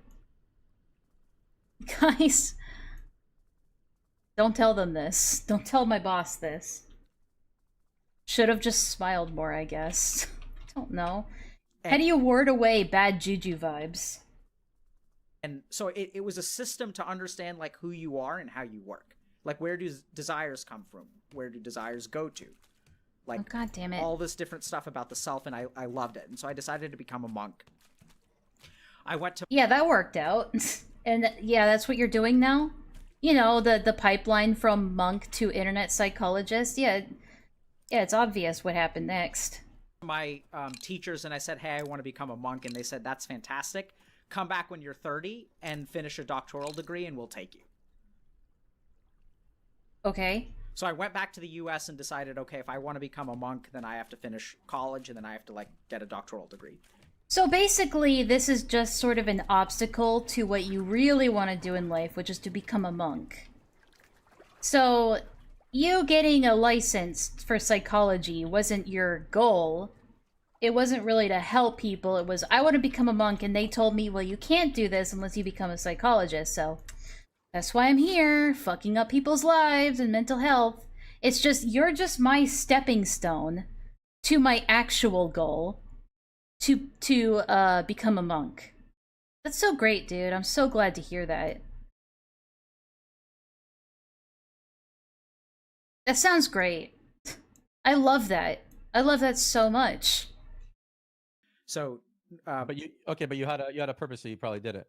Yeah. You finished college? So I finished college. Every summer I went back Wait, there might be more to this. Hold on. I might be judging too harshly, too soon. and studied in India over December break. So I'd spent like 4 months a year in India for the next 7 years with the goal of becoming a monk. Ended up meeting my wife, got confused because I was like, oh, I want to become a monk, but I'm really into this girl and all this stuff. So decided Your mic's cutting in and out a little shit, bit. sorry. I'm following. decided that like the monk path wasn't the right path for me, or more importantly, realized that you don't have to be a monk to be spiritual. That ultimately being a monk is Gotcha. not what you wear. It's actually all about your internal experience. It's about your chakras. Okay, so I judged too soon. I apologize. I judged too soon and too harsh. So the way that you deal with your own desires, the way that you deal with your own ambitions, the way you deal with your own ego. And that for me, Still cutting out. oh, weird. Oh my god! Fix your internet, The bro! chance of failure? Absolutely. Absolutely. Okay. Right? Because it's easy to like escape from your failure in college if you were not meant for like the material world. And I was like What? better than that. I was meant for the spiritual world because I'm deeply spiritual and I'm not going to run in this rat race and I don't care about grades and all these fucking peons out there that are living a material life. I'm better than them. I'm going to Okay. become a monk. Then I realized that that was a load of bullshit. That's ego. Okay. That there are two kinds of ego. There's regular ego. Oh my god, I don't care. Stick to you. I got you. So ended up doing neuroscience research. So I've always been kind of a skeptic and was curious about like what was happening in my brain when I was learning these things. So started doing neuroscience research, ended up going to medical school, and then decided that I wanted to become a psychiatrist and that I was going to incorporate like some of these Eastern perspectives on mental health to like psychiatric care. Sure, sure. You can incorporate some of these Eastern, like, sort of more holistic approaches into therapy and psychology. It can't be a replacement. That's the thing. It cannot be a replacement for things like therapy and medication. And teaching people how to meditate and all that good stuff. And then Sure, maybe it can help certain people. It's why religion helps a lot of people. It might be able to help. It can't be a replacement. it's funny so how dharma works because then life I don't really care about your shit, dude. after the AMA, I probably got hundreds, if not thousands, of requests for help, and like from all over the fucking place. Like some dude reached out to me from Singapore and was like, "Hey, can you come to Singapore and like talk to us because we're struggling?" And I was like, "Sure, but I don't know how or why." And just gets all these random. So That's got a siege cannon on it most, too. even more bizarre is I got an email a couple weeks ago from two psychologists that work. How long has he been yapping about himself? Hang on, when did he start? People. I know. I'm curious now because So he started about around an hour because he said, well, how'd you find your purpose? So Then decided that so then I about yeah, sure, the bio might look cool, but it's actually just infuriating to try and navigate. Actually, though, hell. Most of these biomes are absolute hell to try and navigate, mostly because of these fucking mobs that I cannot stand anymore. Please, devs, fix this. How are we feeling with Dr. K content? Well, right now he's just yapping about himself. in September, and they're like, "Hey, can you Okay. help us?" Like, this is not one of them. So I try to draw a distinction between what I believe, but I think ultimately like once you meditate, you start to have experiences, and then like I can't shake. I don't logically believe in reincarnation. It's based on experience. So there are certain techniques of meditation and stuff where you be a blank slate. I just show what's on my face. I see. The blank slate does suck. I've talked to a lot of the Yep, blank slates. I think it's stupid. I mean, Okay. actually, that's kind of judgmental. I just don't think it's for me. I'll put ecology that we're kind of unaware of. And so my sense is that like the field of mental health needs to be addressed way more quickly and on a way broader sense. And what I mean by this is like people need You can't rush mental health, though. to understand some fundamentals about how their mind works. Like, I think it's infuriating that you Yes, but sometimes you cannot start with that. go to a psychologist and you ask them, how does my mind work? And they're not going to give you an answer. Like, there are answers. I think they're very simple answers. Like, I think your problem is that you have a samskar. That's not an answer, though. That is just a philosophy. You have a what?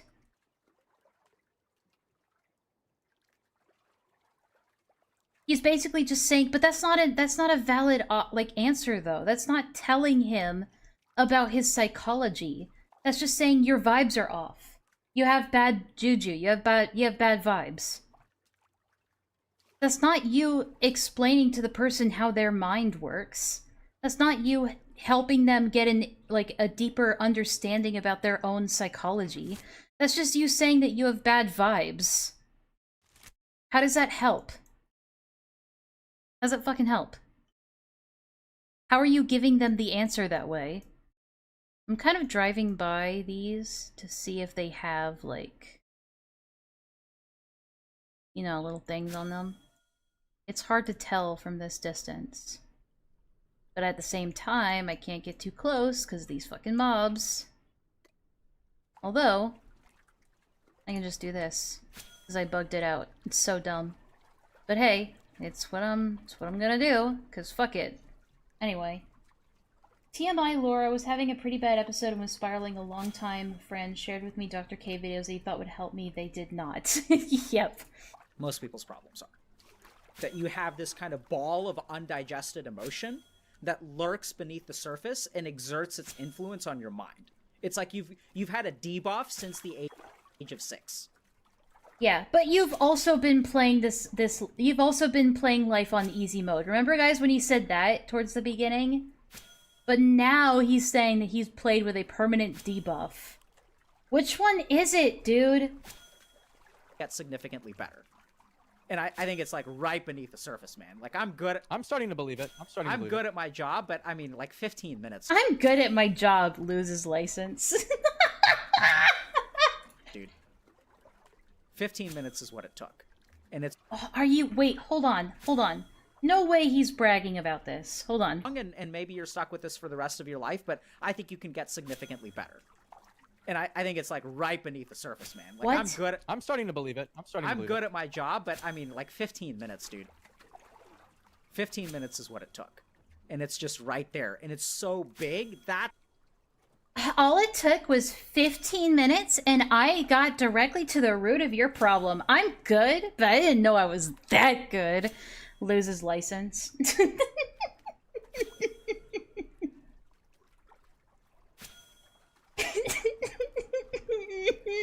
We gotta remember this for later. I'm just gonna, like, make a note. it's not static, right? I believe and I think it's like right beneath the surface, man. Like I'm starting to get significantly better. What timestamp is this? And 1:16:47. I'm gonna write that down. Just to keep a note. You see how fun and engaging that combat was with that mob? Where I just kind of did AFK shots at it from the ocean while it stood there and took it because it had no other choice because the programming is so bad. Yeah, but no, we need player housing first. Just want to check if this one is being sieged already. Surprisingly, no. Hell yeah. So now we gotta get this bee off our fucking back and bring a capsule up here. Hopefully she chases... You see how that's bullshit too? How is it that she's able to hit me from there? Answer that, atheists. No, the devs seem... Thankfully, the devs themselves seem pretty open to criticism. It's just they're not really, like, at this point... They're not really proactive and... I mean, they did fix the bug with the, this morning, they fixed the camera reset bug, which was driving me nuts, so thanks for that, devs, but still. There are a lot of these fundamental issues that they're still not fixing, and instead just adding, like, player housing. It's like, can we get the game to work first, before adding new features? I think it's like right beneath the surface, man. Anyway, we're just gonna hold on to that for later. Like I'm starting to believe it. I'm good at my job. This is what it's all about for him. He's just trying to speed run this shit. I'm good at my job, but wow. But I mean, like 15. You have this whole like resolve something. It's not just about Yeah, no problem, Lilith. Have fun sleeping. grief. It's not just losing your brother, but it's like shattering your perception of like what life is about. What? Like life became meaningless to you after that because that's what life was about. And then suddenly like that's no longer on the table. You give a kid a purpose in life, you give his life like because that's the thing about the child, right? It's such a simple and pure purpose and then you yank it away. It's not complicated. It's not complex. It doesn't have different shapes. Yeah, so he really is just saying nothing else you have done in your life, in your adult life, has had any purpose. The only purpose you had in your life is when you were a kid. Nothing you've done up to this point has had any purpose after that. I don't know if that's helping, Doc. I really don't know if that's helping. I don't think that helps, because now you're putting insane amount of pressure on him to make purpose out of apparently nothing. Apparently he had no purpose. Now he has to just go out and, like, make it happen. And if he doesn't, he's a failure.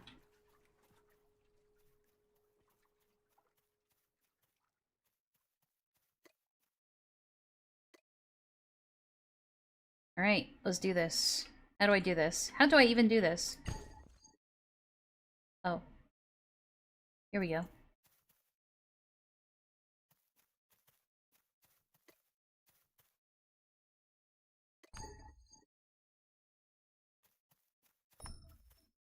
We don't have to win, we just have to put the pressure on. It's the entire idea of this.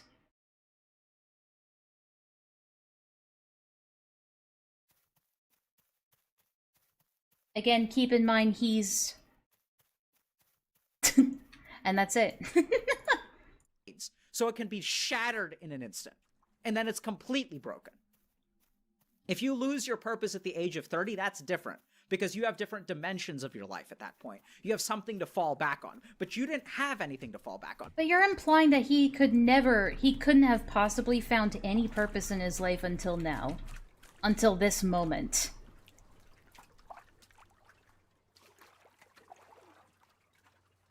Because that's all it was. And then your other brother stayed in his room all the time. Well, we're more just trolling Purgatory, let's be honest. Mm-hmm. Right? Not his fault. I just realized I don't know, this was the leader's idea. I don't know if I trust his judgment on this. But, I told him, I was like, are you sure? Because, you know, we're expending resources to do this. Don't know if it's a good idea. But he really wanted to go for it, so... I was thinking that my parents are probably watching this. That's fine. That's interesting, yeah. Yeah. I mean... Oh yeah, we didn't consider that other grieving family members might be watching this video. They're welcome to... And hearing this therapist saying that their child just had no life purpose and that he's been coddled his whole life and it's probably their fault he ended up this way. Yeah. We didn't think about that, did we? Oh god, this sucks. Alright, we're gonna check the next watchtower up this way. come on too. A bit late for that, yeah. They won't. But let me find them. Okay. That's nice. Made some realizations about myself, and it gives me a little more purpose in the future. Good. A lot. A lot actually. Yeah. So I just want you to remember that when you feel depressed, like, it's not that those feelings aren't real, and there's a lot of science that suggests that it's not just a samskar, right? Because you have a family history. Oh, I'm so glad that you can reassure him that depression is not just a samskar. I'm so glad that you spent all this time talking about maybe his depression is just a samskar, and now you're like, well, maybe it's not just a samskar. Maybe your depression is valid. You might have depression. We don't know. But most of the time, mostly your life is empty and your vibes are off. But now that might not be the case. Yeah, that's not confusing at all, dude. Go on. History of it. There's probably some genetic component to it. There's something going on in your neurotransmitters, which is absolutely real. But you know, but these are just sort of different, like, dimensions of the self. okay. And so you can have that biological stuff going on, and you can sort of have what I would call sort of like the roots of your depression are spiritual. They're not even psychological. The roots of your depression are spiritual, not psychological, says the psychologist.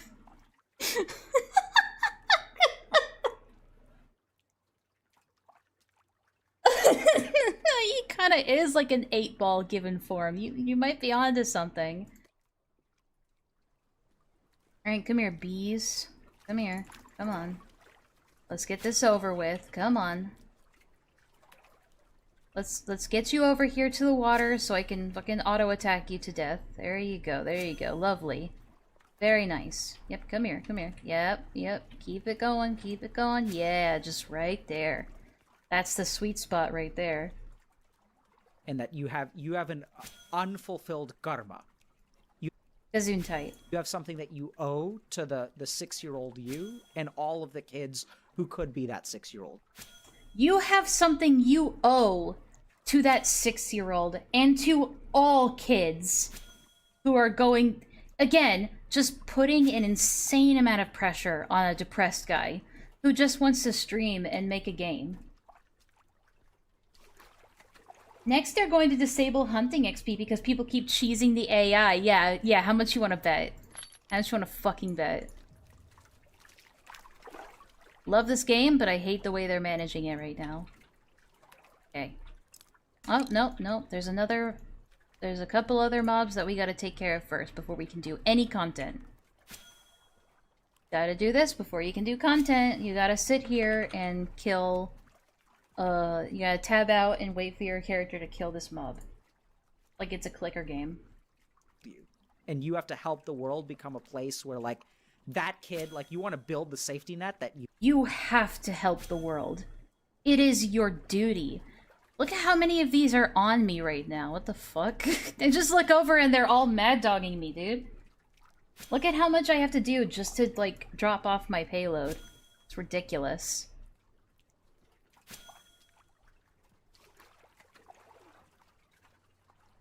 You have to do this, and if you don't, think of all the kids out there that you're just making worse. If you don't do this, you're making the world a worse place for all those poor kids out there.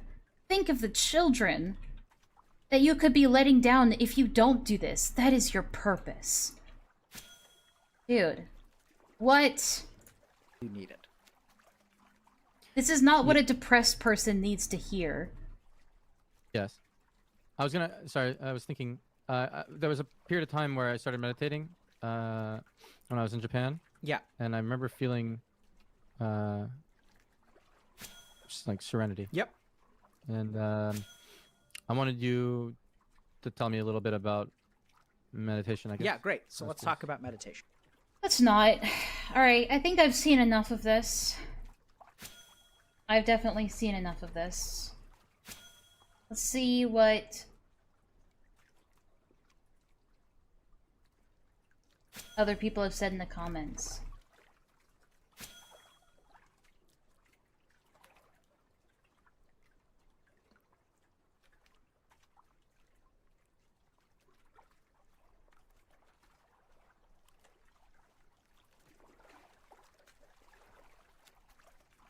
It's mostly just people, like, giving their condolences and RIPs and stuff. Alright, back to the document.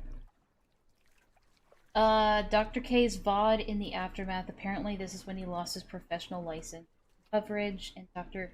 So should I mean, it's safe to say that I should watch these in chronological order. Oh god. Alright, this is called Dr. K Gets Emotional Talking About Wreckful. So I'm assuming this is after he killed himself.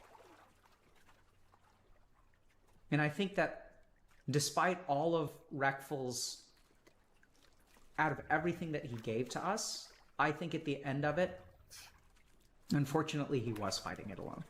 And he lost. But just because he lost doesn't mean that you have to. So what happens when a champion falls? He gave us so much. Like, I remember, you know, being like a 20-year-old kid playing WoW and like watching his videos, and I was like, damn, that guy's awesome. Like, I wish I could be like that good at WoW. I was a fan. He was a friend of mine. I was a fan. He was a friend of mine. Little parasocial. Alright, little parasocial dude. And what do we do when a champion falls? Do we stop fighting? It's a personal battle and all of us have to fight it. But You have to fight it, but you don't have to fight it alone. You absolutely don't have to fight it alone. But I thought he was living his life on easy mode and he wasn't being challenged. What the hell? And I don't want you to fight it alone, and I'm not going to let you fight it alone. That's parasocial. Don't do that. I'm going to fight with you. Don't but do this. I can't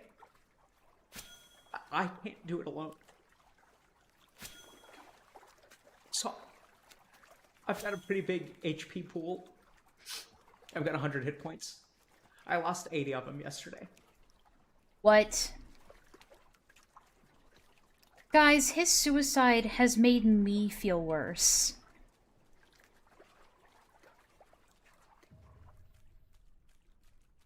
What?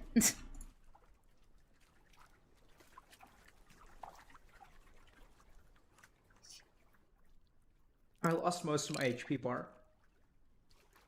And I'm, you know, it's kind of like in a game when, so my HP bar is flashing. And my UI is like red at the corners.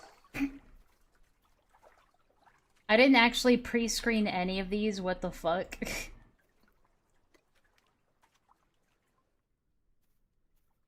Alright, my work is done. Time to, do other things that I came here for. I took 80 HP damage from cringe. This just feels like such, like, emotional manipulation. And also it's like... What? I think this is, like, the worst time to try and make, like, video game analogies is when you're trying to be, like, sincere and genuine. I don't know. Could just be me. Because I can't take much more of this. What? I cannot take much more of this. You guys don't understand how his suicide is affecting me. And every time I work with someone, I give a piece of myself to them.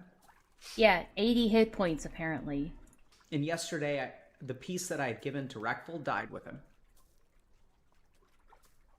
You cannot be sitting here saying you gave 80% of yourself to Reckful.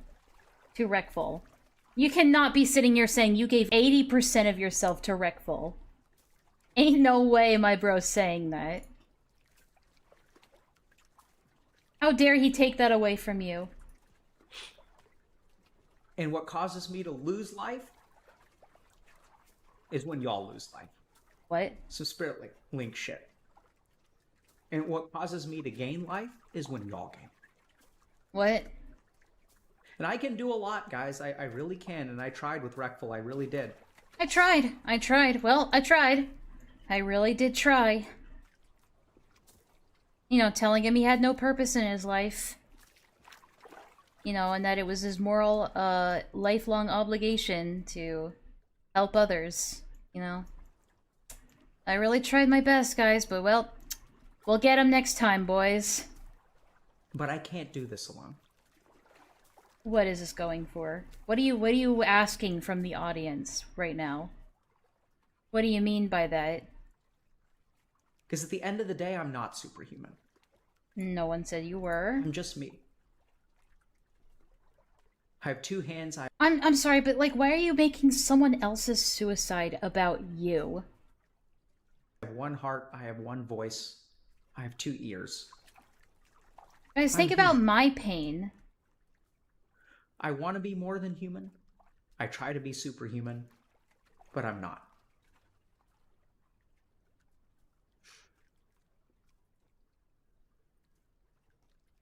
And we think about Reckful as superhuman, but he wasn't either. So this is the thing, guys. I can't do this alone.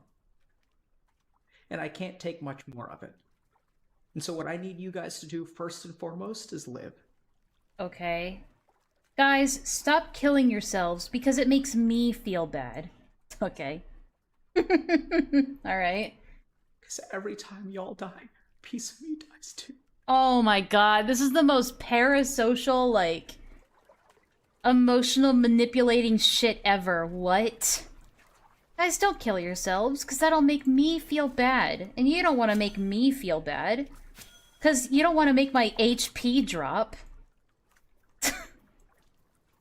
You know. Okay. That's what happens. A piece of us died yesterday. And I need your help, and I need you to live. And I need everything that we do here to be worth it. What the And I fuck need is he you to on get about? better, 'cause I can't do this alone. And I can't take much more of this. I need you to be better. I need you to be happy. Guys, I need you to be better. Do better, guys. Because you're making me feel bad.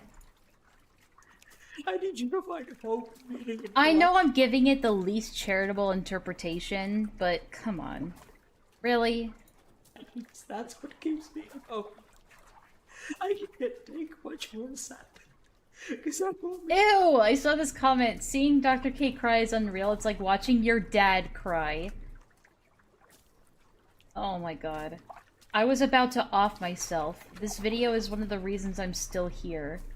Dialed 988 and got hospital. I don't believe that. I don't know if I believe that. I give a piece of myself to each and every one of you. And I give it willingly. What the fuck are you this is so stupid. I'm sorry, but like... This is a very unhealthy relationship to have with your audience. This just feels like emotional manipulation and just highly parasocial. It is cult language, you're right. Very much so. But I don't have that much left to give. I just can't, guys. I'm sorry. I like how the thumbnail is overcoming depression with the talking depression with Reckful. No. God, it aged like milk. And Reckful gave us the best part of him. I don't know if you guys realize that. He worked hard. I mean, he struggled with this for decades. Ever since his brother killed himself. Yeah, but he was also playing life on easy mode, remember? And with Everland, he tried to create what he needed as a child. What was Everland? It was a place of connection. And he gave the best part of himself for us. Streaming, connecting, And then he took it all away because he killed himself. building Everland, giving us enjoyment. And he didn't leave enough for himself. Oh, it's almost like someone told him that it was his vital duty that he had to do this. And who would have guessed that, you know, putting this mindset into him that his only purpose is like making this thing to help others, otherwise he has no life purpose. Who would have guessed that would have given him a mindset that he can't think of himself? That he can't take any time to think of himself? Who would have guessed that would have maybe damaged his sense of self or his psyche in any way?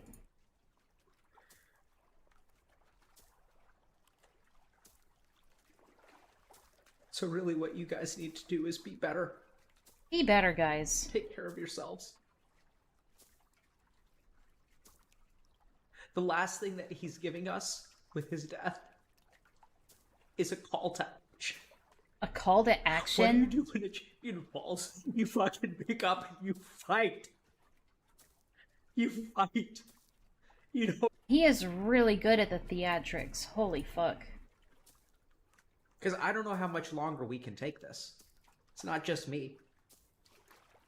This is Guys, did you guys know that suicide is bad? getting worse, not It better. was to me. And it requires each and every one of us. And understand that if you want us to win this war, if you care about Twitch and you care about me and you care about everyone else, even if you're a piece of shit and you don't care about yourself, you better take care of yourself. Because you owe it to us to not have a piece of us die with you. Even if you're not worth it, we're worth it. And do it for us.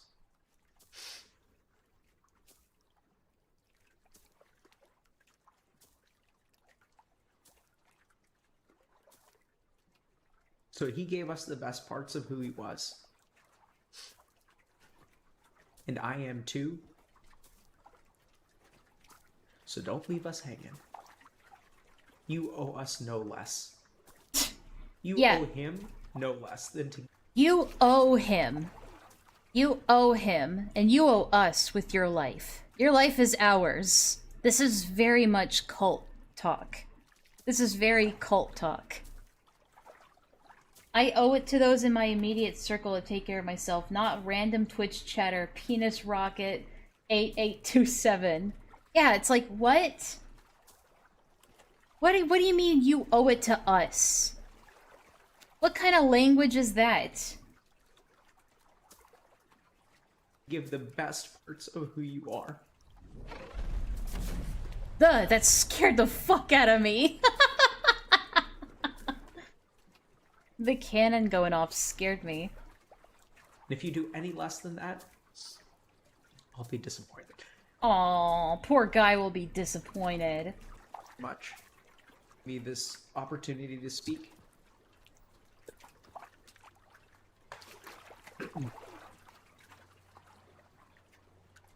It's the siege cannon. And let's not let him down. Yeah, well, that was dumb. What timestamp? What timestamp was this again? Get significantly better. And I think it's like right beneath the surface, man. Like I'm starting to believe it. I'm good at my job, but I mean like 15 minutes, dude. 15 minutes is what it took. And Cool. That's so cool, dude. Alright, next. Coverage. Alright. Oof. Alright. Hey, Desert listeners, a lot of you... So another internet psychologist is talking about another internet psychologist. Dr. K, Healthy Gamer License Reprimand. Okay. Who've been asking me to talk about how Dr. K had his medical license reprimanded recently. So... Recently, as in 2024, so nowhere near when Reckful killed himself. So it's definitely not in direct relation to the suicide, obviously. But it does leave a sour taste in my mouth, to be sure. Let's get into it.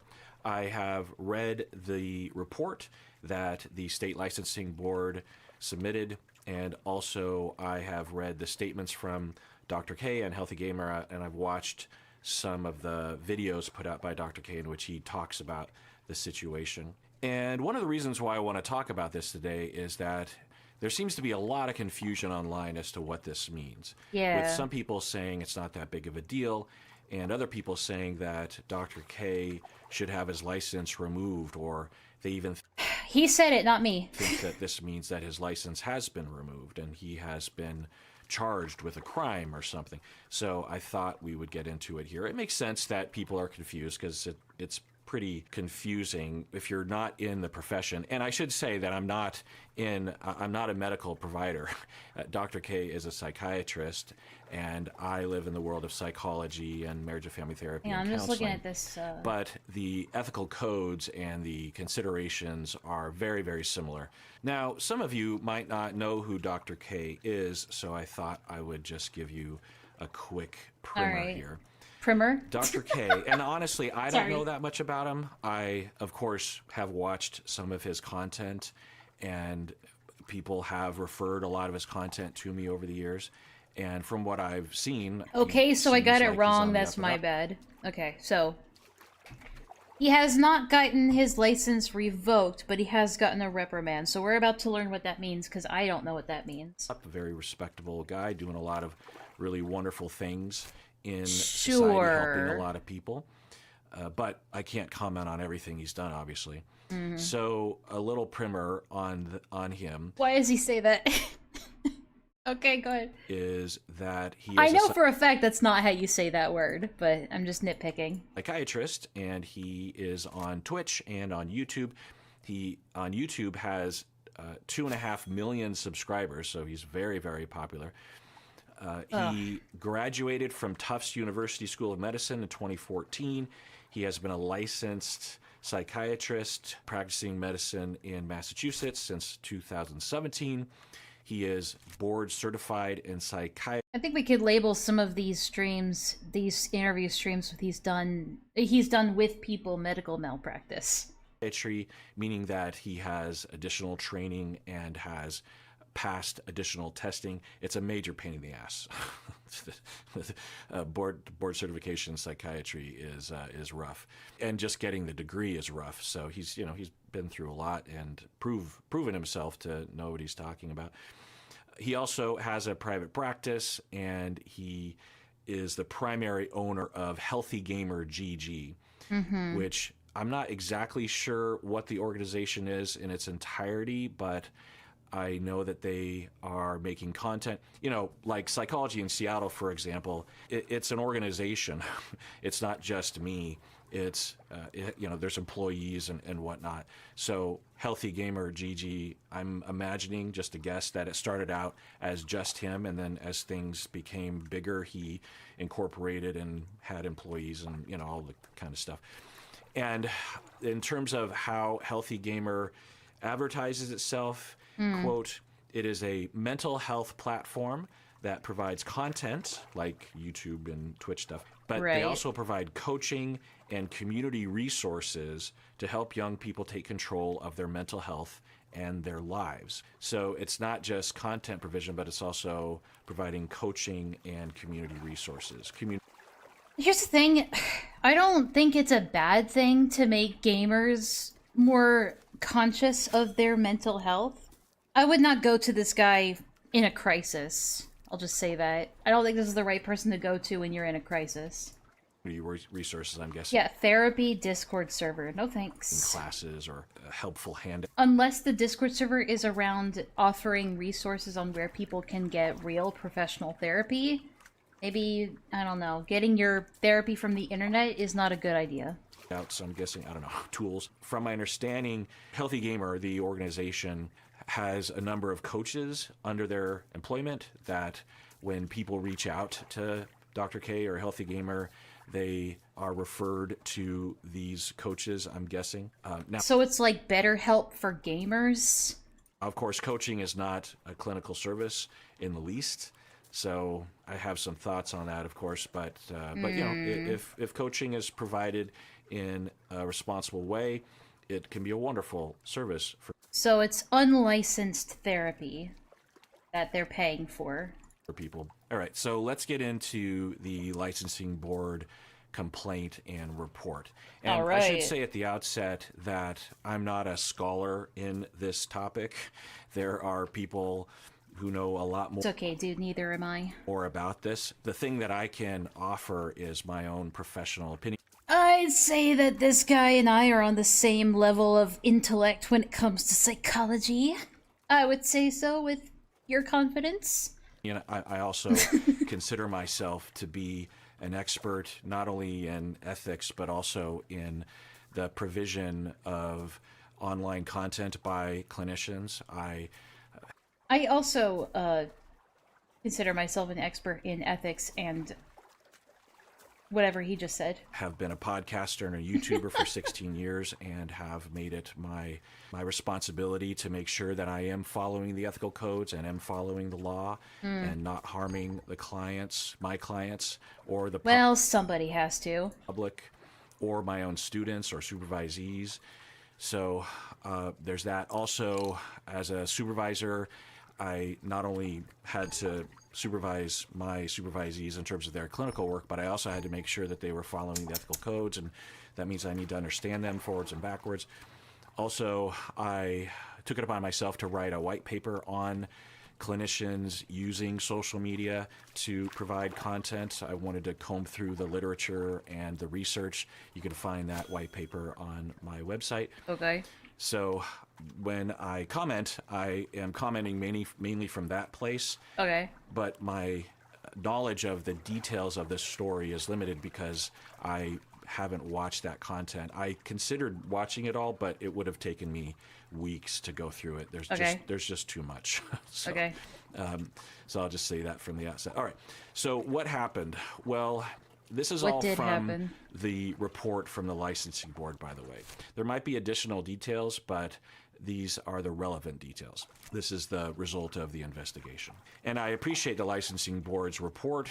Some of these reports can be quite poorly written, but this one was clear and understandable. So in December of 2019, Dr. K interviewed someone by the name of Reckful. That's their online name. Yes. Their actual name is Byron Bernstein. And Wait, Reckful- no way. No way. Is it actually because of the Reckful thing? No way. No way. What? What? We'll refer to him as No way it's because of that. Reckful moving forward because that's the way everyone knows him.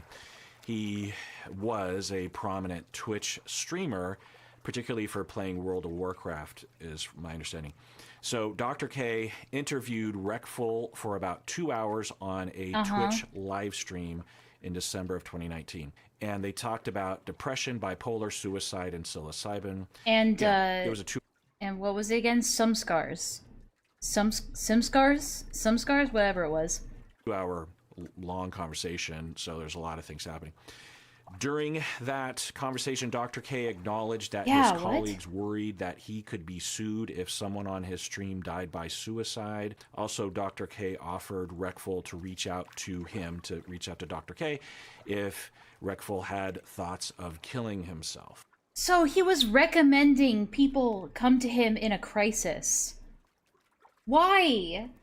You are not their licensed psychologist or therapist.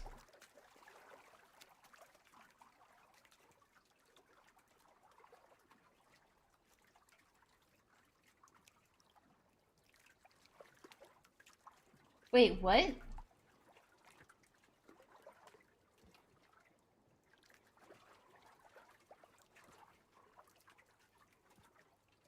What did you just say? What is that word? Hang on, let me back up. Died by sewage, so there's a lot of things happening. During that conversation, Dr. K acknowledged that his colleagues worried that he could be sued if someone on his stream died by suicide. Also, Dr. K offered Reckful to reach out to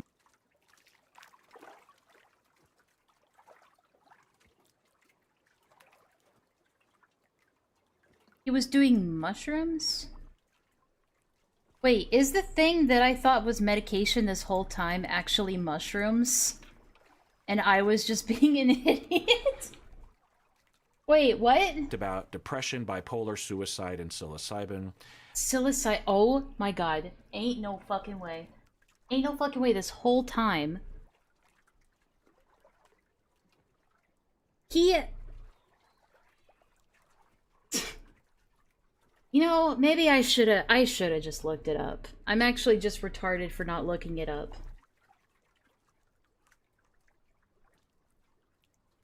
I thought this entire time psilocybin was like a medication, a prescribed medication. No one told me it was fucking mushrooms.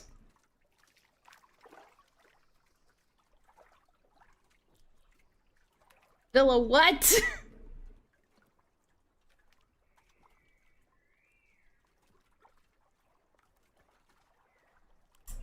Oof.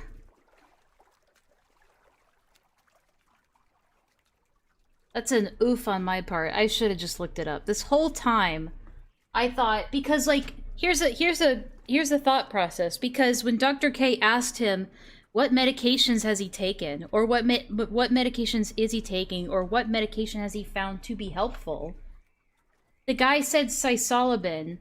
He was taking psilocybin while in Amsterdam. And my stupid ass just thought, oh, that must be a medication, because obviously he asked what medication. Nobody said it was fucking mushrooms. I didn't know that. Alright, so one of my complaints just out the window. Okay, yeah, that I would agree that maybe he should not be taking mushrooms. Yeah. That's an L on my part. Wow, I'm stupid. From now on, if I don't know what something is, I'm just gonna look it up. Even if I end up looking stupid. You know, it was a 2 hour long conversation, so there's a lot of things happening. During that conversation, Dr. K acknowledged that his colleagues worried that he could be sued if someone on his stream died by suicide. I know, I Dr. know. K offered I gotta take the L on that one. That was a my bad. Reckful to reach out I should have looked it him, up. to reach out to Dr. K if Reckful had thoughts of killing.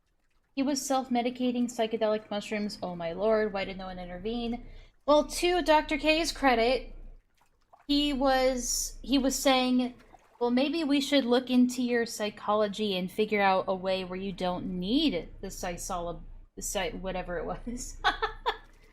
Psilocybin.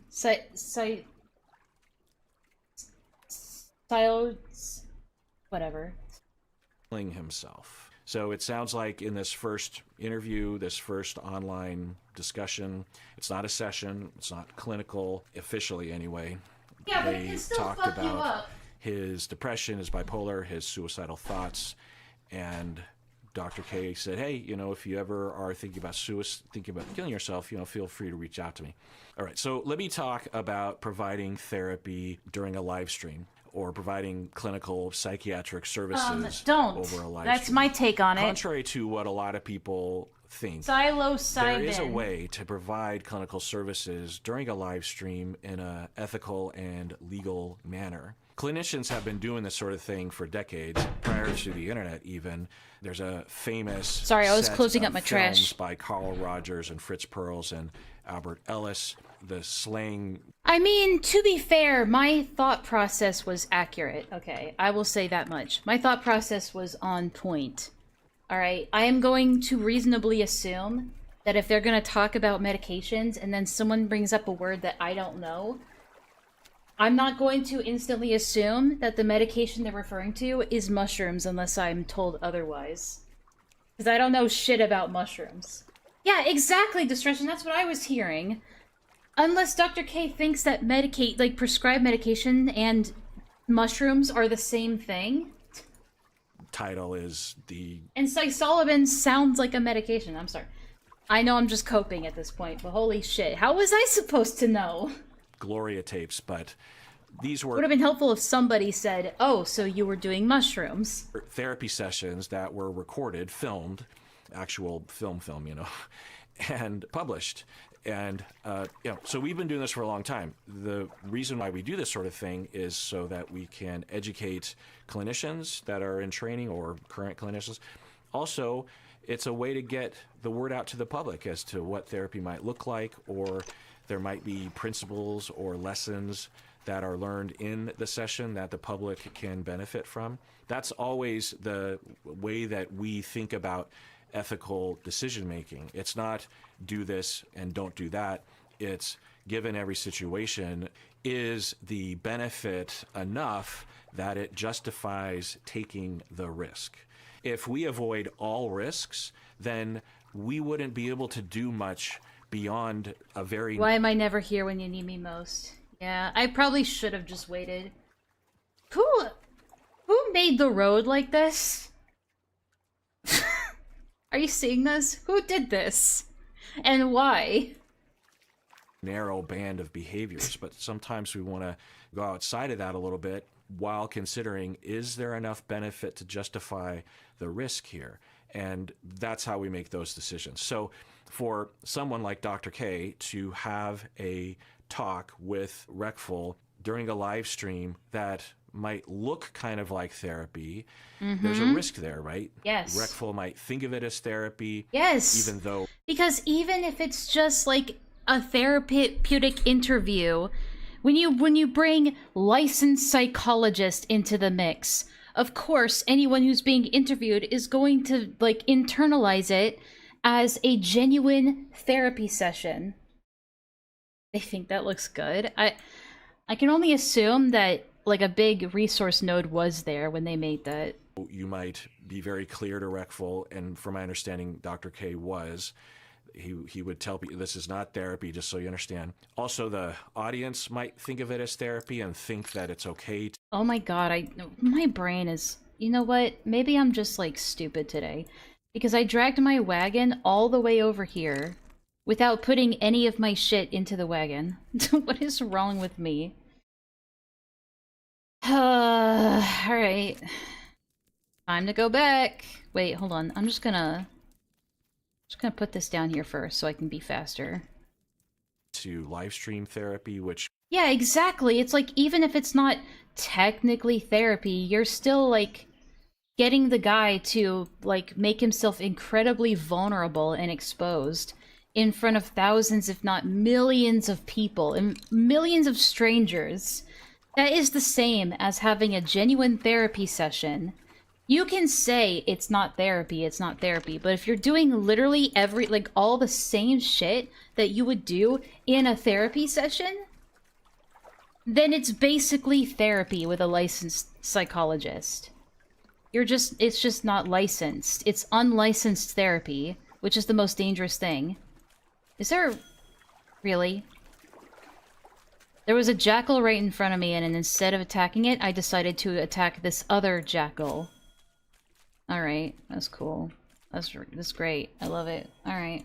could Go be ahead. harmful to the public, could be harmful to our profession. Yes. So is the Extremely benefit so. enough that justifies taking those risks? Yeah, well, clearly there was no benefit to this because he fucking killed himself. and Fucking other hell. risks?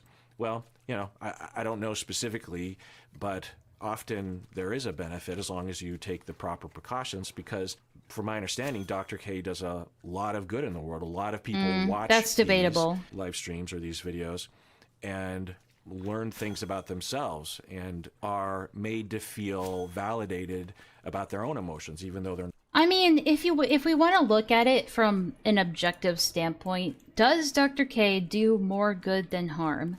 If we look at it from an objective standpoint. Like, on one hand, he could be teaching really dangerous rhetoric about mental health that may not be very reliable. True.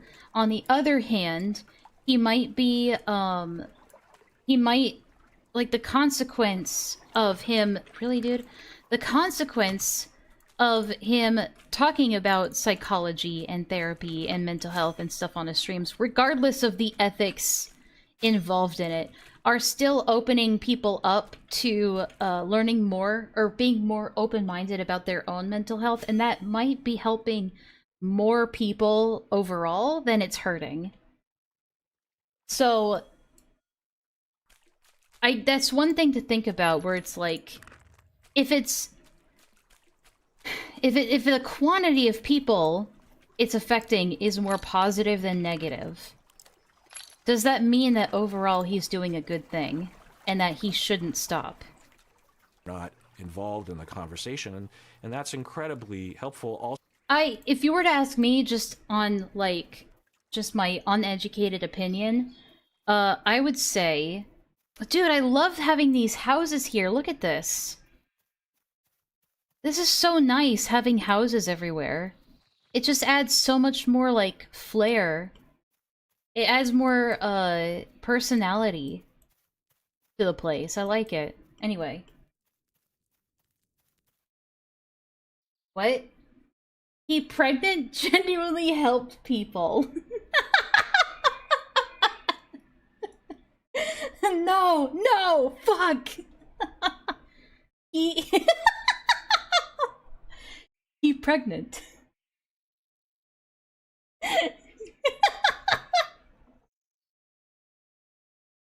My friend that tried sharing those videos did seem to blossom into a more complete person these days, but that's just me. Yeah, I know what you were trying to say, don't worry. If you were to ask me, I'd say even if it does more help than harm, right?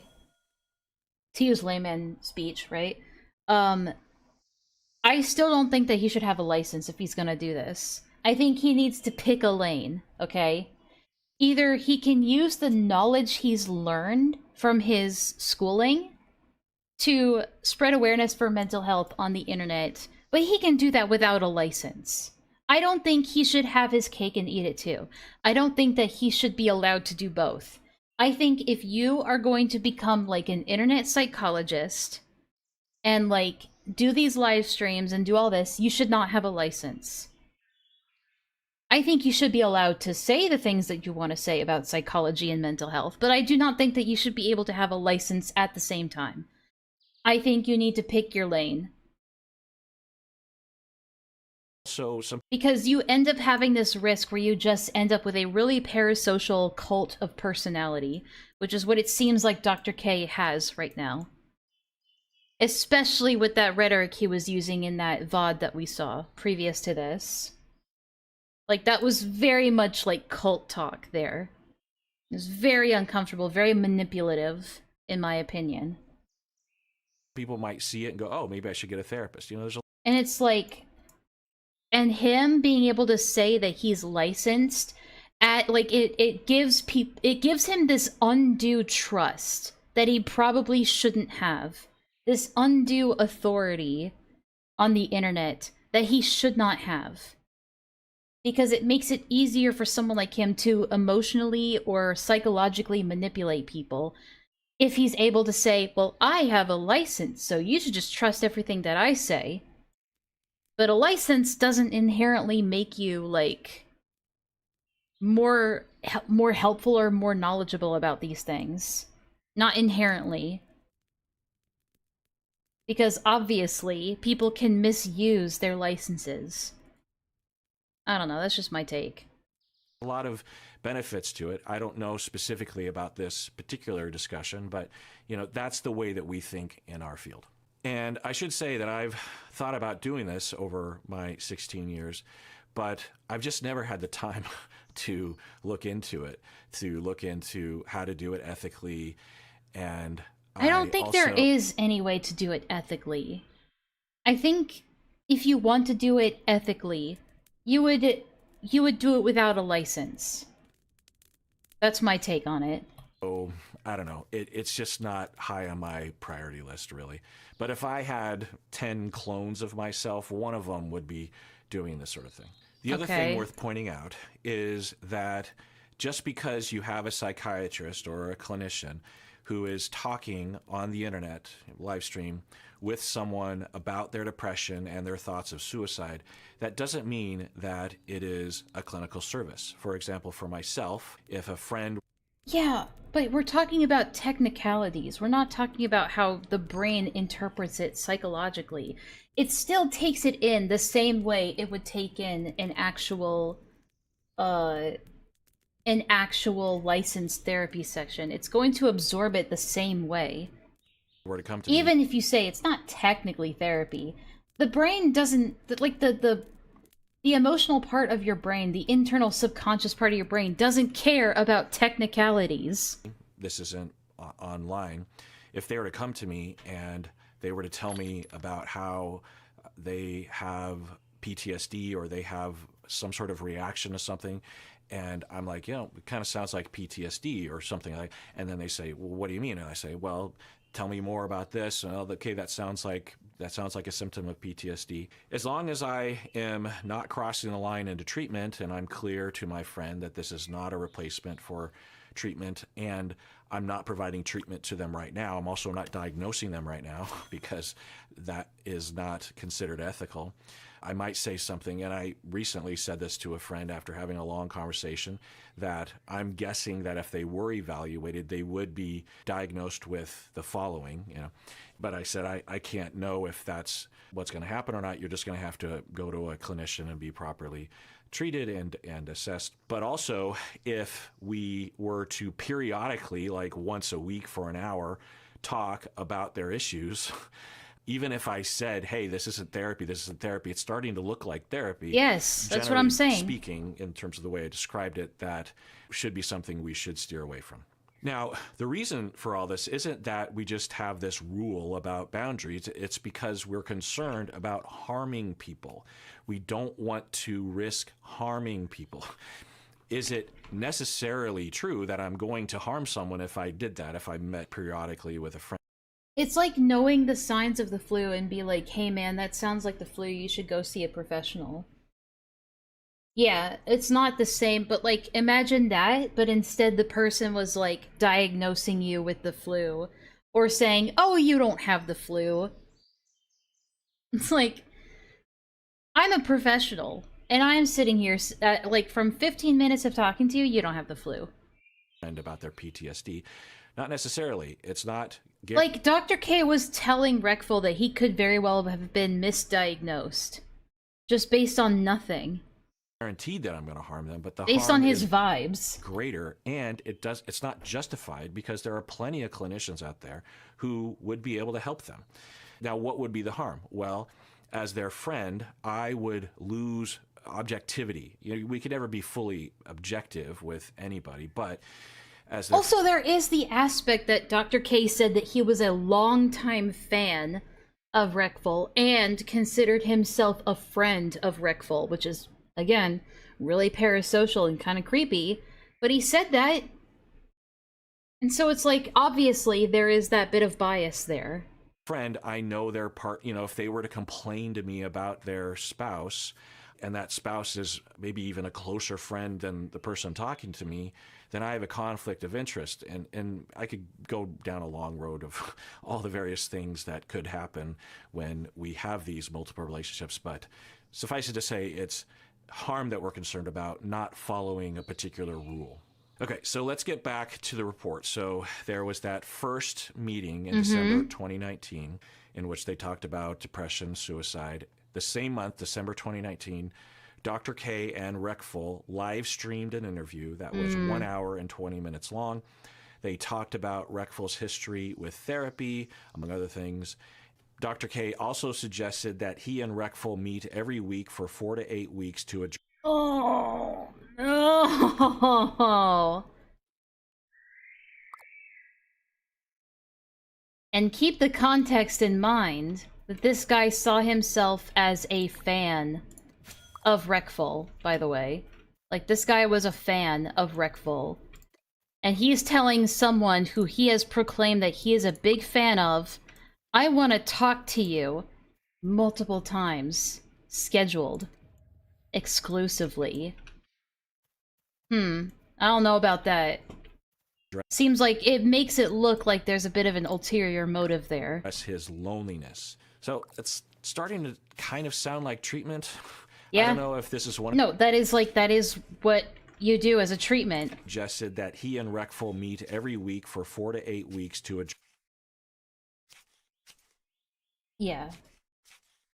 Also saying that you were a big fan of his. That's kind of weird. Let's meet every week. It'll make you better, I promise. Address his loneliness. So it's starting to kind of sound like treatment. I don't know if this is one of the things that Dr. K would look back on and say, I don't know if I would word it like that or do that these days. I don't know.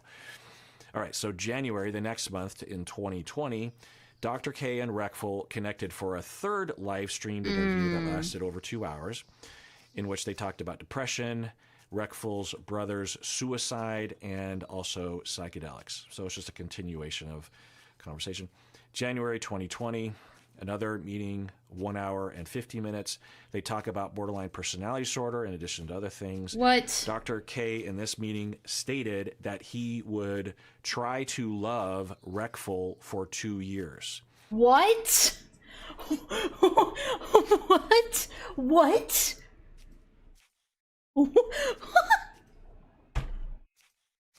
Huh? Run that one by me again? That he personality disorder in addition to other things. Dr. K in this meeting stated that he would try to love Reckful for 2 years. Does that not sound like cult talk to you?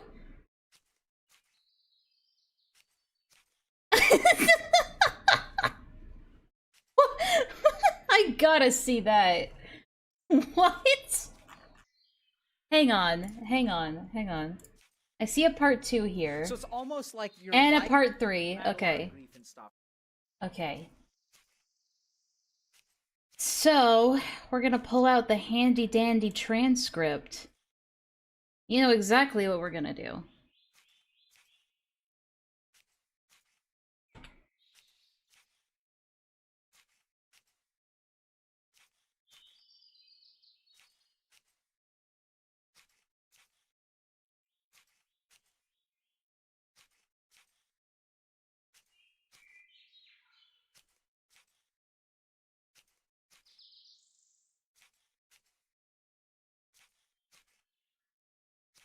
I don't see that here. Maybe I'm looking for the wrong thing.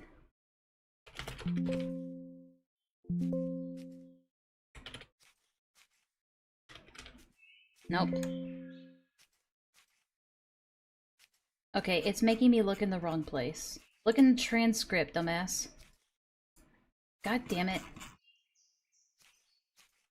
That's what I'm trying, but it's not... I don't think it's in there. Nope. Apparently it's not in the transcript.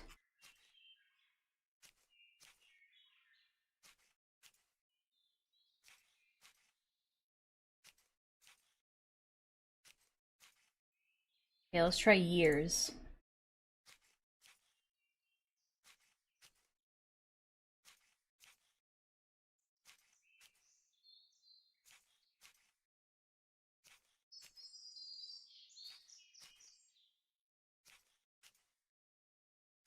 I don't see it in here, so I don't know if that's accurate. Hang on. Personality disorder, in addition to other. So it's just a continuation of conversation. January 2020, another meeting, 1 hour and 50 minutes. They talk about borderline personality. Oh, so am I looking at the wrong one? Because this is definitely not an hour and... Is that BPD? You know. Let's go down the list, because they are talking about BPD here. Hang on a sec. We may be looking in the wrong place.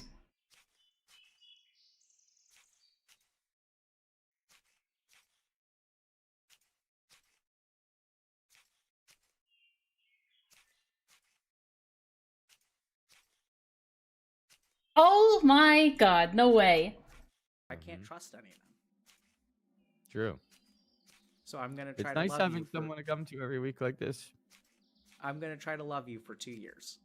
At a minimum. I really appreciate it.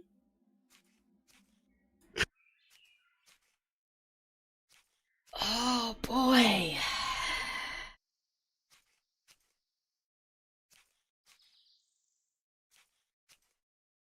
Alright, so it's real. Personality disorder, in addition to other things. Dr. K in this meeting stated that he 2 years, though. No more, no less. would try to love Reckful for 2 years. So this, taken out of context, for some might sound very strange. It sounds Possibly predatory. That's what it sounds like. Ethical that you have Yes. a psychiatrist, a clinician that's providing counseling services, that he would say, I'm going to try to love you as my friend or as this coaching client, or it's unclear what exactly. It sounds like he's using weasel language, right? It sounds like he's using innuendos, and I don't mean sexual innuendos. I mean, like, it's like he's trying to say sessions for 2 years without saying that. He's trying to get around the whole licensing issue or the ethics issue, right? By phrasing it in a different way. Like, I'm gonna try coaching you for 2 years. I'm gonna try treating you for 2 years. I'm gonna try loving you for 2 years. I'm not trying to treat him. I'm trying to love him. There's a difference, guys. How is this unethical? I'm just trying to love him. That's not treating them. It's like semantics. The role was there. It sounds like, from the description anyway, that that's in response to the borderline personality. So let me... It doesn't very matter. briefly It doesn't matter about this topic. So for experts in borderline and in a lot of personality disorders and in ancillary... Like, that kinds is a one-way ticket to, like, getting yourself to become the favorite person of the BPD person. And I don't even know if Reckful had BPD. It just sounded like they were speculating about it. I don't know. Issues. It can be very helpful if the therapist provides what we call a corrective experience. We use our relationship in therapy as a helpful mechanism for the... Yes, but it's a but like I'm pretty sure they make it clear that it is a simulated relationship. It is not a real relationship. But this just did not sound like that was the case.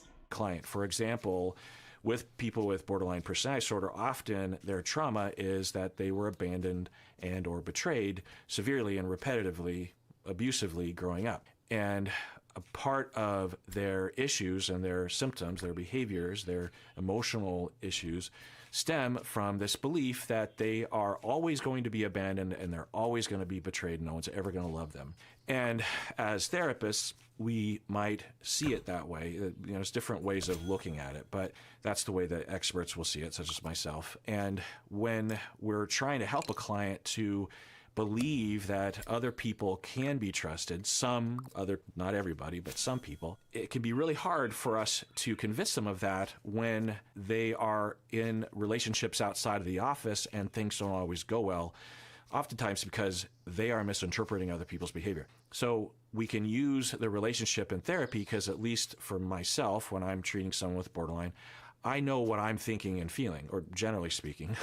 And if the client were to interpret my behavior as abandoning or secretly hateful of them, which can often be the case, I can be right there and say, no, that's not what I'm thinking, and I can prove it to them.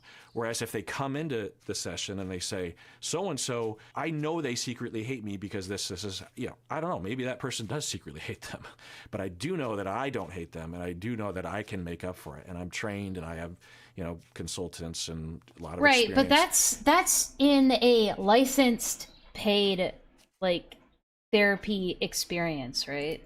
That's not navigating this. those waters, and so through that relationship, they can have a corrective experience. And it's usually a transparent kind of thing as well, where it's very transparently communicated, this is what's happening. It's where they can have at least one relationship where they could say, okay, maybe I am lovable, maybe I can trust other people, and they can use that as a jumping off platform to expand their other relationships that can also be positive, so they can start to get their needs met, essentially, and also change the way that they react. Their emotional reactivity will be different. A lot of things begin with that corrective experience. So when you have someone like Dr. K, and you can do this as a friend as well, or yes. colleague, right?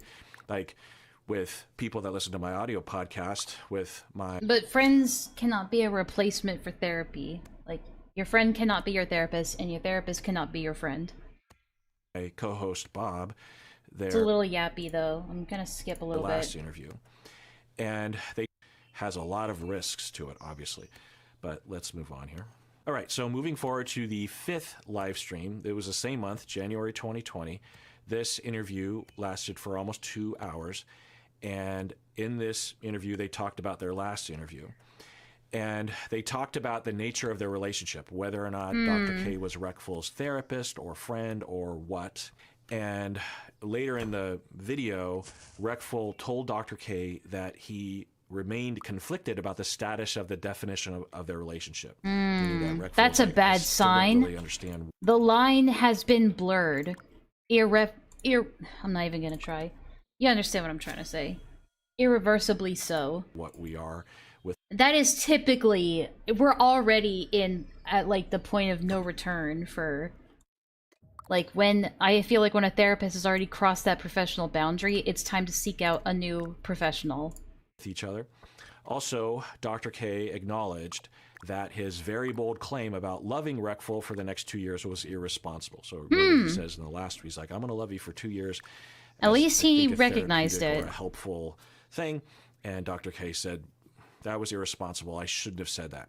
It kind of sounds like Dr. K in the previous live stream. I can't know this, but it sounds like Dr. K got taken up in the moment and really cared about Reckful, really wanted Sure. I don't know if that's true. I have my doubts. to help, and I have severe thought doubts about that. If he could prove to Reckful that someone could love him, that would be helpful to Reckful. Just a guess. And then later, Dr. K said to himself, I don't know if I have the time or the role or whatever to do that. And yeah, that's not psychologically damaging to a very vulnerable patient at all. For your therapist to just say really very, what do you call it? love bombing stuff in the moment and then be like, oh, oopsie, I actually didn't mean that. Yeah, how the hell is that not incredibly psychologically damaging? Like, what the hell? Although I wanted to do it, I can't do that, so it was irresponsible. It's just my guess as to what was happening. So I'm guessing that That's a seek a new therapist level of really bad fuck up. That is a termination of your contract, or a termination of, what do you call it, of a working relationship. I don't know. It was probably impulsive empathetic link, which is a bad thing when going to a therapist or psychologist. How is the lifeguard supposed to save you if they're drowning with you? That's a very good way to put it. Yeah, you're right. this is what the But that's looking at it in the most charitable way of, oh, well, he was just caught up in the emotional moment. I don't know about that. From everything I've seen about this guy, the charitability is like, what do you call it? Is rapidly dropping. Moment by moment. licensing board was focusing on when they were making their determination about the reprimand to the license. I don't know that, but this description in the licensing board report, it reads to me as this was when things went wrong. All right, February 2020, the 6th and final live stream interview happened, and it was about 40 minutes. So it's a shorter amount of time. I don't know, but... Oh boy. So wait, when was this one? All right, February 2020, the 6th and final live stream interview happened, and it was about 40 minutes. So it's a shorter amount of time. I don't know, but maybe Dr. K was like, I need to, like, extract myself or something. Or I need to refer Reckful to an actual clinician, and I need to take a step back.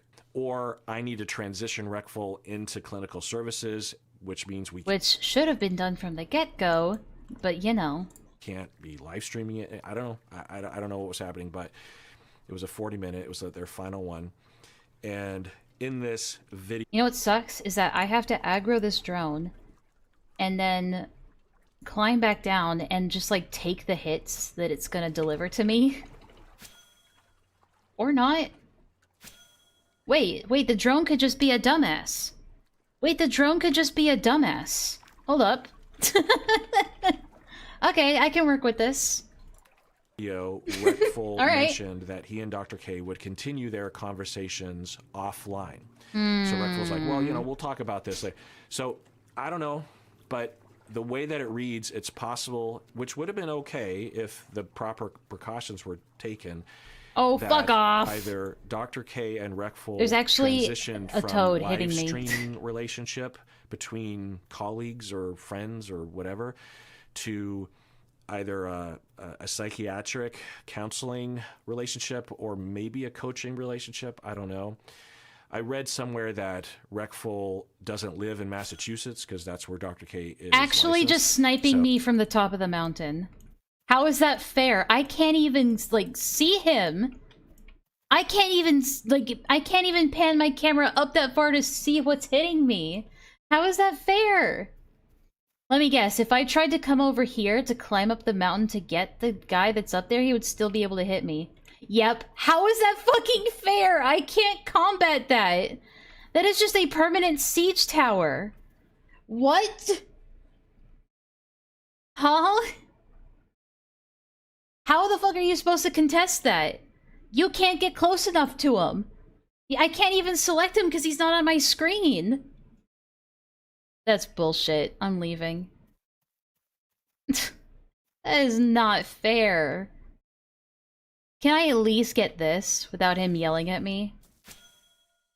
I think this is fine. Okay. I think I'm safe here. Devs, fix this. Every mob just ignores terrain height. Every time. And you can't do shit about it. Reckful as a patient, the details weren't in the official records as to where they lived or what was being Villa's still stuck on the creative vision cope. done. But Dr. K has said repeatedly in his response videos to the licensing board decision that he can't talk about, he's not going to talk about a lot of the details of this case because he needs to uphold confidentiality.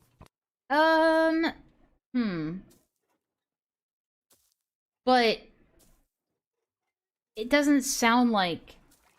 So, did they actually, like, set up some kind of contract? Like, how does that work? Did they get, like, established as, like, a therapist-patient dynamic after that?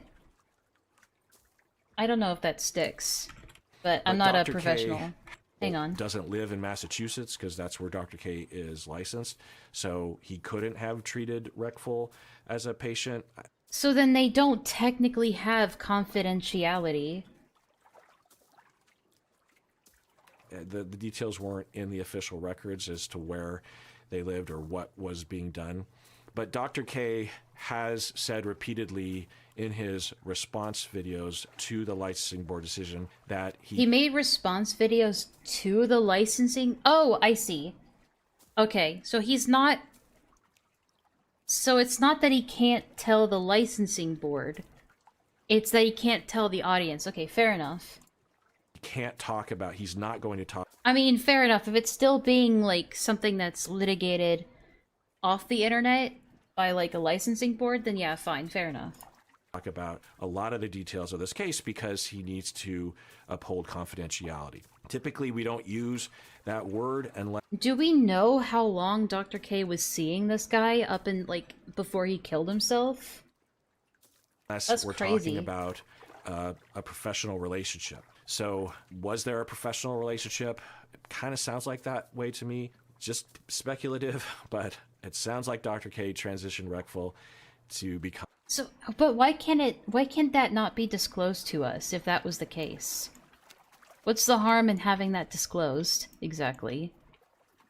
I don't think that breaks any kind of confidentiality clause.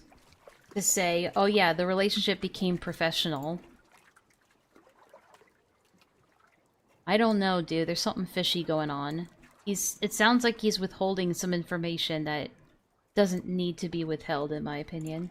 A client, a patient, I don't know, but it's possible. Could that have, as I said, could that have been done in an ethical way? Yes. Depends. There's a lot of gray area. I would have to... Wait, if he invoked client confidentiality, then he literally violated ethics? Explain, because I might be a little lost on that. Because sometimes I get caught up in the legal jargon. A little bit. Wait, why am I coming up here? There's no jute here. This stinks. Know a lot more details, but we do know that the licensing board did not focus on that. They didn't reprimand him for his relationship with Reckful offline. That wasn't a question. Well, what do they reprimand? Is it just for the streams?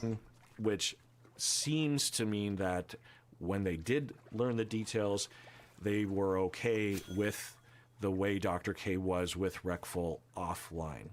But I don't... But it doesn't... I feel like at that point it doesn't matter. Right? I don't know, dude. It's possible that since the complaint didn't focus on that, the licensing board didn't focus on it. But I don't know. I don't know. All right, so moving forward in the report, they detail that in June. So remember, we were in December, January, February. Mm-hmm. So now we're in June 2020. Oh, no. 1 month before he killed himself. And Reckful's friend reached out to Dr. K to discuss that Reckful had declining mental health. I don't know what that means, but given the fact that Reckful died from suicide, the next month probably had something to do with that. So it's a very sad outcome that Reckful died by suicide. Might there have been... So we don't know Dr. K's response to that. Something that people could have done to prevent this? I don't know. But I will say that when someone dies by suicide, often the people that care about the person who died, they will look for a scapegoat. Not always, but often. And some of the time... Yeah. I don't know if Dr. K is the one to blame. Probably not. But I'm certain that he didn't help. That is justified. Sometimes there is someone to blame, but oftentimes there isn't anyone to blame. And I wonder if, Dr. K kind of got wrapped up in that. It sucks that things like this are only noticed after someone kills themselves, right? This could have been investigated before, when the streams were happening, right? Did no one consider getting him institutionalized? I don't know, it depends. Like, for a lot of those cases, the person has to want to be institutionalized. Like, willfully. I can't know, but I just wonder about that. So the question would be regarding the suicide, and this is not the question regarding the licensing board report, but a lot of the online discussions were along the lines of whether or not Dr. K contributed to the death of Reckful or didn't do enough to prevent it or something like that. And we just don't know. All I know is that he didn't help. He didn't make the situation any better. And we'll probably never know. The three possibilities are that Dr. K actually was a contributor to the motivation of Reckful to attempt and complete suicide. The other possibility is that Dr. K actually did a lot to prevent Reckful from dying by suicide. Without Dr. K's help. Yeah, I mean, like, that's one thing that we'll just never know. Like, it's possible that he could have committed suicide a lot sooner if it wasn't for Dr. K. I don't know. We don't know. Unfortunately, we'll just never know. Unfortunate. Well, these rosewood trees are kind of pretty. I can't see them as very well. I don't know how they are able to hold themselves up like that, but whatever. Reckful might have died earlier, right? The other possibility is that Dr. K had nothing to do with the timeline regarding Reckful's. God, if you want my input, I would say it had... I think the most charitable thing you can say is that the most neutral take you can have is that it had no effect on anything, which in itself might still be a bad thing. Death by suicide. Because he's dead, and he can't speak for himself, there's no way to know. Because it's not like he left I'm pretty sure it's not like he left a note behind, like, Dr. K did this. He pushed me to the edge. There's nothing like that. So we'll never know. That's probably the most likely, given my anecdotal experience with cases that look like this.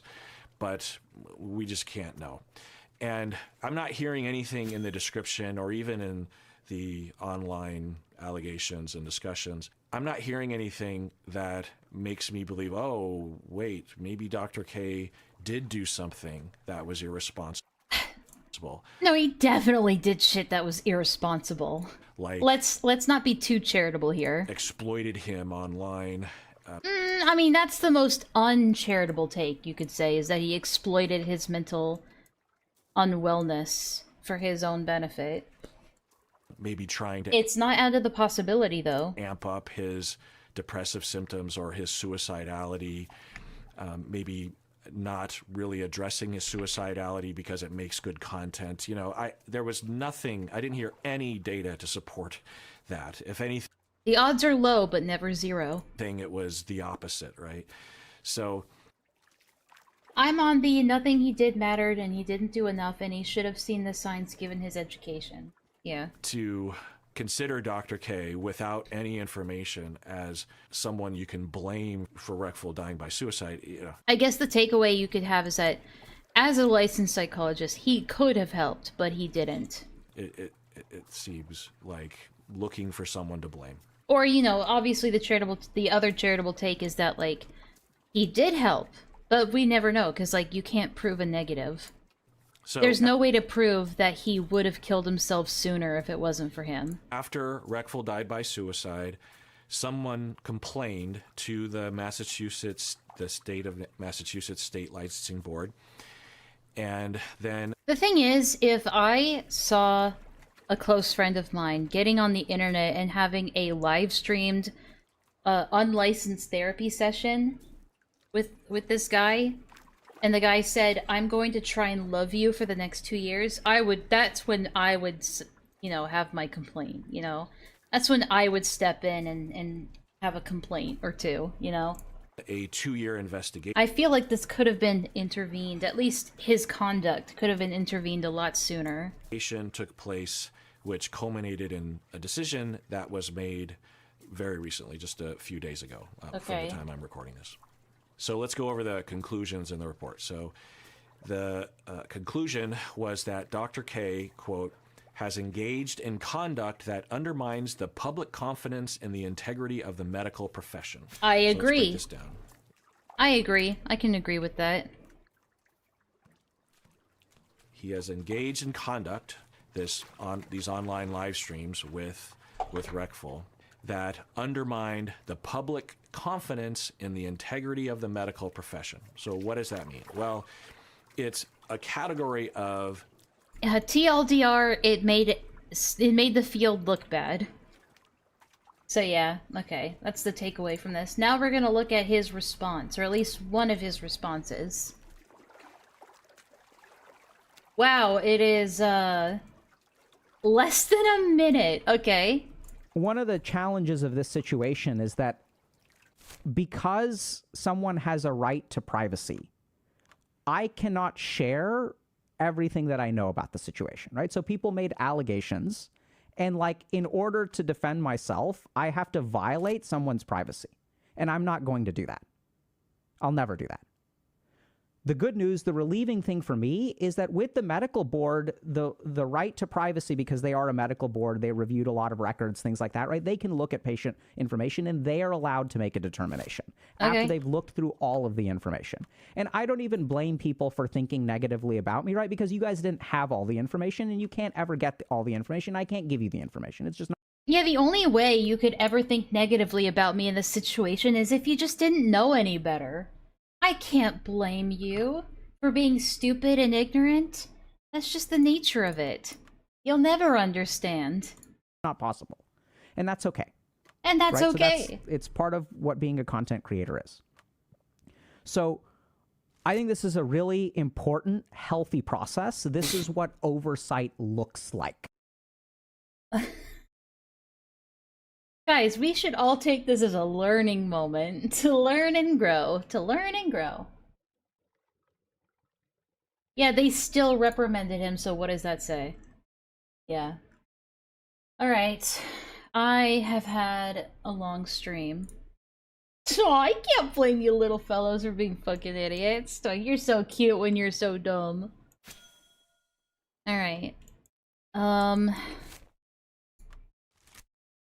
It's been a long stream. It's been 6.5 hours. Hopefully I'll stream tomorrow. I can't make any promises. I will love you tomorrow. I will try. Oh, palate cleanser. That's right. That's right. Let me look that up real quick. Oh, palate cleanser. Have some Dr. K Healthy Gamer GG content as compensation for your time. Okay.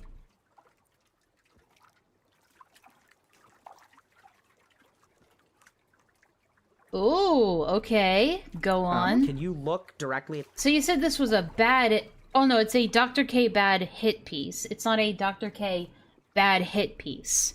Right? Which one is it? the camera? And can you take off your glasses?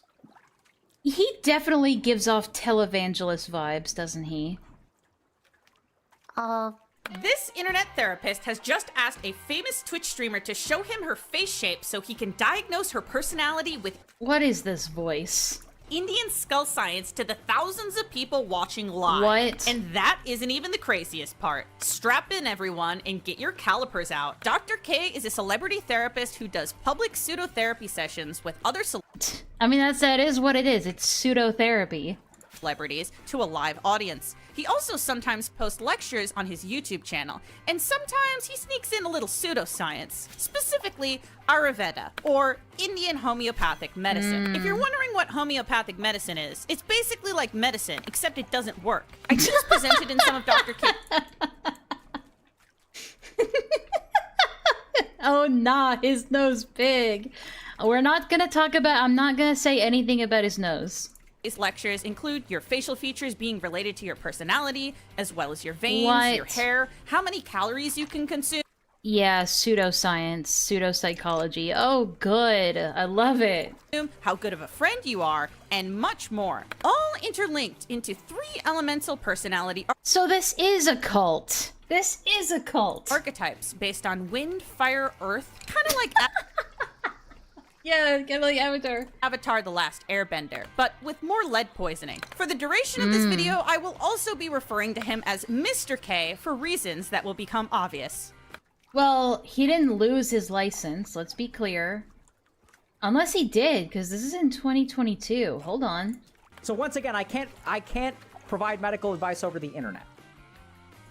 But I know what some of you are thinking, that you like Mr. K and you like his videos. And if his videos inspired you to go to therapy, I actually think that's great. Props to you for doing something that's what I'm saying. really positive for your mental health. And I actually think that awareness of mental health is a great thing. More than half of all Americans will have a mental illness at some point in their life. Therapy can be an incredible tool. I have personally benefited from it in my own life. Yes, therapy good, therapy good, therapy good, therapy good.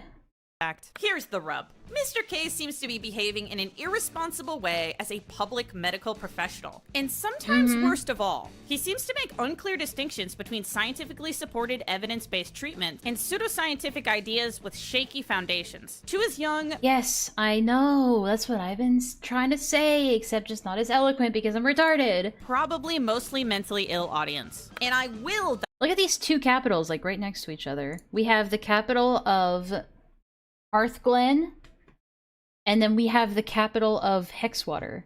They've both been subsumed by Purgatory, which is why we have to fight them to end this tyranny. dissect his attempts to do that in this video. the other thing is, I'm confident, based on the genetic testing that is statistically significant, that this has real scientific merit.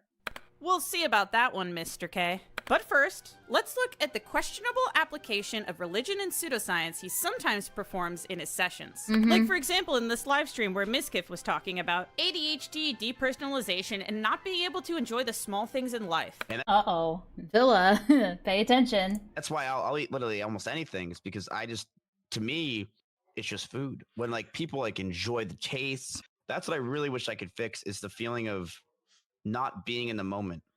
Okay. So I think we can at least start you on the road to that today. So 2 things that I would recommend. One is, and I'm happy to send you one if you don't have one or can't find one. You have a set of prayer beads? What? No. You know, I can make a direct comparison real quick, because like it's not just a Buddhism or like Middle Eastern philosophy or religion issue. This is also a very Western Christian issue as well. When you have Christian therapists that mix religion with, you know, science or psychology. My mom, when she was getting therapy, she's one of those, she's a person that hasn't had therapy. I won't go into too much detail, obviously, because a lot of it's private. But she was seeking therapy out for the first time in like many years, right? And one of the therapists that she went to was a religious guy, and she would go to him and talk about her issues that she was struggling with, and his response a lot of the time would be that he needs to pray more, or he needs to learn about Jesus more. And it's like, well, she is a Christian. You know, she's believed in God and Jesus her whole life. She doesn't need a psychologist sitting there telling her about her spiritual faith, unsolicited. That's not going to help her in this case. And she just found that very helpful, or very unhelpful and very unproductive, and she had to go and seek a different therapist. This is along the same lines, in my opinion. Hey. Do you have a set of prayer beads? I would recommend a practice, which is that you carry some prayer beads around. What? And whenever you want to, that is going to be the thing that you distract yourself with. It's going to be an alambana.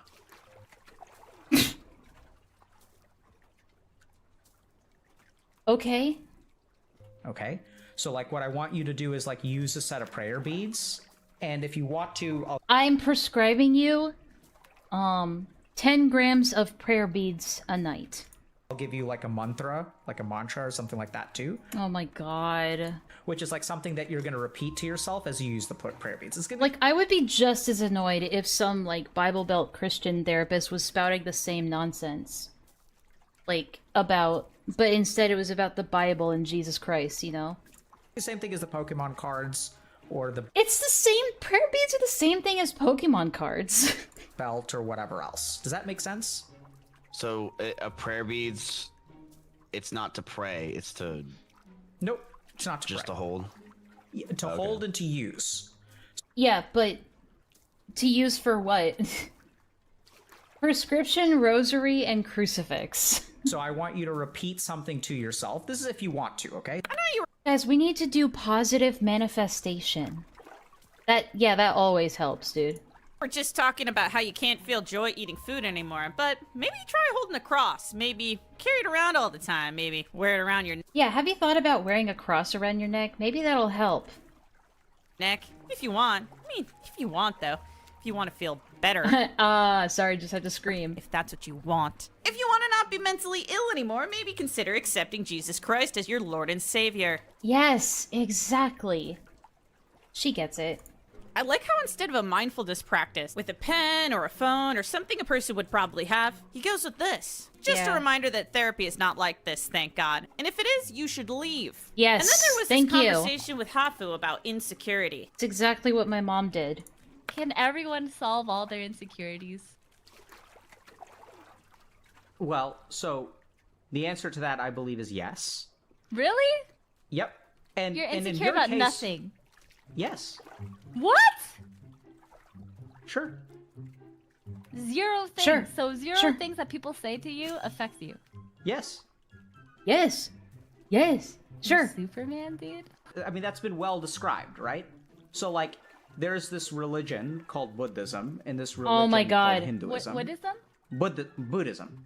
Oh, Buddhism. Okay. Yeah, right? Yeah, it's not Buddhism, alright? And so in Buddhism, Cap. they have a system of Buddhism. training. Sorry, to I'm making fun of... It's probably the correct way to say it, but I don't care. attain a state of moksha, or enlightenment, which is a state of eternal bliss, which is what you're talking about. Imagine you're sitting in therapy and you say to your therapist something like, well, I can't make the right decision all of the time. And your therapist says, that's not true. Haven't you ever heard of Jesus Christ? Just for the record, I obviously can't speak for the experience of the streamers I'm showing here. For all I know, this could have been the best conversation of Hafu's life. Now back to Lily in the introduction of Mr. Yeah. K's Pokemon system. You know what Myers-Briggs is based on? It's sure not science. And Ayurveda is traditional Indian medicine.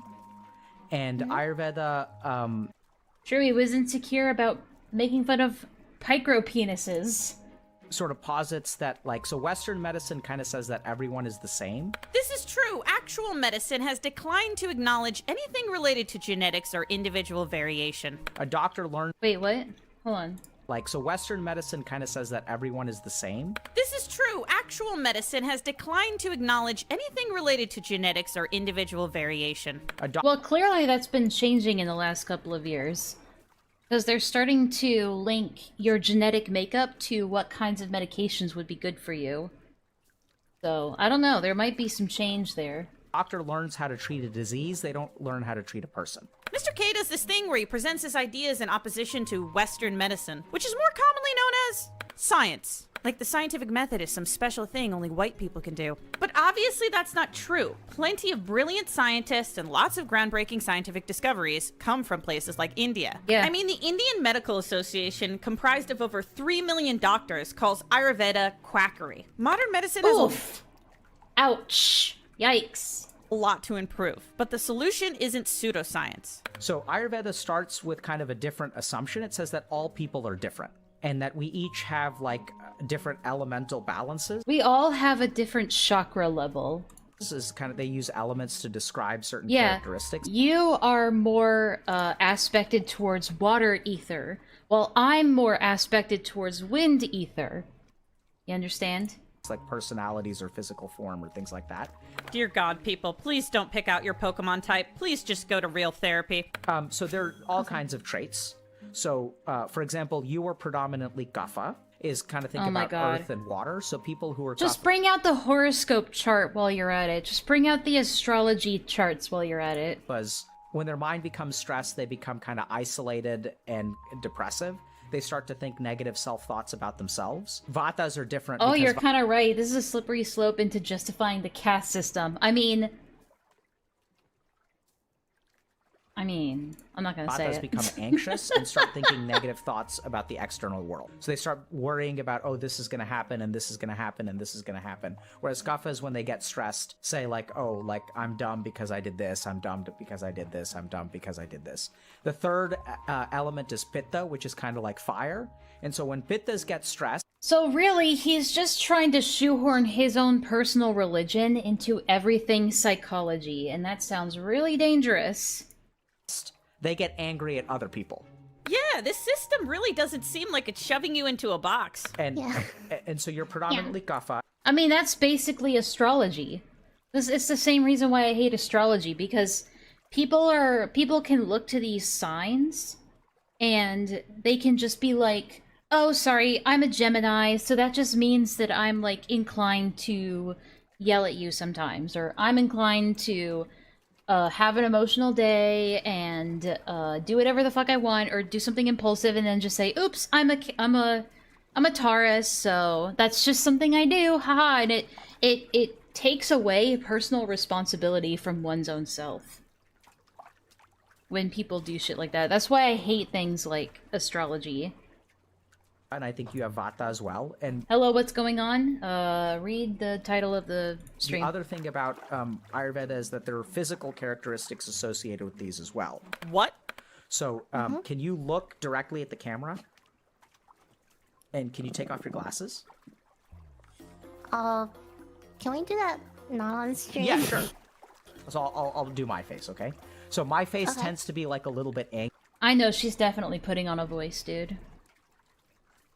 angular. Like if you look at my nose, like my nose is very like angular. Like your face has kind of a rounder quality to it.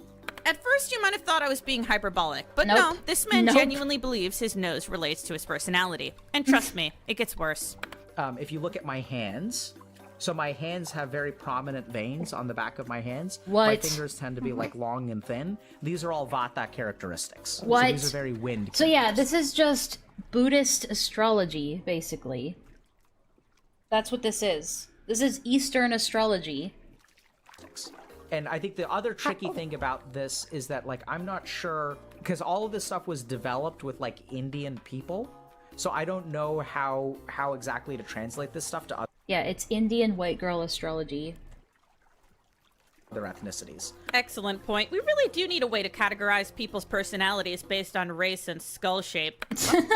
Oh no! I don't know how, because Oh, all of this stuff no. was developed with, like, Indian people, so I don't know how I don't know how that translates to Asians. exactly to translate Oh wait, they're both Asian. Oh shit. this stuff to other ethnicities. Excellent point. We really do need a way to categorize people's personalities based on race and skull shape. Well, now it's time to get lectured. When we think about Western Oh, psychology, God. we tend to think that all human beings sort of have like the same psychology, right? If you study psychology, you don't study like an individual. I would like this video a lot more if it didn't use so many, like, generic YouTuber background music. Like, I like Kevin MacLeod as much as anybody else, but there's other songs out there that you can use. Psychology happily acknowledges the effect of a person's innate disposition and genetics and how that interacts with their environment to produce different outcomes. It also acknowledges that not all people benefit from the same modalities of therapy or the same drugs. Yeah. But okay. Ayurveda starts by saying that everyone's mind is unique. Yeah, very unique, but in only 3 ways. And one of the biggest problems that I think True. a lot of gamers run into is that they assume that they're lazy or they're not functional or they do a bad job because they're using sort of a standard gold standard. They're using a gold standard of what it means to be successful, like a standard cognitive fingerprint. If you have a condition called moderate to severe lazy, 9 out of 10 doctors Dude, honestly, if he was just an online Easter astrologist, I'd honestly be down to hear about much more. Doctors may recommend eternal condemnation. They think that you should But he only operates and uploads in April. be disciplined. They think that you should be focused. They think that you should wake up at the same time every day. The West wants you to have a bedtime. The West, the evil West. The other thing about Vatas Eastern, I know.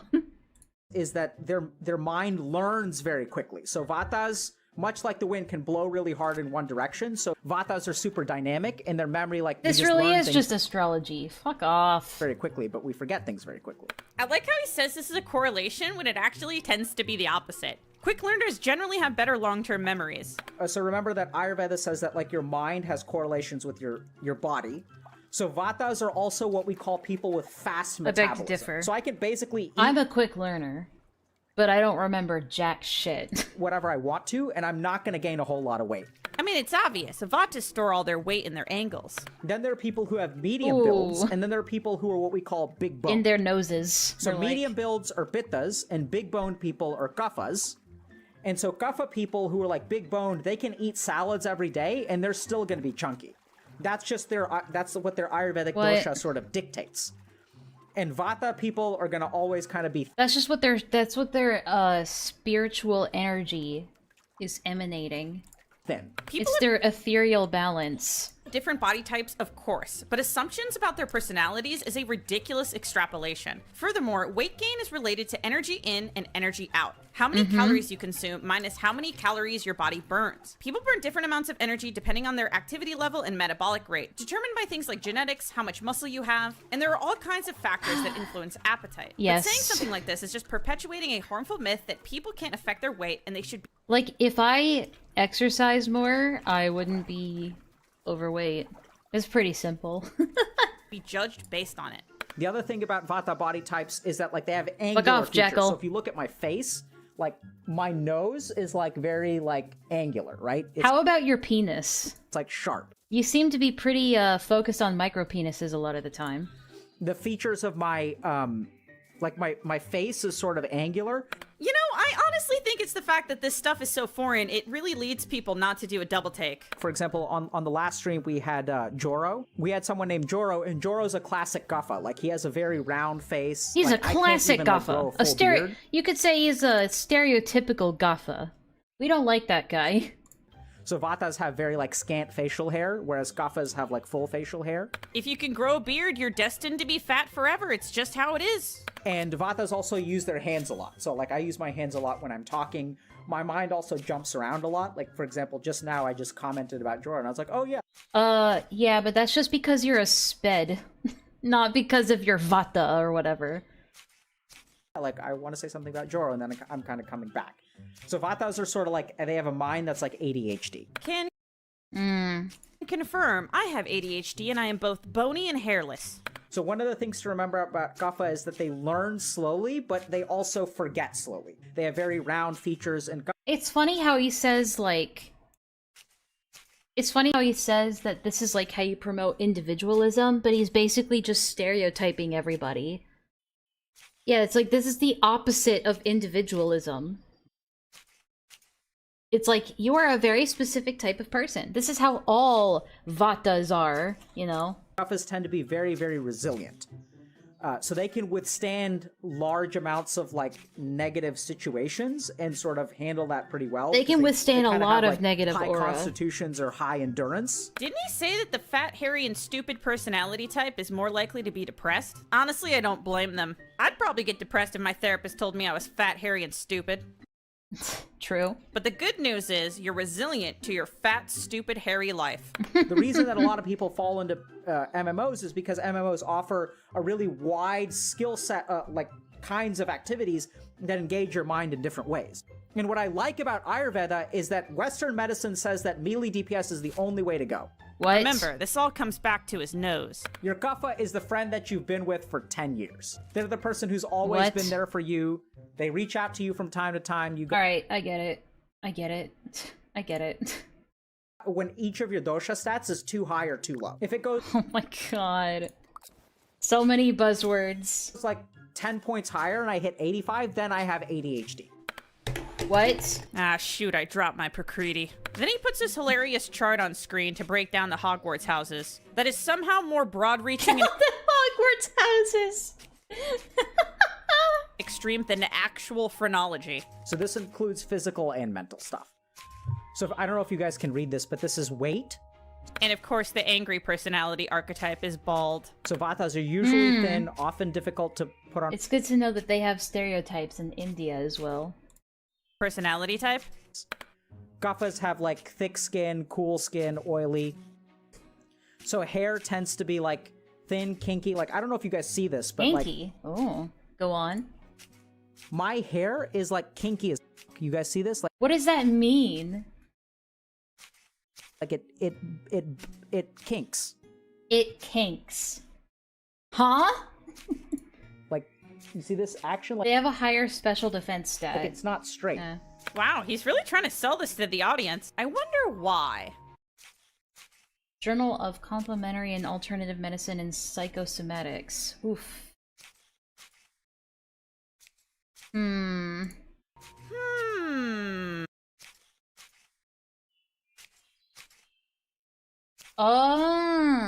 Took me a second. It is a cult. He's part of a cult. So I want you guys to look. Hang on, let me just do a, because I got egg on my face for not doing this before. I just want to get like a quick, what does Google say about this? What is this? You know what I mean? What is?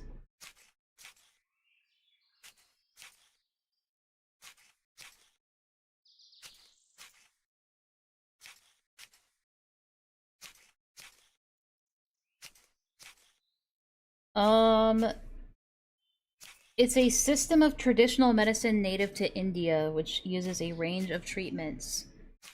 Yoga, massage... Oh, so it's like New Age pseudo-medicine. Okay. It's, anti-vax. Why? So I want you guys to look at the top of my eyelid and see how it covers like the top of my iris. What? That's classically Vata. What? So there are even things like the more of your iris you can see, that's like Pittas. You can see the entire iris of their eyes. What? This dude is literally telling a bunch of teenagers that his hair texture and eyelids are related to his personality. And this video is free on the internet.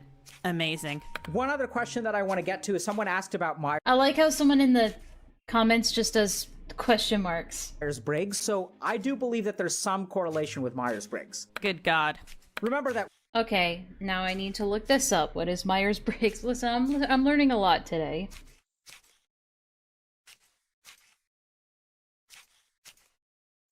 Oh, it's a personality test. It's like personality archetypes. Okay, got it. Western psychology assumes that the mind is like uniform, right? The body No, is they uniform. The don't. heart functions a particular way. The mind functions a particular way. No? No, we don't.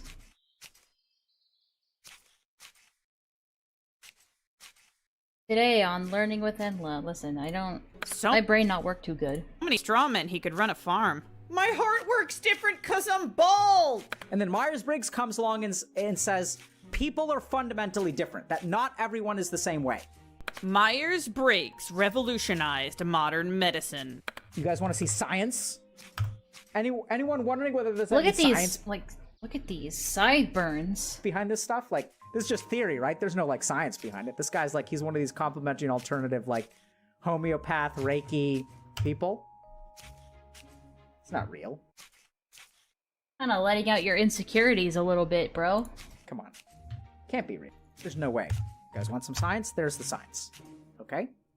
And Someone said in the comments, well, from what I've seen, Ayurveda, I don't know how it's pronounced, is regarded as pseudoscience. Are there statistically significant correlations between your genes and your dosha? And the answer is absolutely yes. I don't know if his Prakriti gives him super long arms because, oh my gosh, What a that is reach. a reach. Okay, Mr. K, I'll bite. One of the articles he I like this commentary. I don't like her voice. Her voice is a little obnoxious. links is from Just- a little I gotta be honest. girl who journal. But to be fair, Mine is also obnoxious sometimes, so I can't judge. That is basically an opinion-based review describing the state of science behind Prakriti in very general terms, and concludes that there is a possibility that there may be a possibility that there is actually some scientific foundation. Very convincing. I'm going to tell you in detail why his second study doesn't prove what he thinks it does, or at least what he wants you to think that it does. And don't worry, there will be bullet points at the end. The next link is a study attempting to find Prakriti prevalence in subjects. Prakritis are the Pokemon types if you forgot already. They start by screening 3,416 healthy male subjects between 20 and 30 years of age at Ayurvedic institutions. From this group, they select 971 who are assigned to the Prakriti with more than 60% dominance. In other words, less than 30. Got that actually type voice. Her, me, or both of us? 30% of this fairly homogenous group of Indian men was able to be assigned to a Prakriti. This seems to suggest that assignment to a Prakriti is unreliable within the majority population, and that one rater cannot be trusted to— Yeah, it's almost like astrology, where the definitions are intentionally vague so that they could just apply to everybody. Make the proper assignment. Then they— Like, I don't even remember what sign I am. I think I'm a Taurus. I can't remember actually, right? But if someone came to me and told me I was a Gemini, and listed off all of the different aspects of a Gemini, even though I'm not supposed to be a Gemini, I'm supposed to be a Taurus or whatever, I would just sit there and be like, yeah, a lot of this is accurate to me. That's how they're written. They're all written to be pretty specific, or not specific, pretty vague. That could just, in general, apply to everybody. Like, Geminis are very reliable people, but sometimes they mess up. Also, they have a lot of confidence, but can sometimes doubt themselves.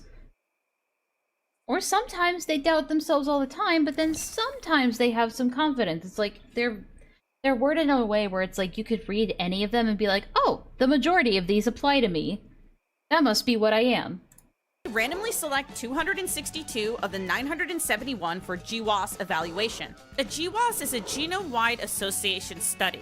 It involves scanning genomes from many different people to look for genetic markers. This is an extremely small sample size for a GWAS. A recent review of GWAS methodology includes this statement: GWAS often requires very large sample sizes to identify reproducible genome-wide significant associations. Okay. A sample size you typically see would be in the thousands, very often with over 10,000 subjects. In other words— Oh no, this literally just makes the perfect excuses for the caste system. This is unironic justification for racial profiling.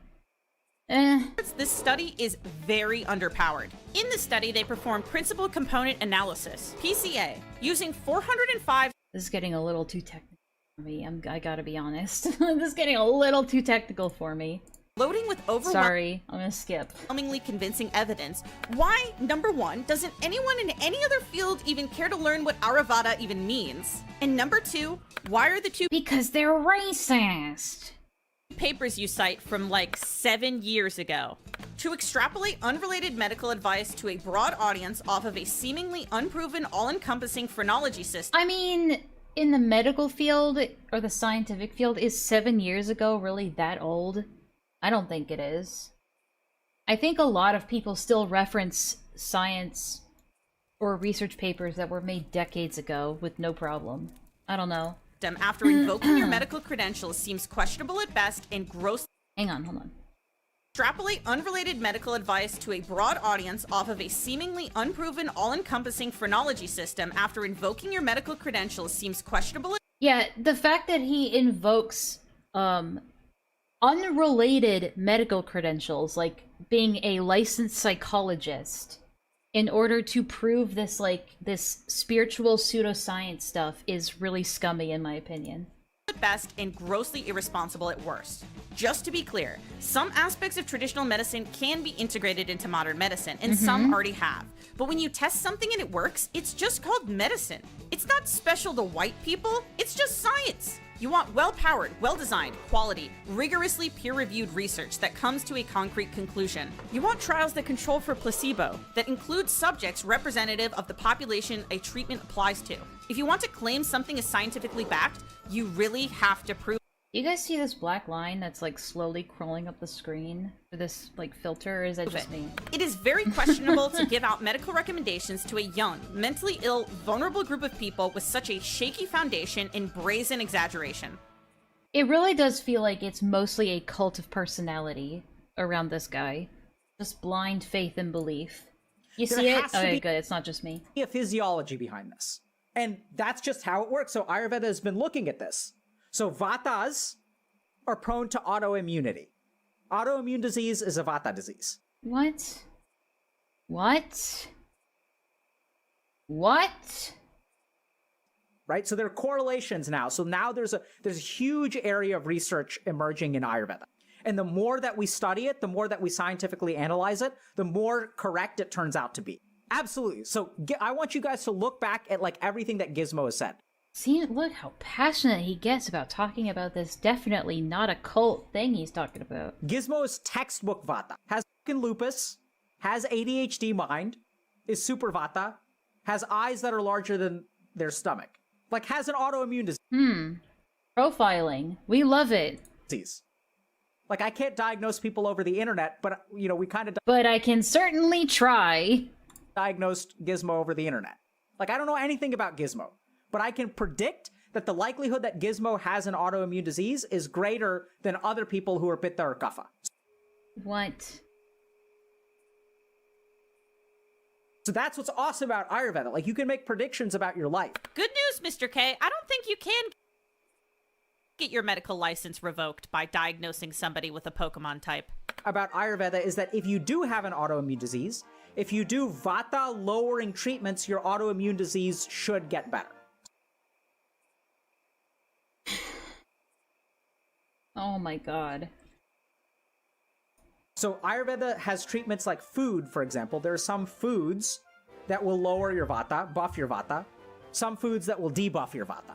And just when you thought it couldn't get any worse. If you're skinny fat, so skinny fat is just you being unhealthy and Vata. Like, so instead of getting big... Oh, you just have bad vibes if you're skinny fat. It has nothing to do with your genetic makeup or your physiology or anything like that. It's just that you've got bad chakras. Big bone? I know I keep saying chakras. It's the only Eastern pseudo spiritual whatever word that I know, really. Like, Vatas can be fat. It's not like you can't be fat. Skinny fat is a Vata that doesn't take care of themselves. But they don't balloon like a Kapha, and they're not going to get fat in the same way that a Pitta does. Jeez. It's like, these words sound like when an amateur sci-fi writer is like making up new alien species. That's what these sound like. A Vata, a Pitta, a Dosha. This seems really complicated. If only there was someplace on the internet where I could get a guide. Oh no. Just look at that phrase, skinny fat. You don't call yourself fat. Intuitively, we recognize that this is a different kind of fat. We call it skinny fat. So Vata is like, doshas are simple to see in your own life and simple to observe. So simple a child could understand it. Or invent it, even. You can see kind of the proof right in front of you with the term skinny fat. It's not big bone fat, it's skinny fat. We know that big bone fat is a different kind of fat than skinny fat. That's what Ayurveda says, is that there isn't one That's kind of fat. what Ayurveda says. Not, science. There isn't one kind of mind. There isn't one kind of personality. There isn't one kind of memory. Understand which category you fall into. And once you understand which category you... That's... Embrace your individuality by falling into a category. By figuring out which category you're a part of. fall into, you can adjust yourself accordingly because the solutions for skinny fat and big bone fat are actually different. Wait, so if I have ADHD, can I just get a nose transplant? Oh my god, I just solved medicine. Vatas are cold and dry, and so you want to eat foods that are warm and moist. Yeah, Western society doesn't want you to be an individual. We want you to be an individual with some caveats. So anytime you have an option between soup and salad, pick soup. So avoid things like toast. If Yeah, you have Big an Bone option isn't to eat real. Toast and oatmeal in the morning, go with oatmeal. Oh man, if I heat up cat food in the microwave, it's gonna cure my lupus. For pittas, you want to avoid foods that are warm and wet. So you want to eat things that are cold and dry. So like a Remember, sandwich this is a guy great initially food for a pitta. this guy initially got into psychology as a stepping stone to become a monk in a monastery. That was his ultimate goal. He should have stuck with that goal, dude. Do you guys think that he missed the day where they taught him homeostasis in medical school? Okay, cool. Cool, dude. That are good for stabilizing Vata. I think it's gonna take a lot more to stabilize me right now. Gluten How is this any different from, like, Scientology? is a prime example of like Western thinking. So gluten sensitivity says that gluten, one individual compound, is the problem for everyone. So remember that some people have celiac disease, which is a true allergy to gluten. And then some people have gluten insensitivity. But if you improve your vata, if you lower your vata, your ability to tolerate gluten should improve. What? Based on what research? It should improve. We don't know, but it might. Based on what, like, peer-reviewed studies? Is this true, or is this just theoretical? I believe there was ever a medical consensus about gluten being a problem for everyone. Vata corrects, in general, autoimmunity. So if you have MS, if you have rheumatoid arthritis, if you have lupus, any of the patients that But, like, when it comes, like, it could be gluten, it could be your blood sugar, it could be your blood count, it could be anything. If you have too much or too little of any, like, metabolic element in your body, you're gonna have problems. Gluten is just one of those things where if you have too much or too little, you're gonna have problems. I don't understand the problem here. I work with, when they come in with these things, I give them vata reducing diets, and they tend to get better. This is an example of Ayurveda, right? In that people respond to stresses in different ways, and if you get angry or irritable when you're under stress, you should eat foods that are cold and dry. If you're bald, What? it's okay to eat toast, but put it in the freezer first. If you're angry, eat ice. The other thing is, I'm confident, based on the genetic testing that is statistically significant, that this has real scientific merit. So, say that again? But put it in the freezer first. The other thing is, I'm confident, based on the genetic testing that is statistically significant, that this has real scientific merit.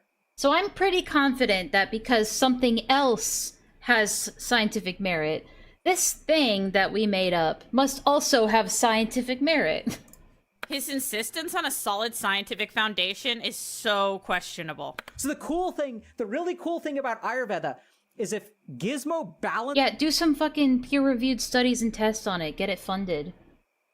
their vata, their lupus is going to get better, their anxiety is going to get better, their sleep is going to get better, their skin is going to get better. Hang on. Let me hear this again. Foundation is so questionable. So the really cool thing about Ayurveda is if Gizmo balances their vata, their lupus is going to get better, their anxiety is going to get better, their sleep is going to get better, their skin is going to get better, their bowel movements are going to get better. Your shit's gonna be better. But listen, guys, did you know that if you eat a balanced diet, and you get all of the appropriate amount of nutritions that you need and do exercise, a lot of the ailments that affect you in your day-to-day life are bound to be improved? Did you know that? Nah, that's actually bullshit. What you need to do is to pray to the almighty Vata or whatever the fuck. Because if you lower the vata... It's just eat healthy, repackaged into cult rhetoric. Vata, everything that is associated with elevated vata is going to get better. Right? We know this. We know that these things are clinically... Gotta catch 'em all, Smiley. I get angry, anxious, and just tested as Pitta in the test. Anxious, same, anxious. I get depressive and anxious. I'm gonna try it 100%. You got this. Thank you. Correlated. But our system of Western medicine is... Yeah, so he's basically like... this person in the chat has lupus. And he's like, oh, it's your vatas are off. And if you fix your vatas, your lupus is definitely gonna get better. Enlaa, you gotta take the personality test. I've already taken it. I don't remember which one I am. Looking at individual things and tunneling down doesn't look at patterns and doesn't look at overarching changes. This is like when Joy Sparkle BS had like her little like mini cult shit. Do you guys... I don't know if any of you know the Joy Sparkle BS lore. But it's like ancient history now for the internet. But she was also a bit of like a pseudoscience, spiritual, like sort of... I honestly forget what it was. It had something to do with like being a star child or something like that. I forget. Let's be honest, at this point it seems like he's just smearing science. Of course having a... Let me look it up. I am learning on this stream that I should look things up more.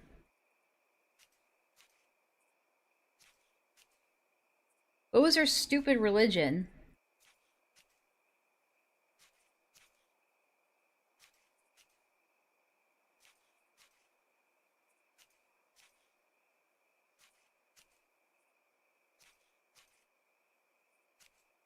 That's right, an indigo child. That's right.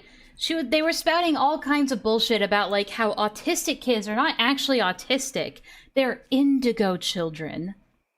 Just really stupid things like that. And like not to get them psychological or behavioral intervention because you don't want to suppress their specialness or their beauty by getting them early intervention and shit like that. Just really dangerous rhetoric. A well-balanced, healthy diet that works for you is a good idea, but making these claims is very questionable. Change your diet, your anxiety, your depression. I remember now. Your anger will get better. Like the fascinating thing is that, you know, people have been believing in Ayurveda. You want to believe in it. Yeah, it is showing my age. Oh, Joy Sparkle BS, that is so 2017, dude. Yeah, whatever happened to her? Fine. Did she finally fucking die of her fibromyalgia or whatever? And I'm excited behind it. And the reason that I'm such a proponent of it is because there's actually science to back it up now. No, there's not. No, there's not. It's all inferred. Clinical or anecdotal improvement to where I believe it. And it gets better. Okay. So once again, I can't... Sorry, I'm looking at the chat too. And I saw someone say, my ass is like a waterfall.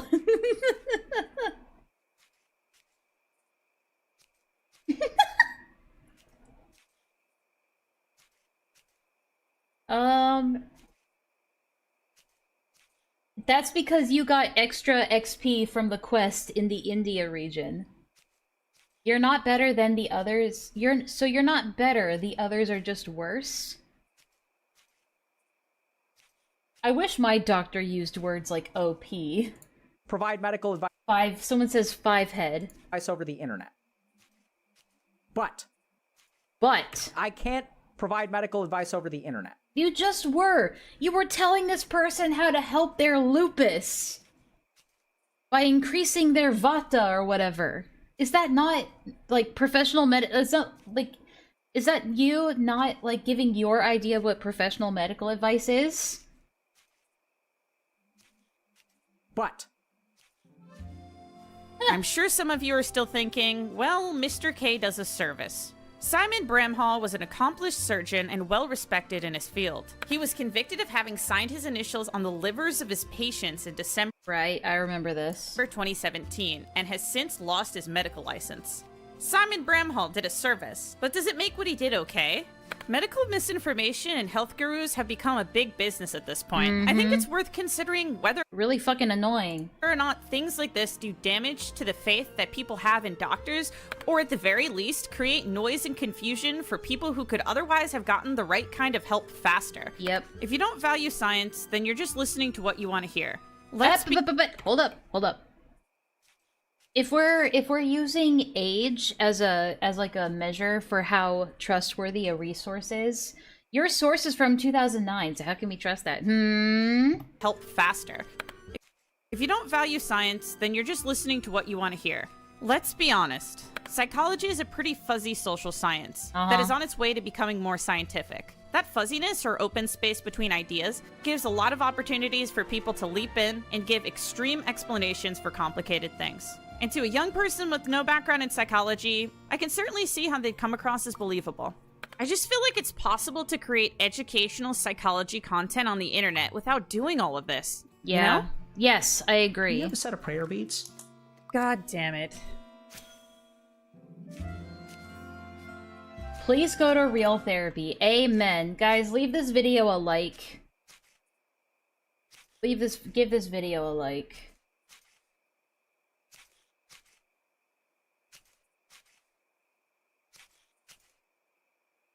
Share it with your friends. All that stuff.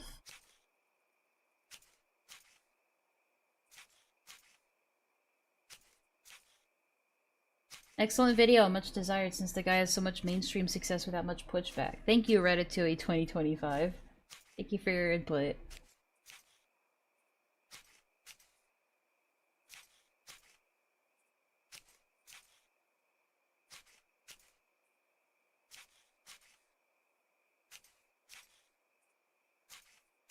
Oh, everyone's just talking about my mental health, my mental health. I don't care.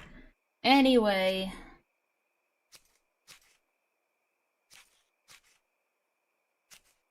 What else does this person do? This? I'm not gonna watch more shit right now, but... Interesting, she's more of a gamer commentary person. Or, I guess was. She doesn't really put a lot of content out. She's like me. Oh my gosh, she's like me, for real, for real. Yeah, most of her stuff seems to be about, like, video game mod coverage and Bethesda and Skyrim. This seemed to be very much an outlier in her usual content, which is very interesting. I liked it. She just has to fix her voice a little bit. That's all. She definitely seems to be one of those once-in-a-blue-moon content creators. I can appreciate those. Please support the official release. Oh, Clef. I'm not gonna read that.